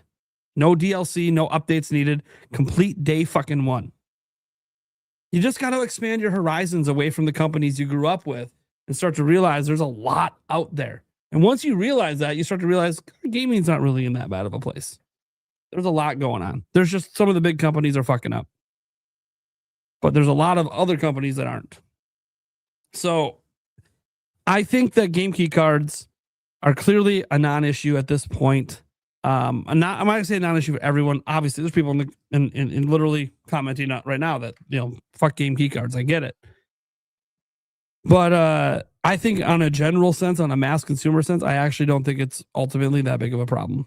And I think it's possible that Final Fantasy VII Remake Integrate could have shown other companies the way. And the way is when we release our games on key cards, we don't charge $70. We drop the price a bit. And then it'll move. Release them at 50, release them at 60. People will buy them then. They won't give a fuck. Especially if the digital version is more expensive, which is insane, but just throwing that out there, guys. And I understand all the companies want to push to all digital faster because it's better for them. And consumers seem to be wanting it to go that way, besides the old heads like us that like physical. But that's the future. And Deku deals is just kind of the first little drop in the bucket because everything we've talked about with game key cards up to this point has been purely hypothetical. We had no data supporting whether or not game key cards were selling or not. It was all just, well, I went to my store and they had a bunch of copies of this game key card. So clearly it's not selling. So you have no sales data. You went to a store and saw some games on a shelf. All right. It's all been purely hypothetical until this point with Deku deals where we have literal factual evidence. People are buying game key cards, sometimes multiple of them so far. So yeah, I think that this is much more prevalent than just at Deku deals. And I think this is a classic case, as we're seeing with Switch 2 in general. The internet is very loud. Very, very loud. And I'm not saying the internet can't be so loud that it makes a difference and sells products. We've seen this. We've seen PewDiePie back in the day playing indie games on live streams. And all of a sudden those indie games blow up and get millions of sales. Absolutely, there's influence. You can do stuff like that. But we're talking about mega $100 billion corporations. They're not measuring in millions for their sales. They're measuring in tens of millions. And for them, yeah, we might lose a few sales, but we're making way more profit on the sales we do get. And people will come around. They'll want to play our games. They believe in their games. So key cards suck. I don't like them, but I understand why they're here. They're not going anywhere, and they will never prevent me from playing the game. Because that's why I'm here. I'm here to play games. I'm here to talk about games. I'm not here to bitch about how the game gets delivered to me. Control what you can control. And for me, it's about the games. And I don't blame anyone that when physical dies, if you want to dip out of gaming, that's like your last straw. That's fine. That's your own personal choice. I will never judge you harshly for it. I will merely say, why were you playing games in the first place? Was it for the game? Or was it for the thing you held in your hand?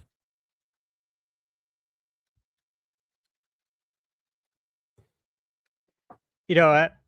I've had several comments on some of my reviews, and they'll ask if said game is available physically.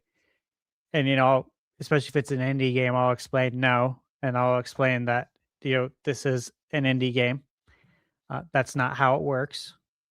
They first have to have some success, make some money to help fund a physical game. And a lot of the replies I get, oh, well, I was interested until you said there's no physical. I guess I won't be playing this. It's like, what? And then listen to this one. Deprive yourself of fun because you want something to rot on your shelf.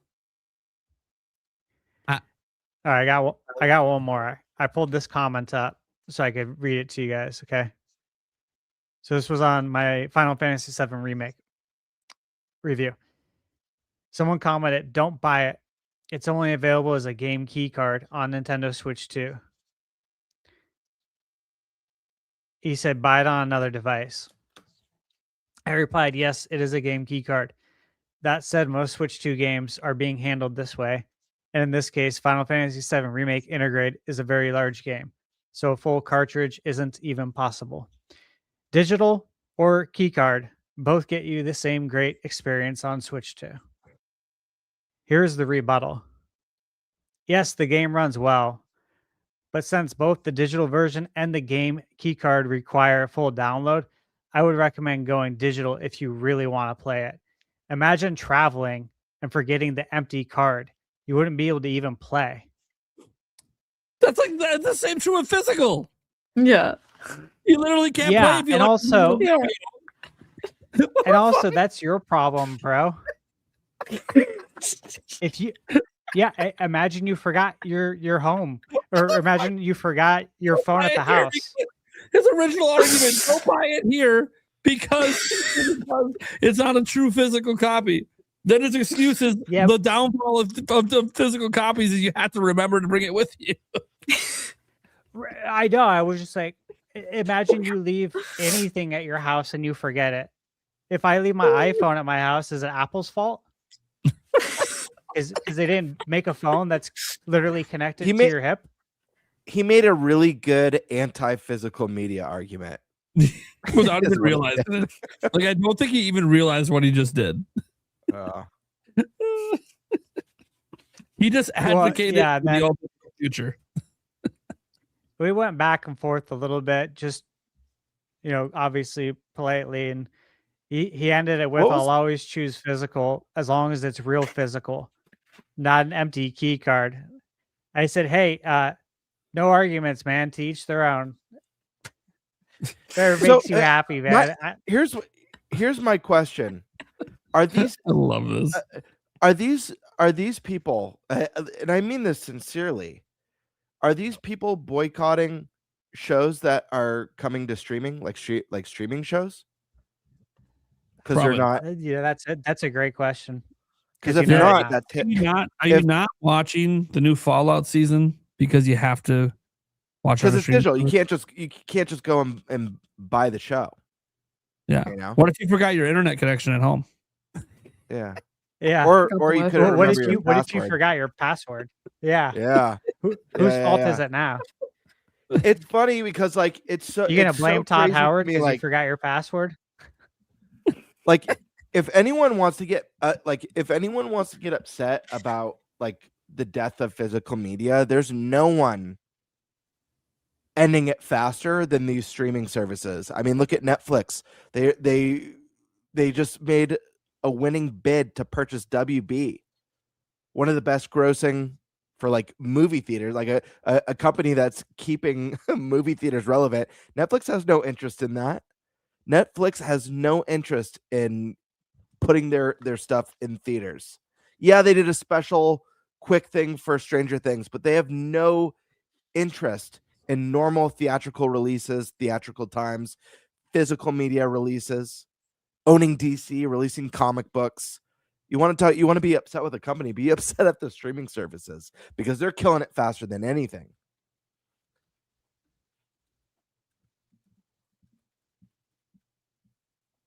But man, I'm only paying $20 a month. Look how much content I get. Yeah, to never own it. To never own it. That no control. That's why I They can thought remove my it cousin would anytime. want to buy Cobra Forever Kai because pay. it's like you love it. And you better believe that once that whole merger goes through, if it passes and goes through, you better believe Netflix is going up to $30 a month. Dude. There's no way that they're doing a multi-billion-dollar deal like that and not upping. They're like, oh well, we're worth a lot more because we've got. You know what I find now, ironic? we've got- Thinking of physical media in my house, and now we're talking about movies and stuff. I have a single Blu-ray player in my whole house. It's my Xbox Series X. And I watched a movie on it last week, and I realized while I was watching it, I'm watching a physical Blu-ray on an Xbox that has no physical games. I'm like, what am I doing? What am I doing? Guys, I know it's not literal. There are obviously some actual physical games that aren't download on Xbox, just not from Microsoft themselves. I just find it hilarious. And I'm like, this is my Blu-ray player. It's the one device that really doesn't give a fuck about physical. This is great. This is great. Switch 2 should add a disk drive for media for movies, but not add any streaming services, and then see if people complain. Like, oh, you don't like physical media? What's wrong? You don't People like already physical bitch. media? Dude, one of my favorite arguments is when people bitch about not having streaming services or physical YouTube media. and stuff on Twitch too. And I sat there and I'm like, did you buy your device to watch TV? Or did you buy it to play games? You know how many devices I can watch YouTube and all these streaming services on that are within like arm's reach? I don't need literally every device to do it. I just don't. And if you're like, well, my kid, what about your kid? He can't watch on the TV? Well, when we're on the go, please, you know you bought him a cell phone. What are we doing? Listen, I like to goof off and give funny examples, but here's my honest opinion. Here's my advice for anyone who loves physical media. Buy physical media when you can for the properties that you like that offer it. Whenever you can. Whether it's a game, whether it's a movie, a book, whatever it is, buy it when you can. When that's no longer an option, don't deprive yourself of awesome experiences. This is something. Hold on. There's a comment in my chat right now. Someone said, they should have just had a better medium in the first place. Here's the fun fact about Nintendo's medium. There is no portable medium for physical games in existence outside of Switch 2. Like, I don't know if this person realized it doesn't exist. Nintendo had to invent it because it doesn't exist. The reason it's so expensive is because nobody else is doing it. That's it. It's not a matter of, they should have made a better medium. There is no better medium. It doesn't exist. They're the only ones making physical that can go on a portable device. Everyone else is all digital. Look at the space Switch 2 exists in. Every other portable gaming machine is nothing but digital. There is no physical option. Why? You have to consider the market Nintendo is in. They are inventing a medium that doesn't exist. It's going to be expensive because nobody else is doing it. And when no one else is doing it, the prices can't come down. The reason prices come down on things are because lots of people are doing it. The reason discs are so cheap, one, they're just cheap to make in general. But two, there's multiple companies still making them and using them. Nintendo's why discs are so cheap is because discs are cheap. Yeah, discs are just cheap. They've always been cheap, to be fair.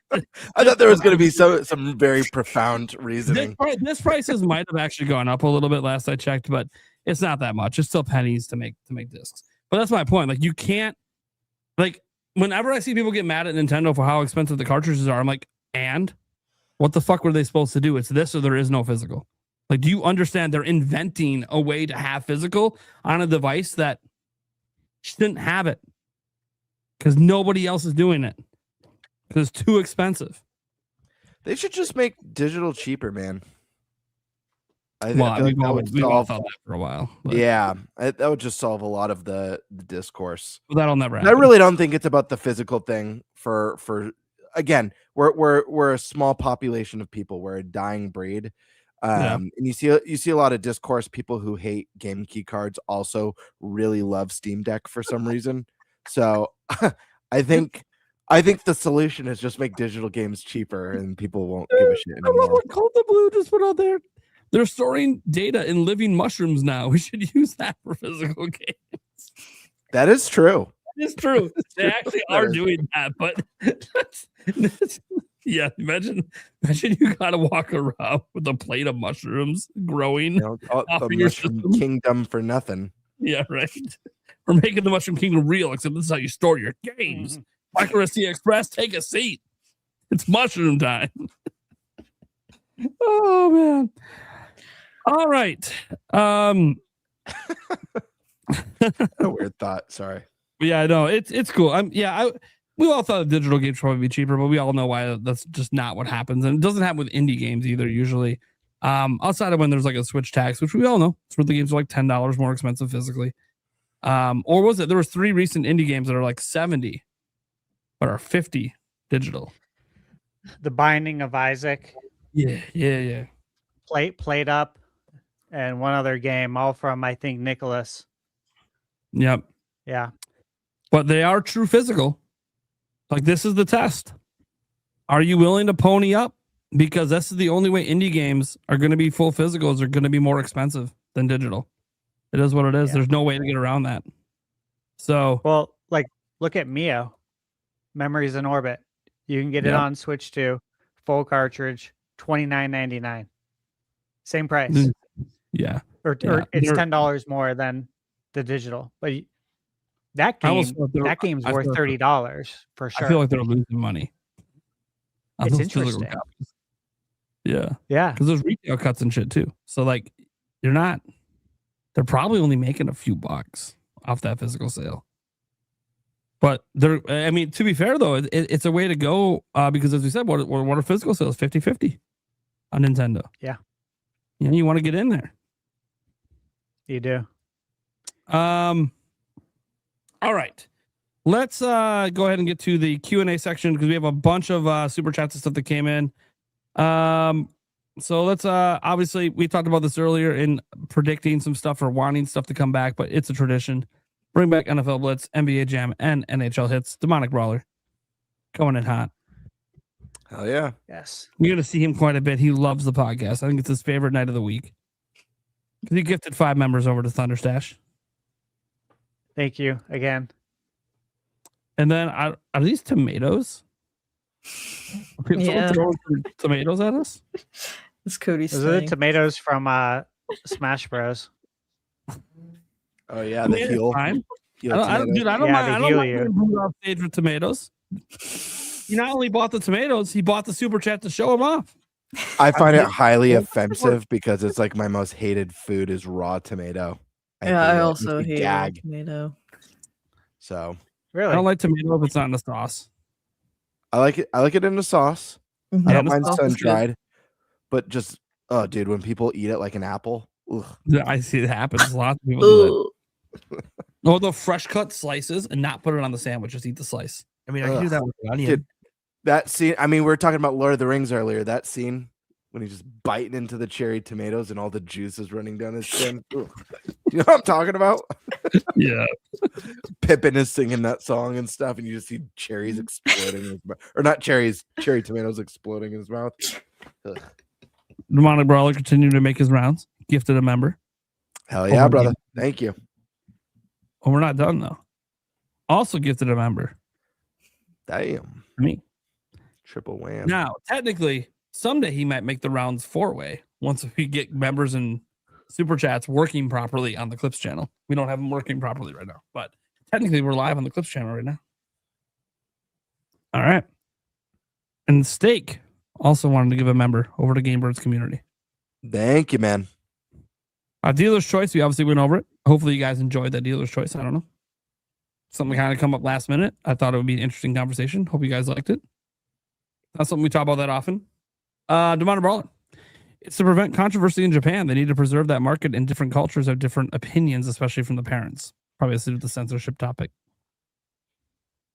Also in Japan, you can marry AI robots. So, the more you know. Donald Roller, with Nintendo's censorship of Dispatch, do you think that the Switch 2 will get a port of GTA 6? We went over that before. We're not even sure if Nintendo's causing it, but it shouldn't affect that. Spoiler alert, Nate knows that if you buy a hentai game from the eShop, they actually show nudity. But how? All you got to do is go watch any review of those hentai games on YouTube, because you can show nudity. No, on I know YouTube. how. I know how you know.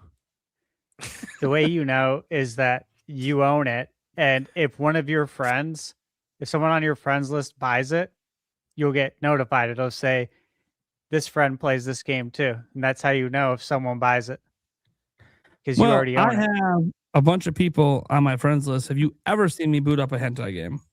Yes. So oddly enough, I don't think I have Thunderstash Gaming I Gamer do. Classic on my friends list. I'm Oddly on enough. your friends list. I am. Oh, you are? Have you ever Yeah. seen me boot up a hentai game? Ever? Yes. Yes. No, Multiple I times. did at PAX. At PAX, we saw you in person. Oh, yeah. Dude, I don't even think you saw me play my Switch 2 at PAX. I don't think I did. No, you did. I though. wouldn't We call were it at that- playing, but Yeah, we were at that Yeah, developer's we were booth. Different kind of play. Hentai game, yeah. You remember that? What? Like you ran up to that booth, Nate, that developer's booth that does the hentai games. I'm like, what are you doing? You're like, I'm trying to see if I can get a review code or something. I was like, are you going to review it? And you're like, no, I just want it. Yeah, I do Do you just remember want things. this? Yes. I didn't know it was a hentai game. How would I know it's a hentai game? I haven't played it. Not every anime game is a hentai game.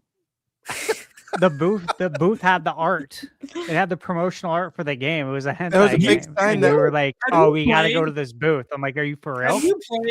Have you played a bunch of the anime booth- games? Do you realize that style, the whole over sexualization, is in like every single Yeah, game like that? It doesn't have to be hentai. pretty much. Meanwhile, the booth was a giant train with big Here we go. tatas, and it said the we go. Hentai Express. No, it did not. Yeah. He's so full of shit. He's so full of shit. I was like, I'm not going to that booth with you. It And did not Gamebird's like, say yeah, that. I don't think the wife would approve either. You're so full of shit. Michaela was like, you can go over there if you want. I'm like, I don't want to go over there. They're Like, so that's full all of Nate. I'm not touching the game like that. so full of shit. Funny thing is, I didn't go up to a single booth by myself the entire time. So, except Gamer Well, Subs, I did do Gamer Subs on my own one time. God, fuck you guys. God damn. Just to be clear, guys, I've never even watched hentai, let alone played a hentai game. I find cartoon bits and bobbles to not be attractive at all. Like when I see people even like sexualize like Nintendo characters, like we joke around on, oh yeah, look at Zelda's ass. Is Link's clearly, yeah, Link's clearly looking at it. Link clearly wants a piece. Dude, I got real ass upstairs. I don't need this fake shit. I always figure that like sometimes the hentai games, they're meant for the single males that don't know what a real woman feels like. Probably single females as well. And hentai goes both ways. It's not just for them. It's not just for the men. That's what I've always figured. Maybe I'm way off. I've never actually. You know what's funny? I've never met anyone that watches or plays hentai. Have you guys ever met anyone?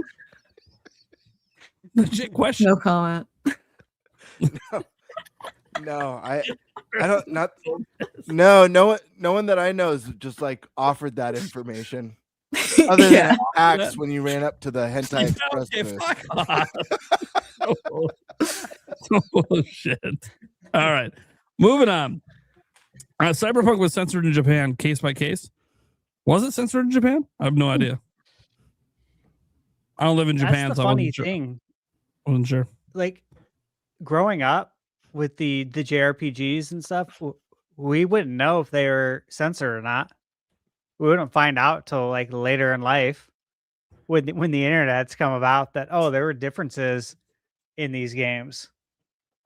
So nothing's really changed though. Again, like how would we know if Cyberpunk's different over there?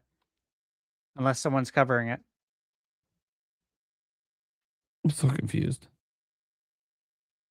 Well, I mean, I trust Carcon. Carcon I know lives there. They have to do another No, shot. I totally trust Carcon.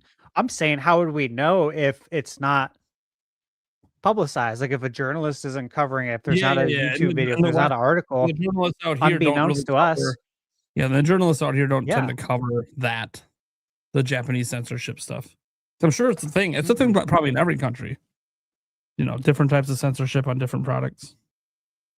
Yep. I don't like it. But like I don't know what the laws are like there. It's weird because like doesn't Japan have like brothels like just literally like right downtown? You can just go get a rub and tug if you want. I could be way off on this, by the way. It's just something I read in the news. No, I've been to Japan. I don't know. Did they talk about that in the hentai game or something? I don't know. Nintendo bought a love hotel. That was a thing. No, I know that. That was a long time ago. Yeah, I have been to Japan multiple times. I didn't see any brothels. So Well, I don't know that they would just be right out in like. They do have maid cafes though.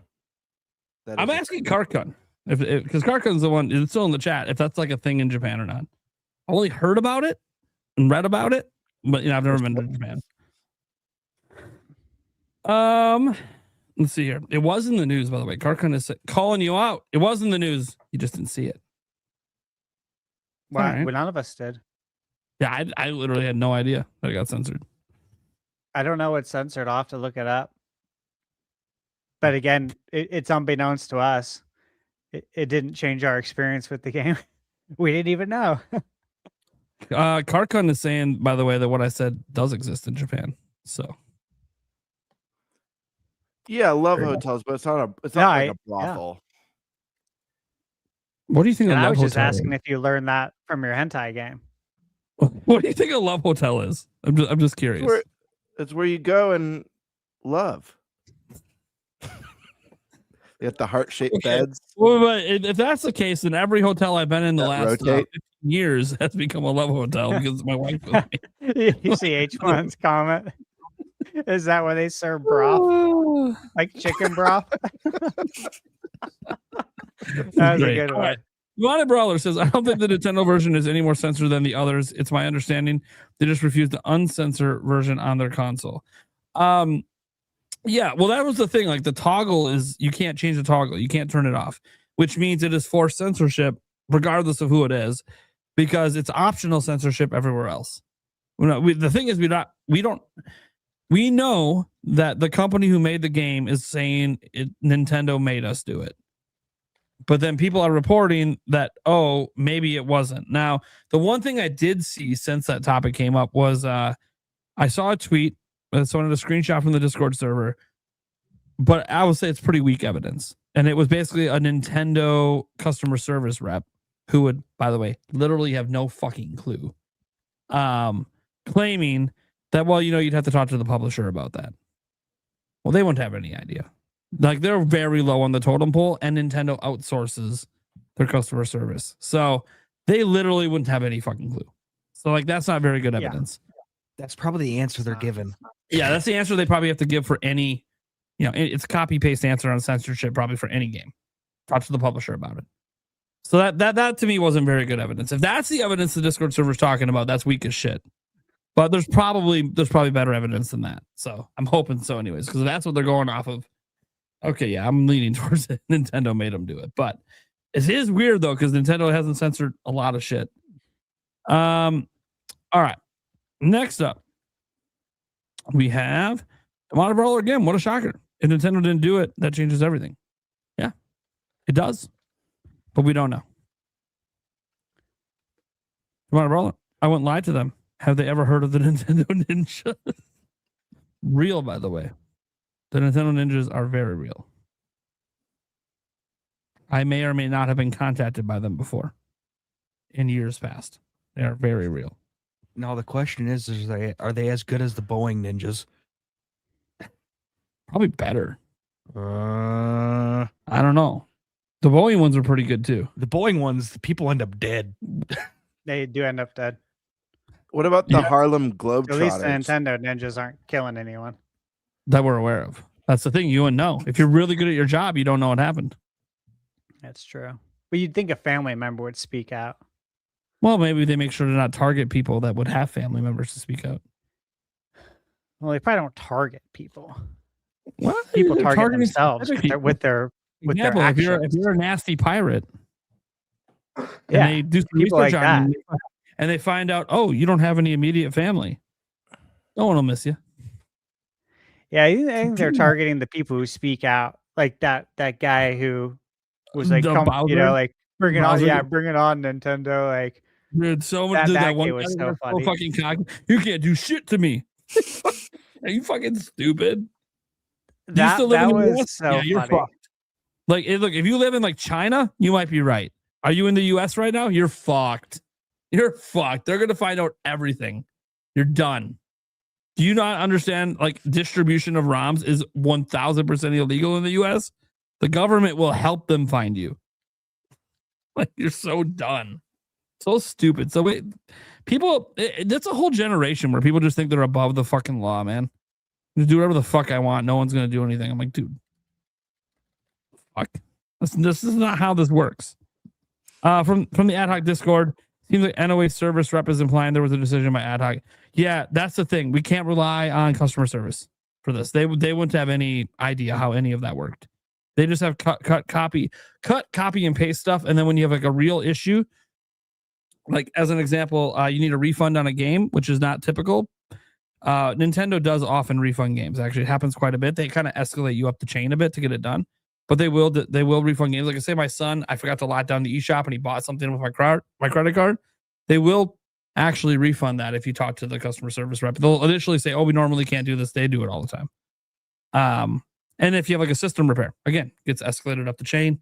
So yeah, the base level customer service, people don't know what's going on. Even the ones up the chain don't necessarily know either, because none of them have anything to do with localization. None of them have anything to do with game approval for release on the system. So they don't know. Yeah, they just know that's the last place I would check. Yeah, the customer service isn't going to know. Yeah, that's a waste of time.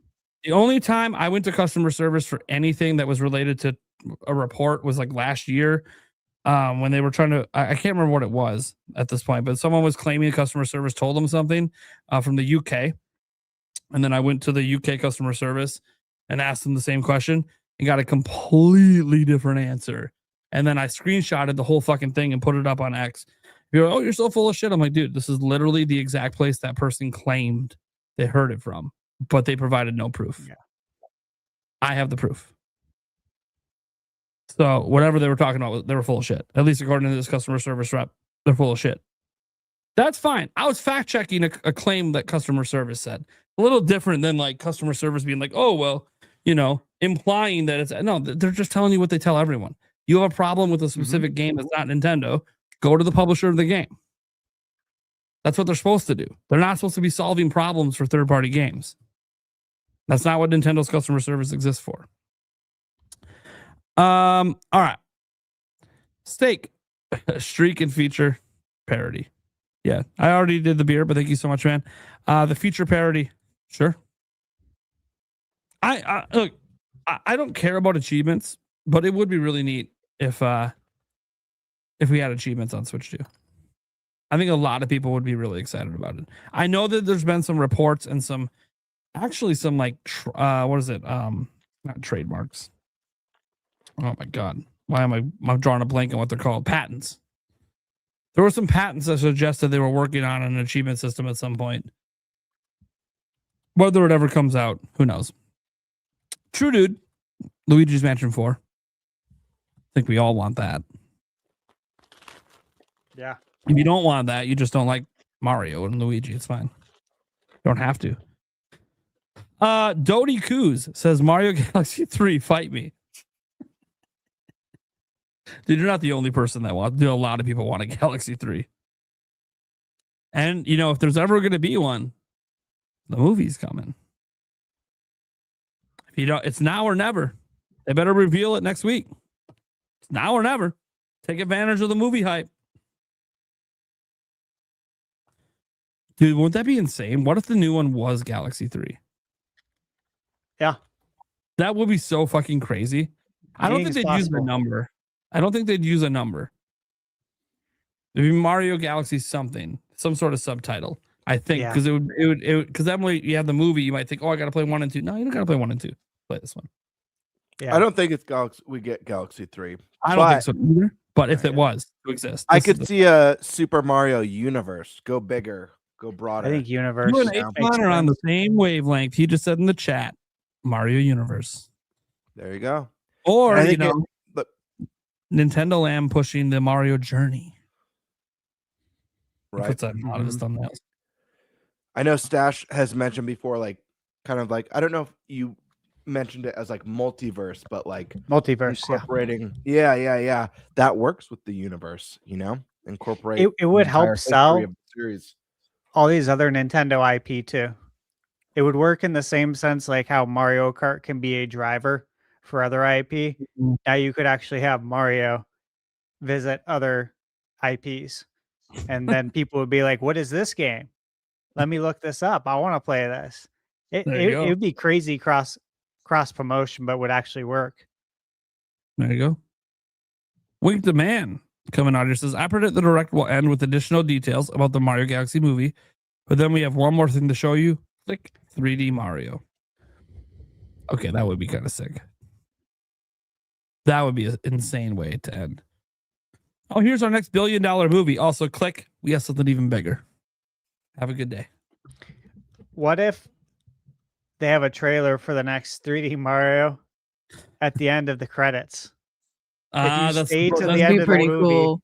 That's the bonus. dude. That'd be pretty cool. Instead of it being a Yoshi egg this time, it's the literal fucking new game. That would be wild. That'd be insane. Demonic Brawler. What third-party games do y'all think could have been held back from getting announced until the direct? All of them.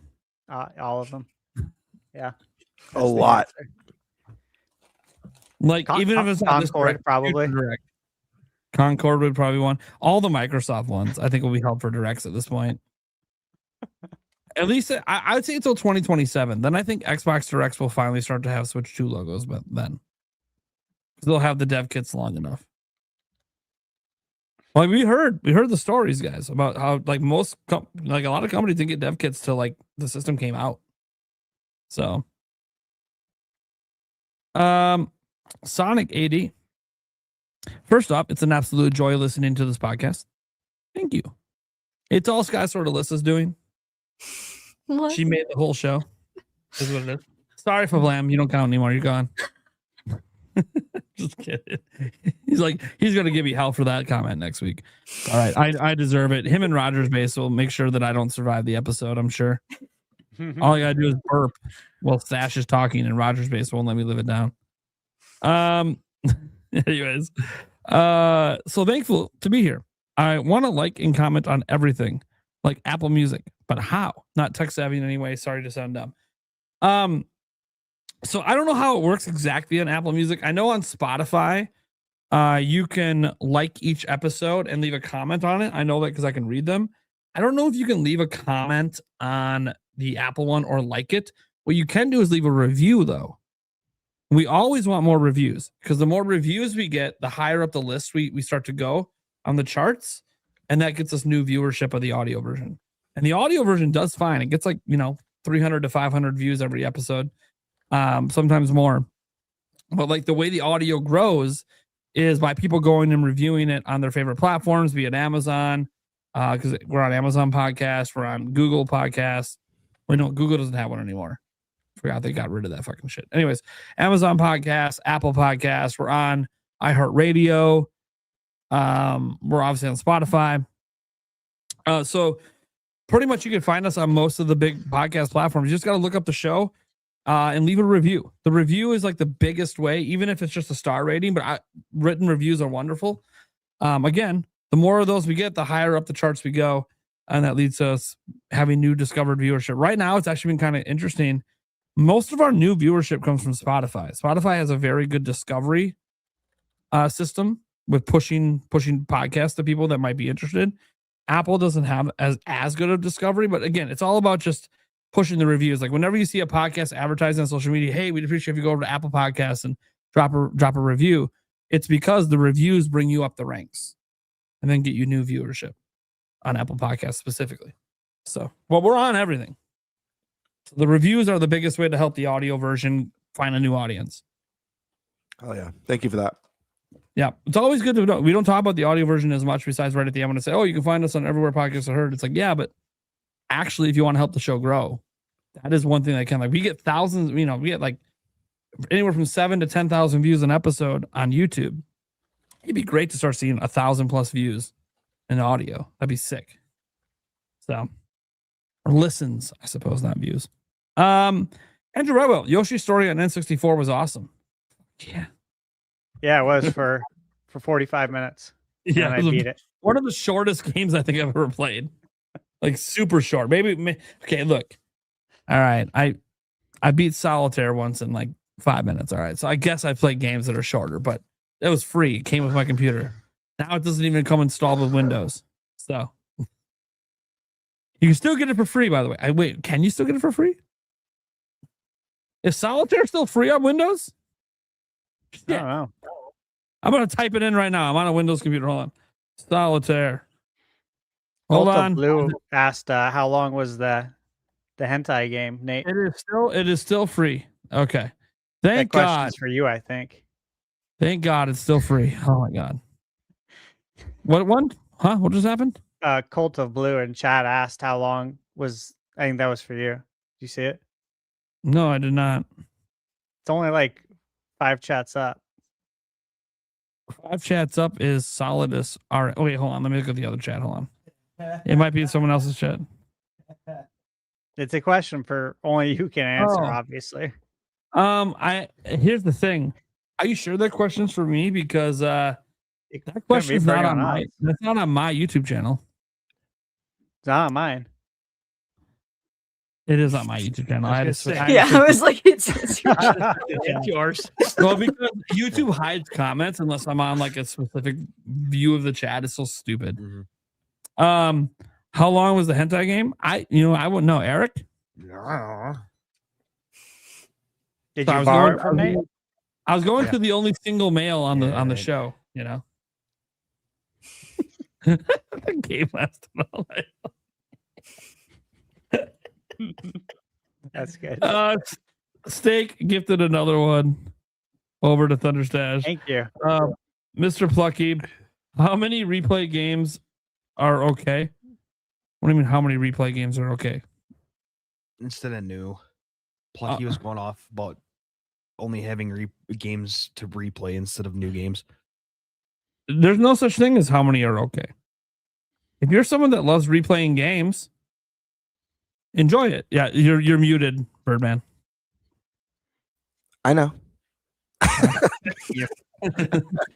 No, he mentioned in my chat earlier when I was talking about Banjo, how like on my wish list would be a Banjo-Kazooie remake. And he was saying like, no more remakes. We want sequels or new entries. I hear you, man. I want sequels and new entries too. The reason why I specifically chose a remake for Banjo, so the only one on my list I chose a remake for, all the others were new entries in the series, was because I feel like just randomly dropping Banjo-Kazooie 3 today would be a death sentence for it. They wouldn't call it 3 though. Right, whatever they call it. I feel like it would be a death sentence. I feel like you gotta I don't know. You've got to take a classic that's already fantastic, rebuild it for a modern audience, and let people understand the magic that is Banjo, and then build up. Give it the strongest fighting chance to succeed. See, I've always felt like when it comes to like remakes, remasters, etc. I mean, how many are okay? I think an unlimited amount. And I say this because as long as the game's old enough, you're hitting a new audience. And that audience, it's not just about the nostalgia and getting people to rebuy. It's about hitting on the new fan base. Like an Ocarina of Time remake. What excites me the most about that is the idea that there's now a 30 million install base for Zelda that might get to play that game for the very first fucking time. Because it deserves to be played by every gamer. That's what excites me. Not my experience with it. The people that are going to play it who have never played Ocarina of Time. So I think an unlimited amount. It just has to be. It has to be worthwhile, and I think sometimes we see a lot of them where it's very clearly a cash grab and was not worthwhile. And that's where I draw the line. Like Crystal Chronicles. cash grab bullshit that broke the game. Like it needs to be a worthwhile one. But when it's worthwhile, like say Final Fantasy VII Remake, unlimited. Do as many of those as you want. Because there's no, I'll say this again, there is no shortage of new games. There's actually more new games coming out every single day than ever in gaming history. Now, most of them are going to be trash. But there's a lot of good ones too. You don't believe me? Go watch Thunderstash's video for the games to look up coming in 2026. There's probably already been new announcements since then that didn't even make it on that list. So like there's tons of new games coming. We have no shortage of new games. Andrew Bright with the 20. That was to give me to do a shot. Thank you so much. I already did it. Generic Crust 7367. I definitely don't think it's this year, but do you guys think the next 3D Kirby will release? And none of us brought up 3D Kirby. When did Forgotten Land come out? Remember, we just got the expansion for that. Well, it was last year we got the expansion. And the Switch 2 edition. Kirby's been kind of an annualized franchise, but that was with the side scrolling. I would say 2027 because that the original game came out in 2022. So you give them 5 years. That seems to be the typical cycle for making 3D AAA style games. And whether you consider Kirby AAA or not, I don't really give a fuck. I feel like that just feels like the right time. Yeah. And yeah, it's going to be $70 and it's going to be fucking fantastic. Yeah. At least I have faith it will be fantastic. I shouldn't say that before it comes out, but based on Forgotten Land, I would say next year. Yeah, next year feels right. Mm-hmm. It could tease it in September, but Broccoli Brock, I love that name. 3890. How realistic do you guys think a new and improved Star Fox movie/series and a game to follow it up is? What does that even look like to everyone? I'll just get myself out of the way quick. I don't think they're ever going to do a movie or series for Star Fox. I don't think it's popular enough for them to do that. It's a big investment to do that kind of stuff, and I don't think the series is popular enough. A new game, I do think is possible. I don't think they're completely done with Star Fox, but the question is, when's the right time to drop it? Right now is not the right time. They need a huge install base before they drop it. So I'm thinking maybe the same year Zelda comes out even. You know, if I think Zelda's in 2028, then why not like summer of 28? Something like that. When you have, 60, 70, 80 million people playing Switch 2. I don't know. That's my thought though. What do you guys think? I think a series is possible.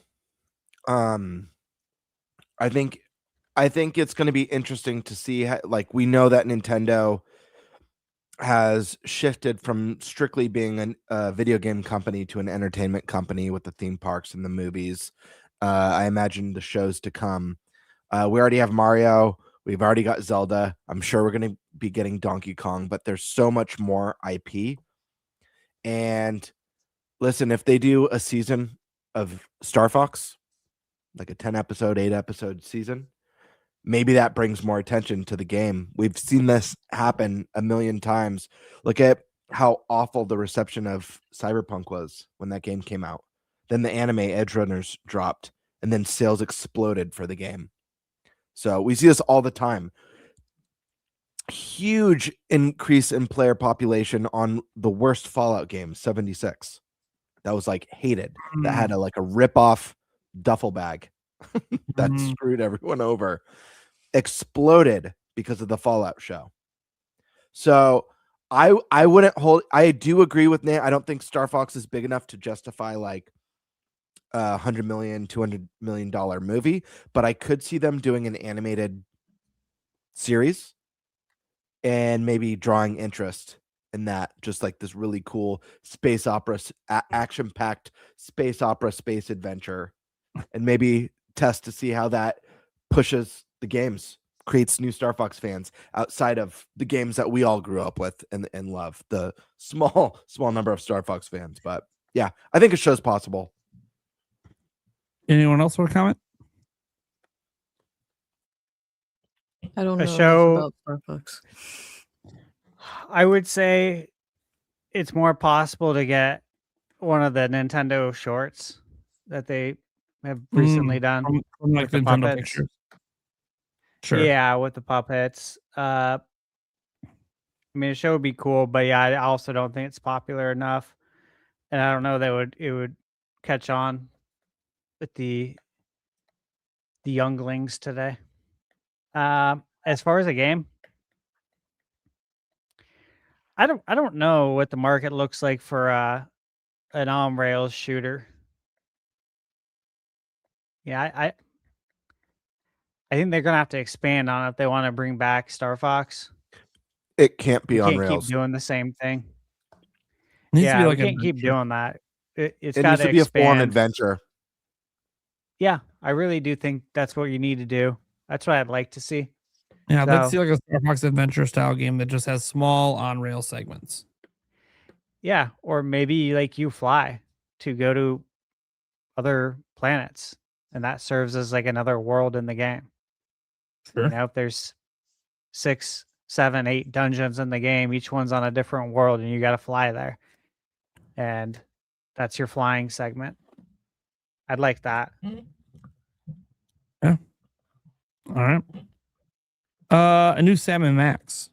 AJ Rax would like to see. I'd like to see that too. I love Sam and Max. Boo Mini showing some love to Game Bird. Then doing it again. Thank you, Boo. Ash. Then again to Nintendo Prime. Thank you so much. Appreciate it, Boo. Shit. I just hit a comment. I did not mean to hide. My bad. See if I can find it. I don't know if I can, but I will try to find it. Yeah, an all new Clay Fighter. What? Says Demonic Brawler. That's the one I accidentally hid. That'd be cool. Demonic Brawler. Could February Direct answer the WTF game from Kiwi Talks? Sure. Yeah, Should we throw the riddle? Should we throw the riddle out to the crowd? The riddle he dropped today. I'm not even familiar with the riddle. Yeah, I missed it. But did you see? Did you see earlier? Kiwi Talks was in your chat, and he Yeah, I was did. talking to me, and he said, "Do you see what he said?" No, I didn't see what he said. He said at Thunder Stash that the game, the WTF game, Was might mentioned be today? at the Direct. Like we might find out about it next week. Oh shit! That's why Demonic Brawler. That's why he posted that comment right after. I saw Wow. him do the Wow. super chat right after. He dropped a hint today at what the game is. This is the hint. I can make this bigger for you guys. So, a riddle. I sit beside legends, though none are my kin. I'm sold their same keys to let players in. I share the same screen and I share the same light. Yet my bloodline says I don't belong to the fight. Who am I? Now he lists 7 games in a photo. Monster Hunter Wilds, Death Stranding 2, Pal World, Black Myth Wukong, Halo Campaign Evolved, Horizon Zero Dawn Complete Edition, and Bloodborne. But then he follows up so that people are so fixated on the image, they're not analyzing the riddle. Now, that doesn't mean the game's not in the image, but it means the riddle is that what actually gives you the answer, not the image.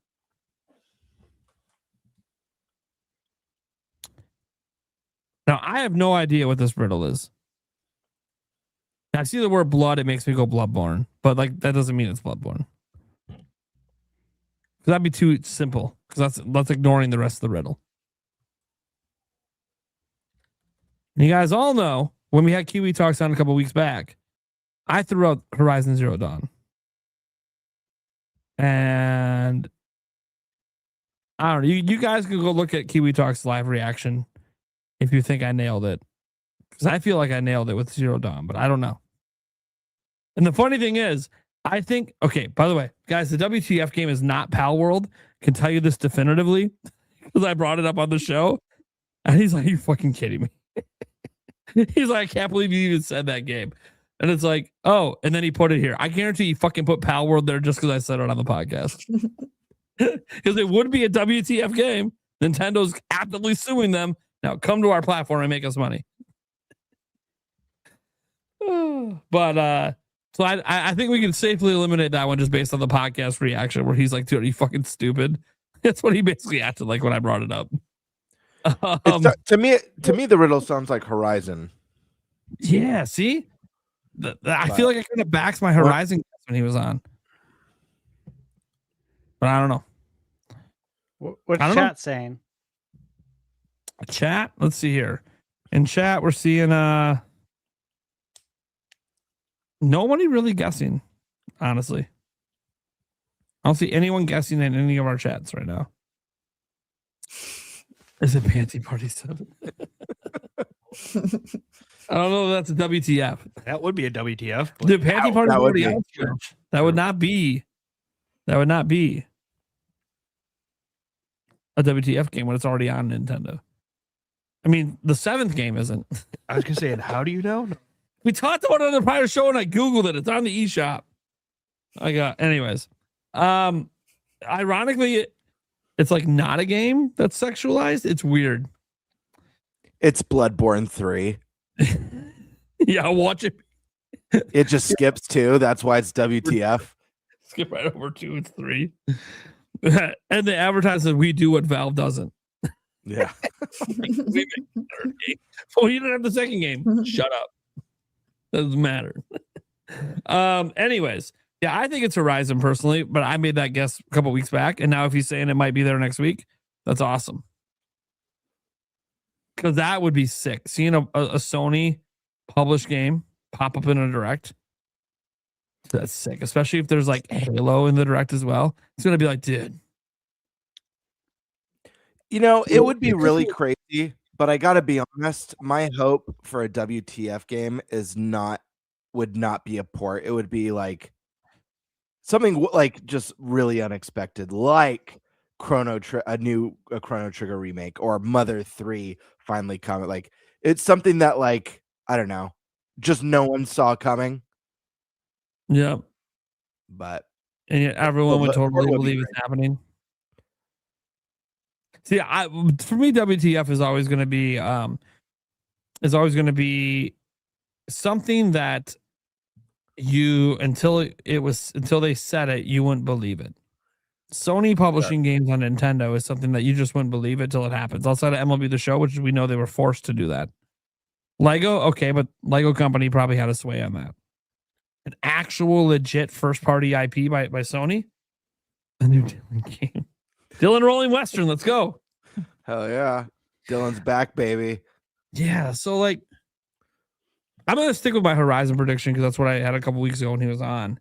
And his reaction to it made me feel like I might have nailed it, so he shut up. But I don't know, and then it appeared in the image. Of course, he could be doing that to throw me off because it was never that game. I don't know. We'll see. He says it might be revealed next week, so that's exciting. It's going to be something big. Whatever it is. Did you see his reply in the chat? No, I didn't see him even in the chat. No, not in chat. I'm sorry. In the Twitter post, he said, LOL, people are so fixated on the image that they're not analyzing the riddle. Yeah, I read that off. Yeah. So is it even pictured? Yeah, it might not be. It might not be. The picture might have been to throw you off. Which Horizon was in the picture? It could literally be Ghostwire what could it Tokyo be? for all we know. Well, it's a game we would be excited about. Yeah. Okay. That we won't be excited about that. Yeah, I don't know.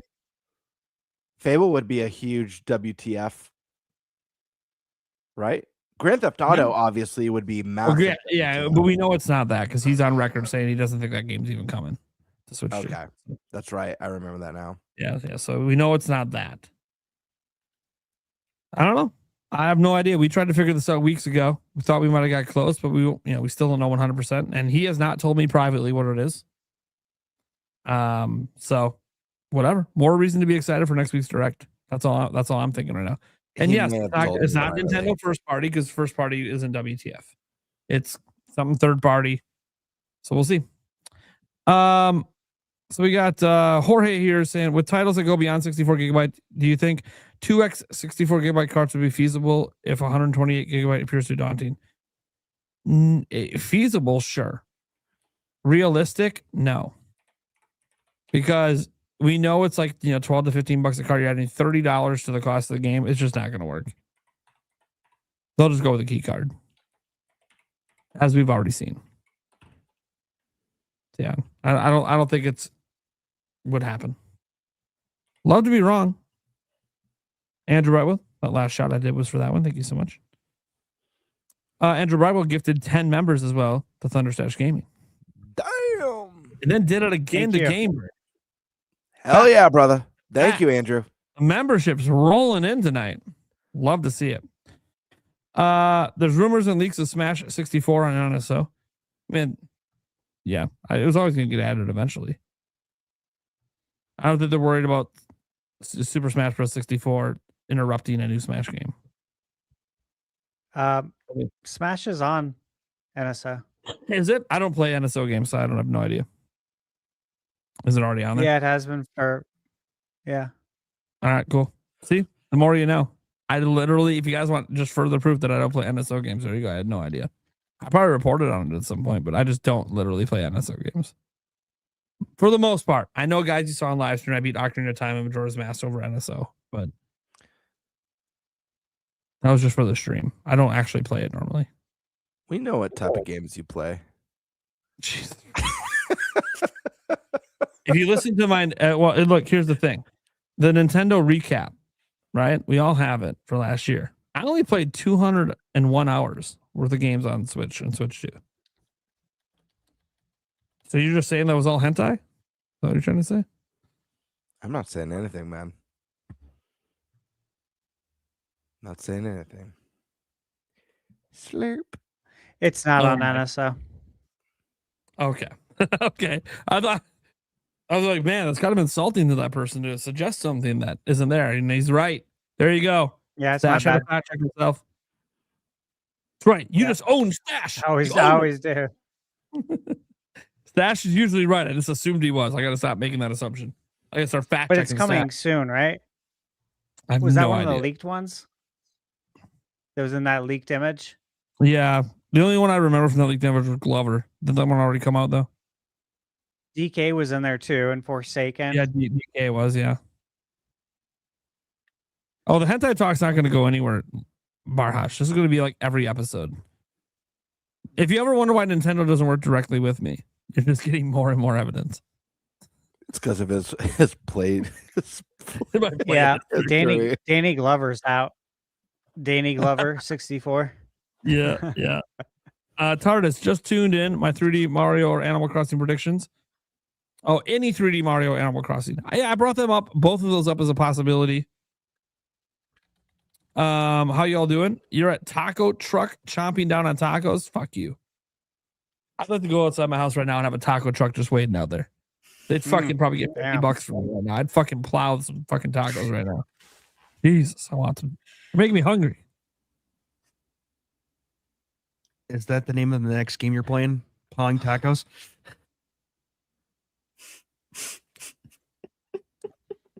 I was talking about eating tacos. I don't know if that's any better though.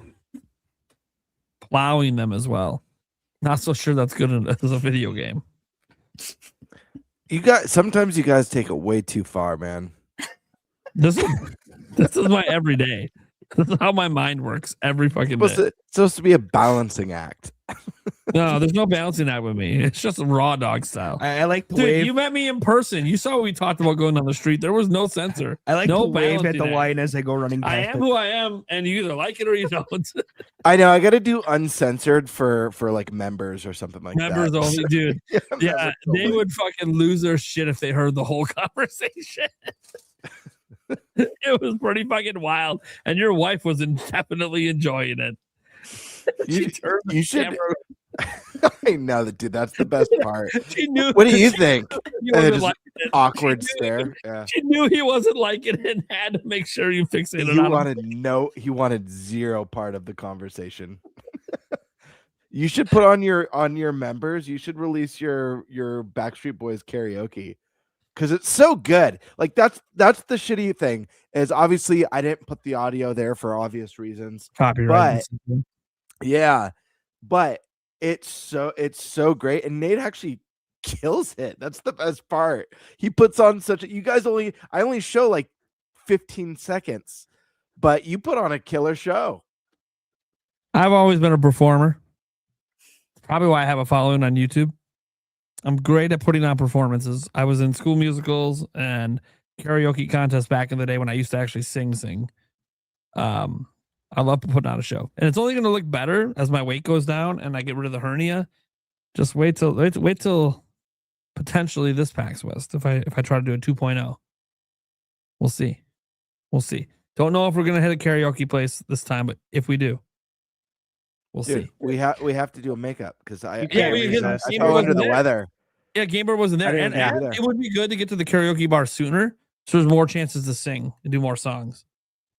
Yeah, because we got there like right at the end towards bar close, and I had to pay the guy to allow me to sing because they were done with karaoke. So it would be nice to actually get there when it's happening, so we can actually go up there and do a few songs. Didn't that dude work for Atari? Yeah, he did. DJ? Yeah, he did. That's so cool. Found that out right as I'm offering him money to let me sing. He's like, "Hey, dude, Nintendo. Yeah, I work at Atari. You work at Nintendo? No, I don't work at Nintendo." It's the first question I get every time people see Nintendo Prime. No, I don't work. I don't work at Nintendo. Am I not remembering the story correctly? Didn't someone try to light you on fire at the bar or something like that? Am I misremembering? Did you have like an altercation and someone like? I don't think I had an altercation. No, okay. I don't think so. Like you said somebody held a knife. Oh yeah, held a knife. The knife. Yeah. That was. Thanks. I wasn't trying to talk about that story publicly much, but thanks. Yes, that happened. We'll just leave it at that. That was a thing. That was a thing for a brief moment. That's better than trying to light you on fire, I guess. Ash was wishing he would have saw it, so he would have buried the guy into the ground. Because that's what Stash was doing half the time. They were just watching out to see people fuck with me. I could totally picture like Stash screaming Shoryuken and just like knocking the guy out. That my performance made Stash smile. He was clearly having a good time. Everything I do is about making sure people have a good time. We're out at the bar. We're supposed to be having fun. Watching people be glum.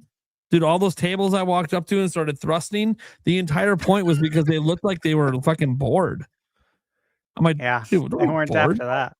Dude, fucking Nintendo Prime's performing. Let me show you how we have a good time around here. Dude. It wouldn't shock Yulia at all. She's seen me do so many crazy things at karaoke. The power thrust was definitely an epic moment. I love that you hear Stash in the background go, "Oh my god." Dude. The next time I'll plan ahead, I'll have like I got a whole little thing I can do. Anyways. Fire Emblem Switch 2 edition possibility. Anything's possible with the Switch 2 editions for sure. There's a new one coming, so I kind of think they're just kind of moving on, but never say never. I don't think so. Sadly, I don't think so. I'd love to see Fire Emblem get more love. Hey, maybe a Pro Controller's in the realm of possibility. Maybe they do a cool Fortune's Weave Pro Controller. Cult of Blue just wants to throw this out in the universe, trying to manifest it. A Lego Mortal Kombat game. That would be so wild. If they do it Shaolin Monks style, that'd be really cool. That would be actually. I might actually pick that up, and I don't even like fighting games. Mario Golf for Switch 2. Any thoughts, everyone? There was another commercial for it that dropped today. Look, no, not golf. Sorry, that was tennis. Yeah, Mario Golf. I have no hopes for Mario Golf. I was so let down by the last one because they did this thing leading up to the game's release where they talked about how the single player is an RPG. If that's what they think an RPG is, a glorified tutorial of cleaning up courses for 3 hours. How?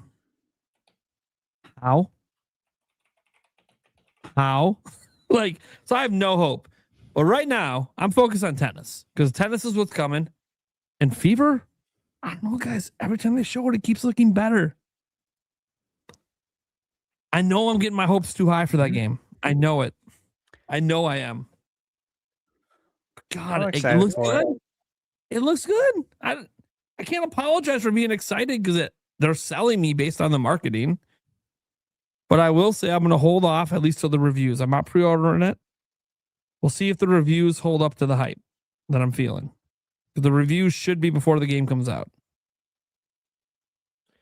I really would like a Mario basketball game that plays like a modern NBA Jam. I think that would be so cool with like just Nintendo characters. Yeah. All right, then we got Aaron Gobert for our last one here. Does agree with Stash? Bring back Toadstool Tour. There you go. And play that online. That'd be sick. That would be sick. It would be online because it's on GameCube NSO. So I would. I really like that game. It's very good. Yeah. All right, we'll go around the room and wrap up the show here, guys.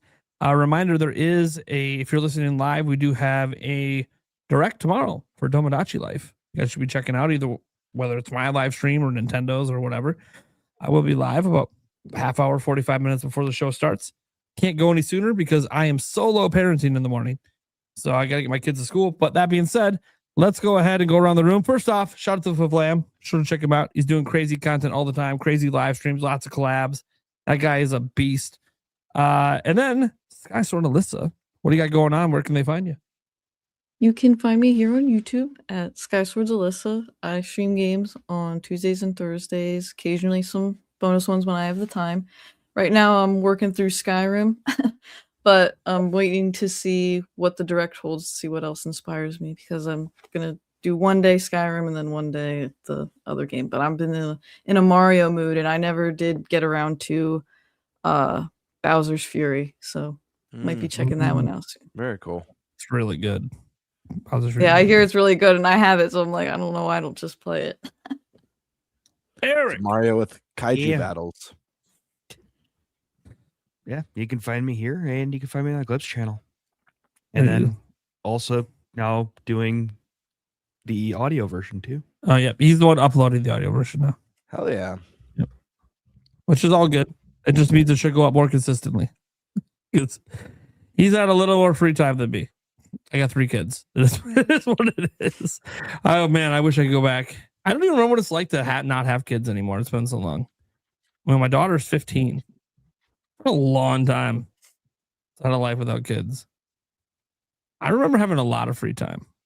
Like I played a lot of video games, like a lot of video games, and played way more basketball. Holy shit. I was basically Thunderstash. You just gotta go way back. Gamebird. Yeah, you guys can find me here on YouTube at Gamebird Classic or on Twitter at _Birdmaster. My next video, I've got what I hope to be, it will be a collab at least between me and Thunderstash at the very least. No one else has submitted anything yet, but mine's coming tomorrow. I have had a number of people tell me that they were going to. A couple people messaged me tonight. One of them was confusing. It sounded like they sent it, but I wasn't sent anything, so I'm not sure. I hope to hear from them before the due date. But it will be a collab video, and then 2 reviews should be dropping very, very soon. I've been at the tail end of a couple games, but I've been very busy, so it's been hard to wrap those up. But I should have them wrapped up by the weekend at the very least. So looking forward to that.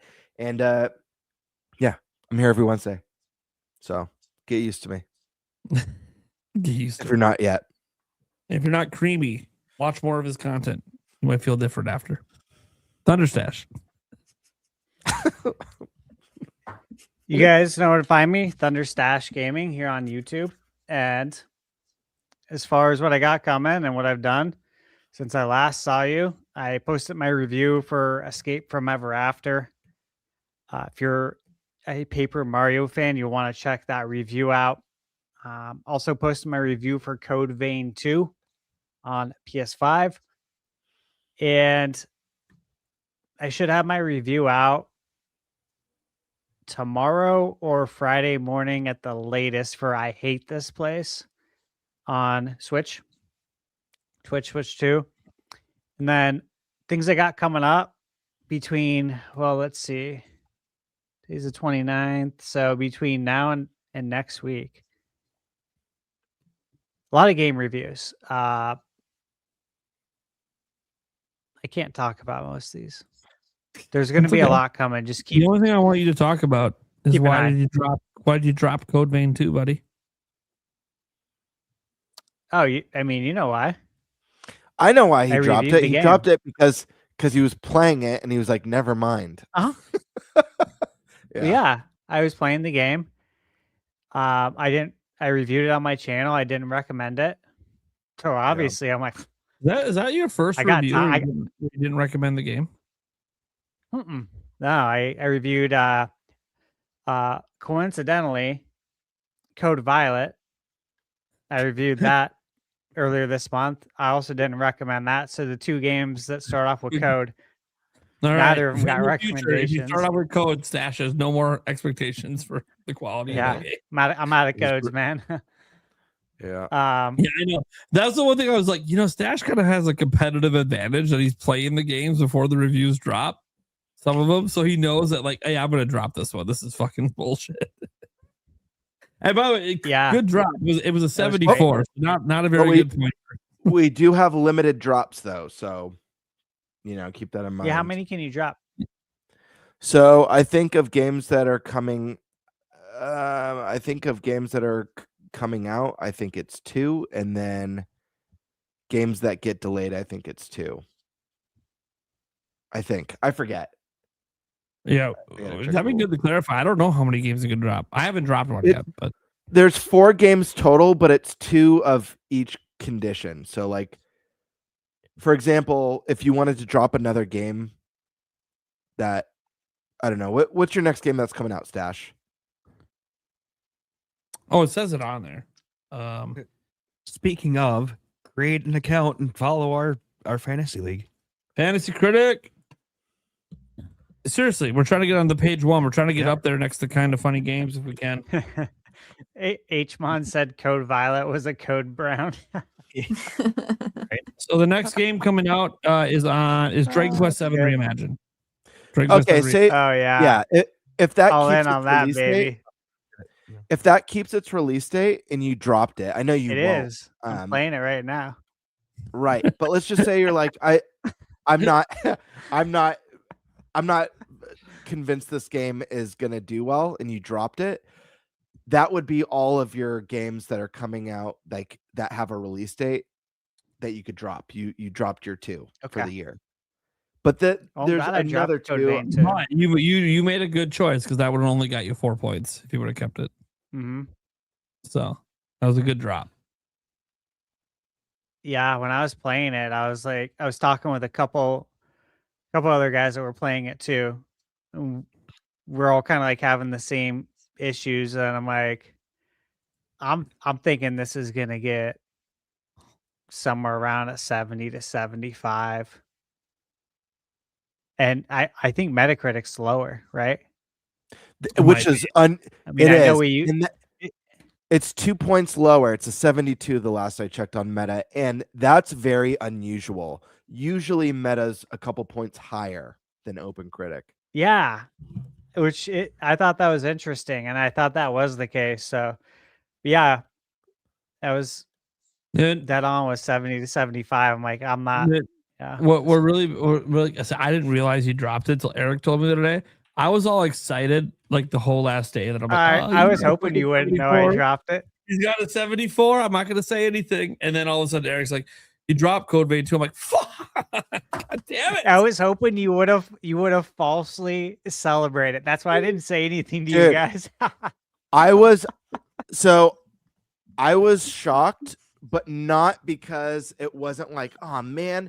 So the last couple years when Colin and I played, we had a rule. I forgot that it wasn't like the standard, but it was a rule that we had made where you can't drop a game within a week of its release date. Oh. So we had that. That's not in this year's rules, and obviously it was a made up rule. I thought it was just part of it. So I would always be like paranoid. It's because we made that rule so we couldn't see any of like the final previews and stuff like that. So we had to kind of commit. But I was like, 5 days. It's 5 days. That's the rule. I looked it up. I looked up our league it's rules, 5. and I Okay, I 5 dropped days. it on day 6. Yeah. Yeah, when you finally 6 or realized 7, yeah, because I had it early, obviously. Yeah, I just Yeah, I'm I like, saw it and I was like, how oh, did he thank do God I that? have time. I'm like, what the hell? How did he do that? That was my thought at first. And then I was like, oh, it's the 7 days is we made that. I'm glad that it's only 2 games because otherwise he had such a big advantage with some of his picks because he just knows I'm playing the game. I know it's going to be good. Oh shit, this one's not going to be good. Oh, is this the one I want to drop though? Because I only get one more drop. Well, I got to look up what the other 2 drops we get. I got to ask Colin. He knows the. I guess it will help me though with picking up games. Yeah, it will help you. I get games. Yeah. Weeks If you're playing early. a game before the Saturday cutoff to add it. Yeah, I think what it is you get 2 with guaranteed release dates. You get 2 drops like that, and then you get up to 2 drops for games that get delayed into the next year. I think that's what it is. And nothing if it's games that aren't. Oh, here we go. Okay, here we go. Colin he's talking in my chat. So it's 2 games that have release dates. So you've gotten rid of 1. So you get 1 more that has a release date stash, but you still have 2 drops for games with no release dates. Yeah. So as an example, I've got Rebirth and Expedition for Switch 2. They're not even announced. There's no release date. So if those don't even come, I just drop them. Infinite drops for games that get delayed. Infinite for delays. Well, that makes sense though. Yeah. Don't punish someone. That's out of control. Yeah, you can't control if a game's delayed out of the year. Okay. Thank you, Colin. Thanks. I appreciate that clarification. We're getting pretty serious about this league, Colin. I don't know if you know. Are you guys having fun yet with it? I will have fun as soon as I love it. I haven't had a game get reviewed yet. Right. But I can't complain because I got 3 games coming up in February? No, sorry, 1 in February, 2 in very early March. So I'll be pointing soon. Because all 3 of the games I have coming up, I'm very confident in the reviews for. So I'm very I can't wait to see how confident Dragon in Quest my- 7 reviews. I'm excited to see that too. I mean, that I think should review well. That should review I think very it's well. going to review well. I'm feeling very good about. I don't know if you've already played this one yet, Stash. So you'll have a better idea than me. But I feel very confident in Neo 3 with everything that I've seen. I'm actually a demo just dropped. I'm excited to try it out. But I loved the first 2 Neos, and I think this one looks really, really good. I got it 2 days ago. I can't play it yet because I have embargoes coming up that are sooner than that. Yeah, but I know 2 people playing it right now as well, and they're really liking it. I think it's going to review really good too, based on what I'm hearing. Come on, Kiwami 3. Do what I think you're going to do. Good. Didn't some people play that? How was the demo? I have not played the demo for it. I think everyone by March will have pointed it with something. Yeah. I believe everyone has at least 1 game coming up here in the next month. Because you remember how the fantasy league works, it's all years. Like you don't have to have all your points coming early. Like that might not even be the way to go. Oh yeah. Whoever has the most games early is just going to look like they have a massive head start, but then it's going to change as other games. Yeah. Because Eric, you have the last first game. Or actually, is it Prime? Who has the last first game? No, it is Eric. Eric, you have the last first game, but like you have like a banger. It's Resident Evil 9. Yeah, it's Requiem. Yeah. Like that's going to be mid-high 80s, possibly in the 90s. Like, that's a huge one. So, yeah, and you've got some other good ones too, you know? No, technically, I think my first game is. Did I skip one? No, Jimmy and the Pulsating Mask, I think, comes out the 5th. Oh, yeah. Yeah. Okay. Right. Okay. Yeah, that's right. I totally forgot because I was manually added in. Yeah. Okay. The thing that sucks is that like gonna do my well. first game to come out, and this is true for Colin's first game as well, is that it's likely that over the course of like the next month, those scores are going to change for us because he only has like 5 posted reviews for it, and I only have like 9 posted for mine. But Cult of Lamb will for sure get more than 9 reviews. When I had Sports Story, my worst reviewed game ever, my score changed for like 3 months as reviews were added to OpenCritic. So Sports Story, one of the biggest disappointments. Dude, Golf Story was fantastic. That was a shocking. This is the same letdown. team that made Golf Story. How the fuck? Like, damn, dude. Anyways, all right. Stash, did you go yet? I think you went. You were talking about your reviews. Yeah. So yeah, I got a lot of reviews coming up. I'm going to be very, very busy. Again, I think on the 4th, I have to look at the calendar again. Actually, got it right here. On the 4th, I have an embargo at 7 a.m., 5 p.m., and then midnight. That's insane. Dude's so messed up. I'm like, kidding me? So we've got a 3 review day Gross. coming up, guys. 3 review day coming up. And there's other games before that too. There's 2 games before that as well. It's like 5 games between now and next week. That's insane. All right, guys. Well, I'm Nintendo Prime. I cover the latest news and all that, rumors, leaks, all that stuff. I'll be live streaming, tiredly so, the Tamagotchi Life Direct tomorrow. Not really my cup of tea for the game. I played the original, really wasn't that into it, but we'll see if they can sell me on it. That's what I'm hoping happens. I want to be sold on it because I want to play games that I like. And so if they can convince me that I'm going to like this one, maybe I'll give it a try. We'll see. That being said, yeah, we'll be on same time next week, 8 p.m. Probably doing a pre-direct podcast because we're hoping there's a direct happening next week Thursday, if not sooner. It'd be cool if it happened on Wednesday. That'd be awesome. Otherwise, guys, you can hear our podcast everywhere podcasts are heard. I would appreciate if you guys would go to all of those audio versions and drop your reviews to help us reach a new audience, because I believe we have a massively untapped audio audience that they just haven't heard the show before. They don't know until they listen. And then you can obviously check out our clips on our clip channel, NintenByte Podcast Clips. It's linked down below. It's also on my channel. I have it featured as well. You just want to find a quick way to find it. Yeah, it's got a couple thousand subscribers or so. We're growing over there.